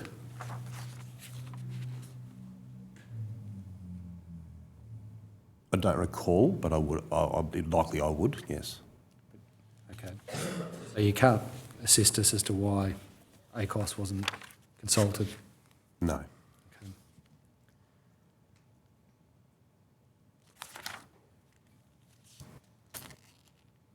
Just in terms of timelines, refer paragraph 52 of your statement to a pilot, and you give a period for that pilot of July 2015 to July 2016. Can I just clarify? The pilot, or there were two pilots, weren't there? One in commencing 11 May 2015 and then a second commencing 12 June 2015 and ending on 30 June 2015. Would that be right? Yes, that would be right. And then what happened between 1 July 2015 and 30 June 2016 was the PAYG manual compliance intervention. That's correct, yes. Okay. And then there was a soft launch on the 1st of July 2016. Of the online system, yes. And that effectively involved testing the system with 1,000 customers. Correct. Okay. Were there any issues identified by customers in the soft launch process? Any issues? I can't recall specifically. Can I just ask you this? You said that the PAYG pilot was commenced in or about July 2015, and this simulated how the OCI model was going to work on an online system. I was looking at paragraph 52. But really, the pilot, which involved a manual process with a compliance officer assisting the customer, bore no real resemblance to anything that was going to happen with online compliance, did it? Commissioner, it was, I think that reference is about the undertaking in a set the averaging of income if a customer didn't respond to us. So in the manual pilot, we would undertake that process as well, similar to what was then built for the online system. So what would you discover? That you could average income and people wouldn't appeal? Or what was going to come out of that? Sorry, Commissioner? What were you going to establish by piloting or having as part of this pilot process the averaging of income. What were you going to learn from that? What we're going to learn? Well, it was the pilot, as I recall, well, the commencement, the first year of the measure was the manual component. I can't recall something specifically, sorry, Commissioner, but it was there to kick the measure off, if you like, and identify if there's things that came out of that would influence what we needed to deliver or build for the online environment. Right. When you said it simulated how the OCI model was going to work, though, as I said to you before, it didn't really bear any resemblance to the online model, did it? You didn't expect the customer to go online, for starters, and you gave them actual human assistance. So really, this pilot was not much of a pilot for the OCI. I wouldn't say it was much of a pilot, no. It had, it was looked at from a point of view of a change to the process that we had previously undertaken, and that was going to be a process that we were looking to apply on the online environment, but yeah, it didn't have the level of compliance officer involvement. All right, Mr. Scott? Commissioner. Can I just ask you about paragraph 56 of your statement? That refers to that could be brought up on the screen. It refers to the launch in September 2016, and you refer to a decision made by someone other than yourself to launch the system when you were still collecting business information from the initial 1,000 cases. See that? Yes. That's from the soft launch. Yes. What was the information you were still collecting? Was the system working as it was supposed to? For example, were letters going out as they should? Was the system calculating the outcome correctly? So things that we would just be working through. Right. And those questions hadn't been answered at that stage? I think there was unknowns, I would say we hadn't finalised or got through those 1,000 to absolute completion to know to understand everything that was coming out of the soft launch. Right. And the fact that you hadn't yet got to a point of fully understanding those things, did you communicate that to anyone? Yes, I communicated that to Ms Harfield. Okay. And what was the response? They were proceeding. Is that what she said?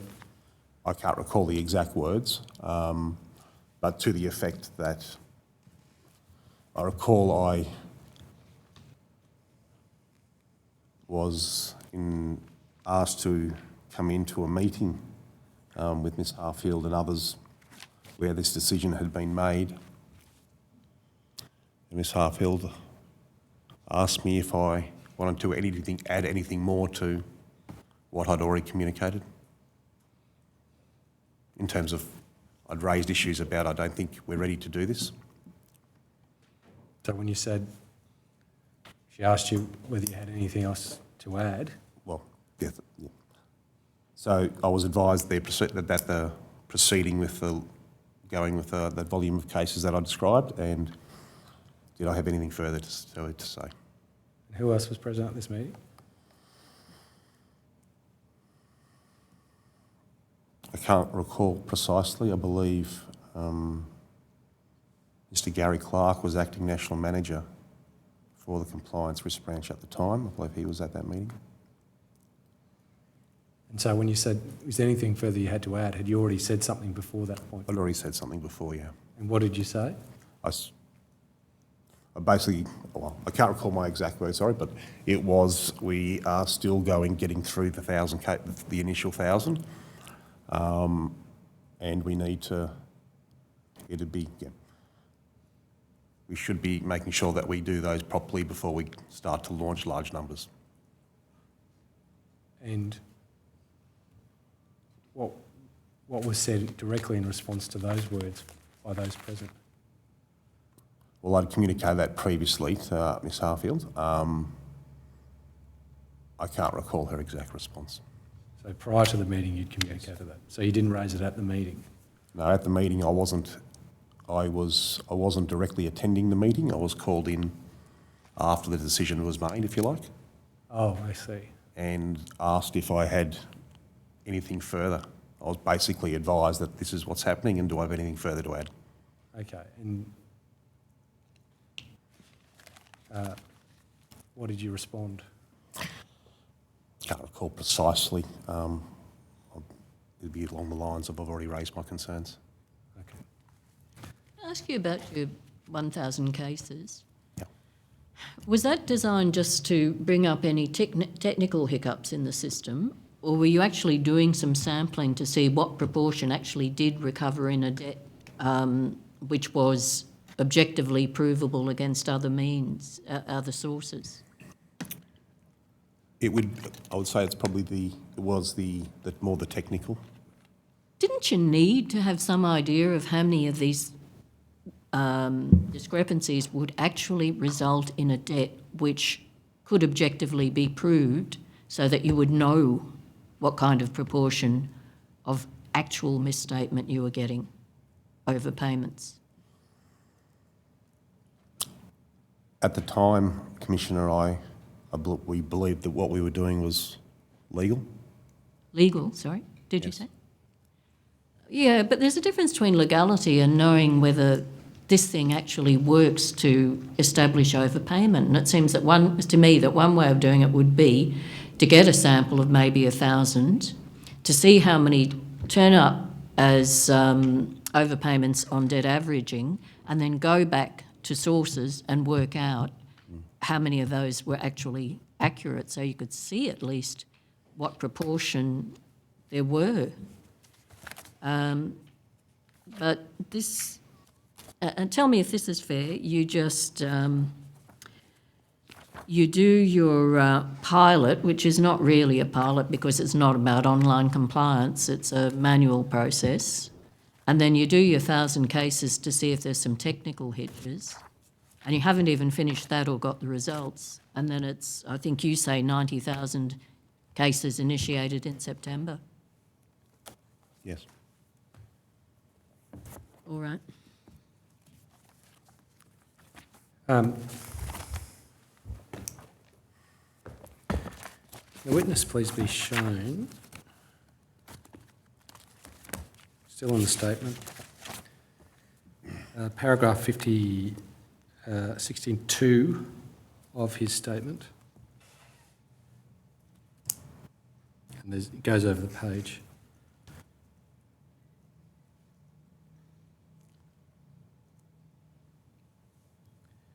I just want to ask you, you refer to the opening sentence, the culture within the branch between late 2016 and April 2017. Do you see that? Yes. And you refer to some dealings with Mr. Golightly after the soft launch. Yes. And it says it was after the soft launch that a number of issues started to be raised from customers. Yes. What were the issues? We were getting a lot of, well, as I recall, it was starting to get a lot of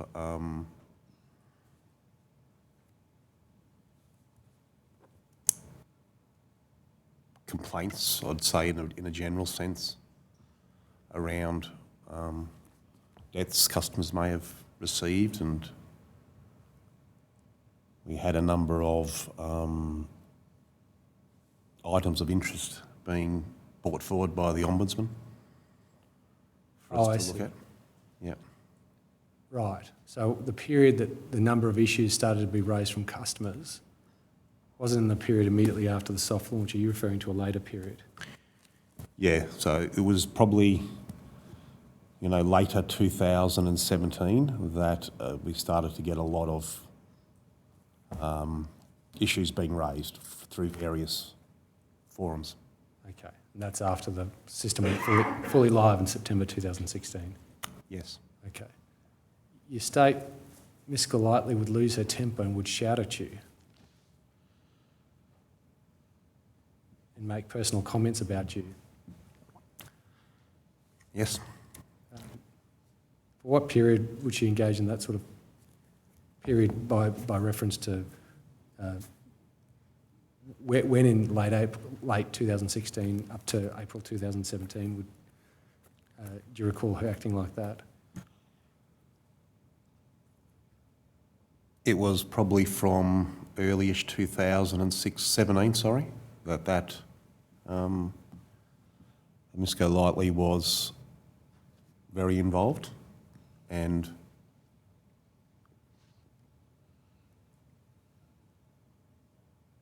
would be demonstrating the behaviours that I've identified in my statement. Okay. It can be taken down.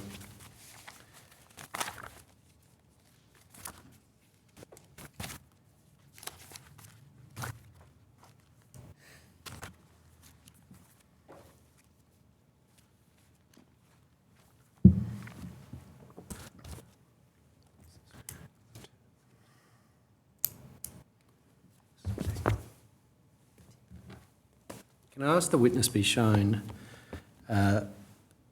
document CTH.3702.0001.0173_R, exhibit 1152? Is that right? Oh, I'm sorry. It's tab.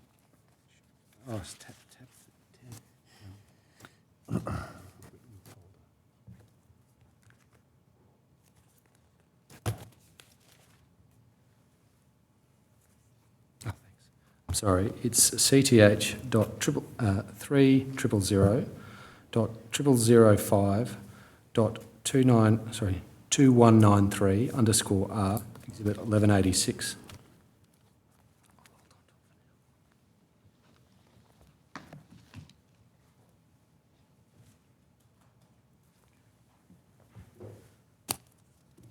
Can I just ask, draw to your attention, Mr. Ryman, that's a chain of emails. In particular, if I could just call out the email in the middle of that page from Mr. Longy, I think, or Lang, is it Longy or Lang? The 6th of May, addressed to yourself and others. It says, "Thanks, Jason. We are going to have a percentage of customers that do not contact despite our invitation, and these customers will have their debts raised regardless at the day 21 mark, I should say." Mm-hmm. See that? Yes. And then at the top of the page is your response to the 6th of May 2015. You say, "Hey, Owen, you were right in your assessment. One of the unknowns is how many will not contact, and then how many will contact after being advised of the debt via letter. What we are thinking is that those who choose not to contact are satisfied with the information in the letter, and the process will apply in calculating the debt." See that? Yes.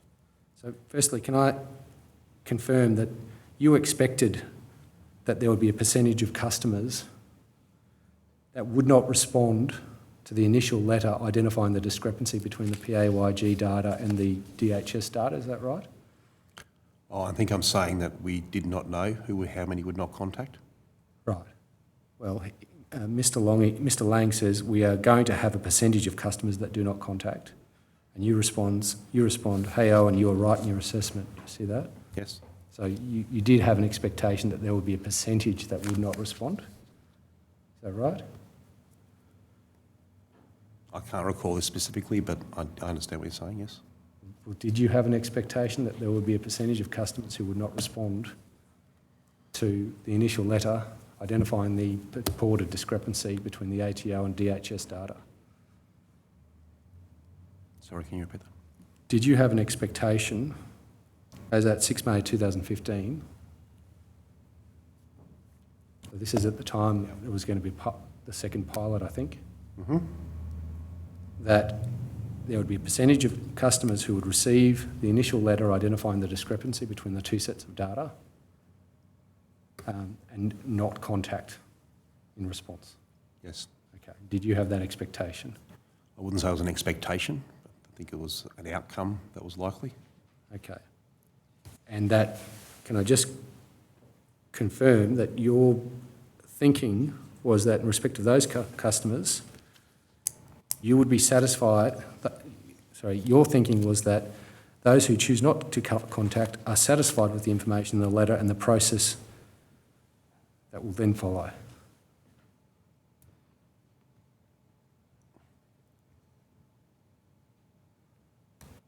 Yes. Okay. But there could be any number of reasons why the customer won't respond to the initial letter, wouldn't there? Yes, there would. Including, for example, they just didn't even get the letter. True. So how could you then proceed on the basis that all customers who didn't contact in response were satisfied with the information in the letter? Sorry? How could you proceed on the basis that all customers who did not contact were satisfied with the information in the letter?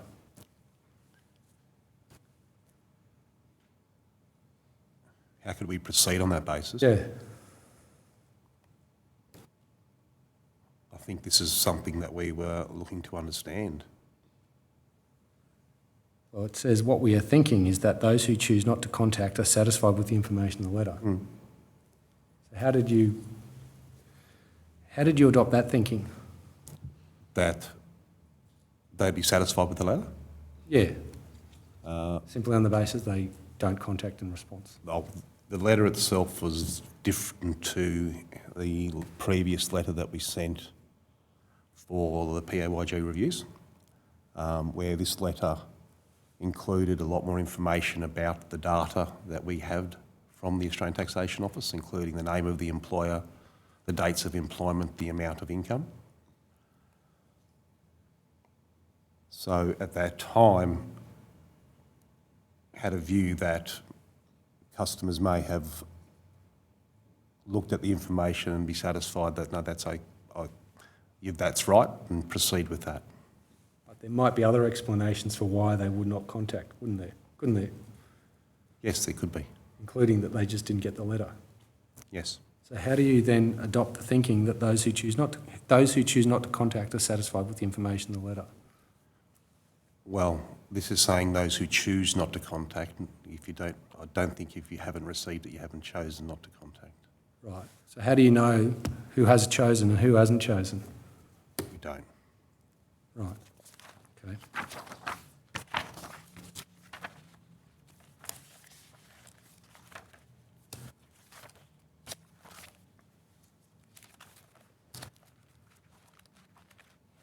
That can be taken down. Can the witness please be shown?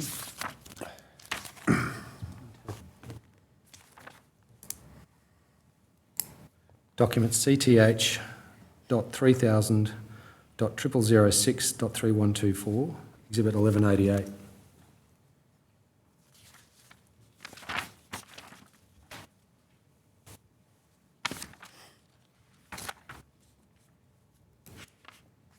you see what that document is, Mr. Ryman?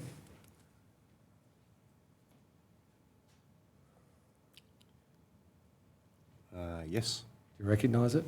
I do. Okay. Can we just go, please, to the comments on page 4? Do you just want to identify it for the record? Oh, I'm sorry. I mean, the nature of the document. Yes. Yep. If we go back to page 1, see that purports to be PAYG pilot to COB June 12, 2015. And is this right, that this was a report in relation to the POIG pilot Yes. up to detailing statistics up to that date, 12th of June 2015. That would be right, yes. Just if we go to page 4, comments.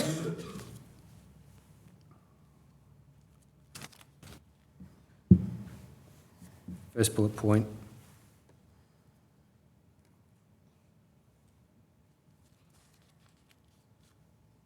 Do you see that? Yes. Do you see that it says, from the above graph, we can see that there is a total of 58% of customers who have not contacted within the prescribed period of time. The match data will be applied to the customer's record. Yes. See that? So that's of the customers who had been sent an initial letter in the course of the pilot. Is this right? 58% of them, up to the 12th of June 2015, did not contact the department in response. Yes, that's what the report's saying, yes. And the assumption, as articulated in that previous email, that was being made was that those 58% of customers had accepted what was in the letter. That's correct. Is that right? I'm not sure that assumption is being applied directly to this, but yes, I think the assumption would have been applicable, yes. That was inherent in the process, wasn't it? Inherent in the process? Yes. That if the customer didn't contact, the data, the information that was presented in the letter was assumed to have been accepted by the customer.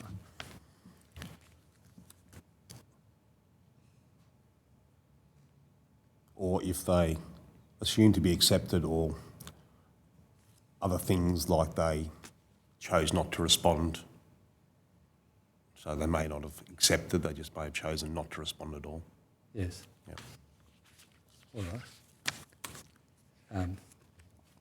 Can I put a cynical proposition to you? I'm not saying this is the position I take, but a cynical view of this might be that what you learn from that pilot would be that if you went ahead with this, you'd have something over half of customers who wouldn't give you any trouble, and you'd be able to raise a debt against them, and chances were you'd be able to recover it, and they would remain quiescent, that you would just have this passive market.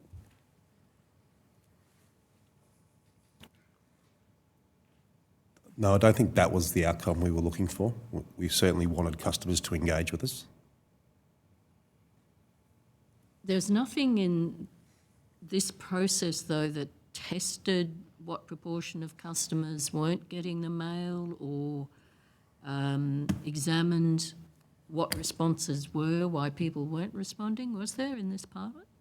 Tell me if I'm wrong. No, not in this pilot. Okay. Was there any investigations undertaken as to the reason why customers weren't responding at this rate? I don't believe there was. Right. That can be taken down. Can the witness please be shown document CTH.3.001.0022.2183 exhibit. The document is exhibit 1104. Now, Mr. Ryman, do you recognise this document as the pro forma standard initial letter that was used in the OCI program? Yes, I do. Okay. And you see under the heading important information about your employment income. Do you see that? Yes. It says we have received information from the Australian Taxation Office about your employment income. This shows that the amount reported to them is different to the amount you told us. To make sure you have been paid correctly, we need you to confirm your employment income information. Do you see that? Yes. It tells the recipient that they can what they need to do, which is please check the enclosed employment income information or confirm the income online. Do you see that? Yes. And then gives a web address my.gov.au. Yes. Doesn't give a phone number. Do you see that? Yes. Can you tell us why a phone number wasn't included? I recall the phone number wasn't included because we were really seeking customers to go online. To minimise human involvement, effectively. No phone numbers in order to minimise compliance officer engagement. I think probably more the intent was at the time really trying to move customers into an online environment as an agency. Okay, you didn't want them ringing up. Is that right or not? I recall the decision, this letter and not including the number was to really encourage people to go online as the option. Okay. And I know this got changed in later 2016 to include a number in the letter. That was before or after the Ombudsman got involved? It would have been when it would have been the timing around that would be, when we were dealing with a number of matters from the Ombudsman. So that would have been January 2017, wouldn't it? No, the Ombudsman own motion was in January 2017. Yes, that's what I said, I thought. So it would have been in about January 2017 when the phone number was included? There was, as I said, a number of items or issues of interest to the Ombudsman that were also in train, probably around late 2016 as well. But when was the inclusion of when was the phone number first included on these pro forma letters? I can't be exact. I recall it's being somewhere late 2016. Okay. Well, I suggest it was January 2017. You mentioned the reasons why the phone number wasn't included in this first iteration. Was that decision influenced by behavioural science? I don't recall. The project team drew on advice from experts in behavioural science, didn't they? They did, yes. And part of that advice was to design a process that would encourage people online, is that right? It would have been part of it, yes. Okay. But you don't have a specific recollection of whether the decision to not include the phone number had anything to do with that advice from behavioural science No, I don't experts? Okay. Now, it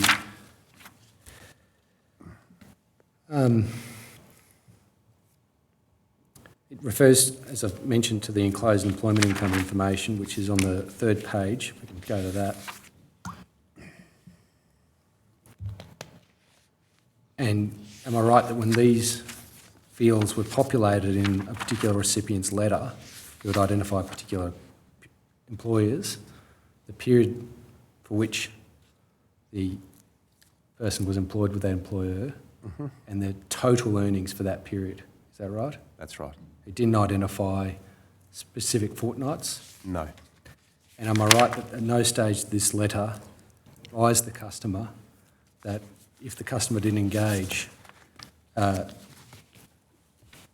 their income for each fortnight under consideration would be calculated by averaging that employer income information? Did it? I don't believe it used that language, no. Okay. So it could be the case, couldn't it, that a person would receive a letter like this and accurately indicate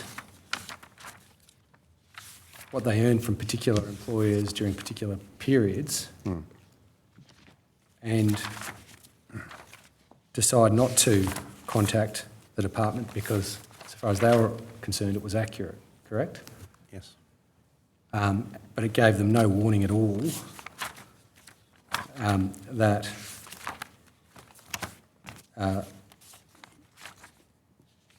they were at risk of having their social security entitlements calculated using income averaging. Is that right? Yes. And in terms of the proportion of customers that didn't contact, as you identified through the pilot process, that could be one reason why they didn't contact, couldn't it? It could be, yes. Yep. So somebody might look at that information and say, yes, that's what's on my group certificate, so I'm not arguing with it. But that would not necessarily be a concession that they earned the money at any particular time in the financial year. Isn't that so? Yes, that's so, yes. And then what would happen would be that their entitlements would be calculated using income averaging, correct? Yes. In circumstances where in a great many cases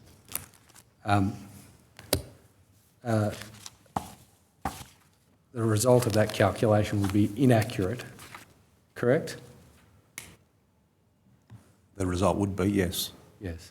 And then a debt would be raised on the basis of that calculation. Yes. Thank you. Commissioner, that's the evidence of this witness. So, Gandora, anything? Commissioner, I don't have any questions for Mr Ryman. I do note that there is a draft statement, supplementary statement, trained in relation to the additional documents. All right. Mr Ryman, I think that I won't excuse you. I assume that's the Yes, I think position. that's right, Commissioner. That's because if anything comes up in your supplementary statement, we might need to get you back, but it's by no means an indication you necessarily will have to come back. Thank you, All right, Commissioner. thanks for your time. We will adjourn till 10 o'clock tomorrow. All rise. The Commission stands adjourned until 10 a.m. tomorrow morning.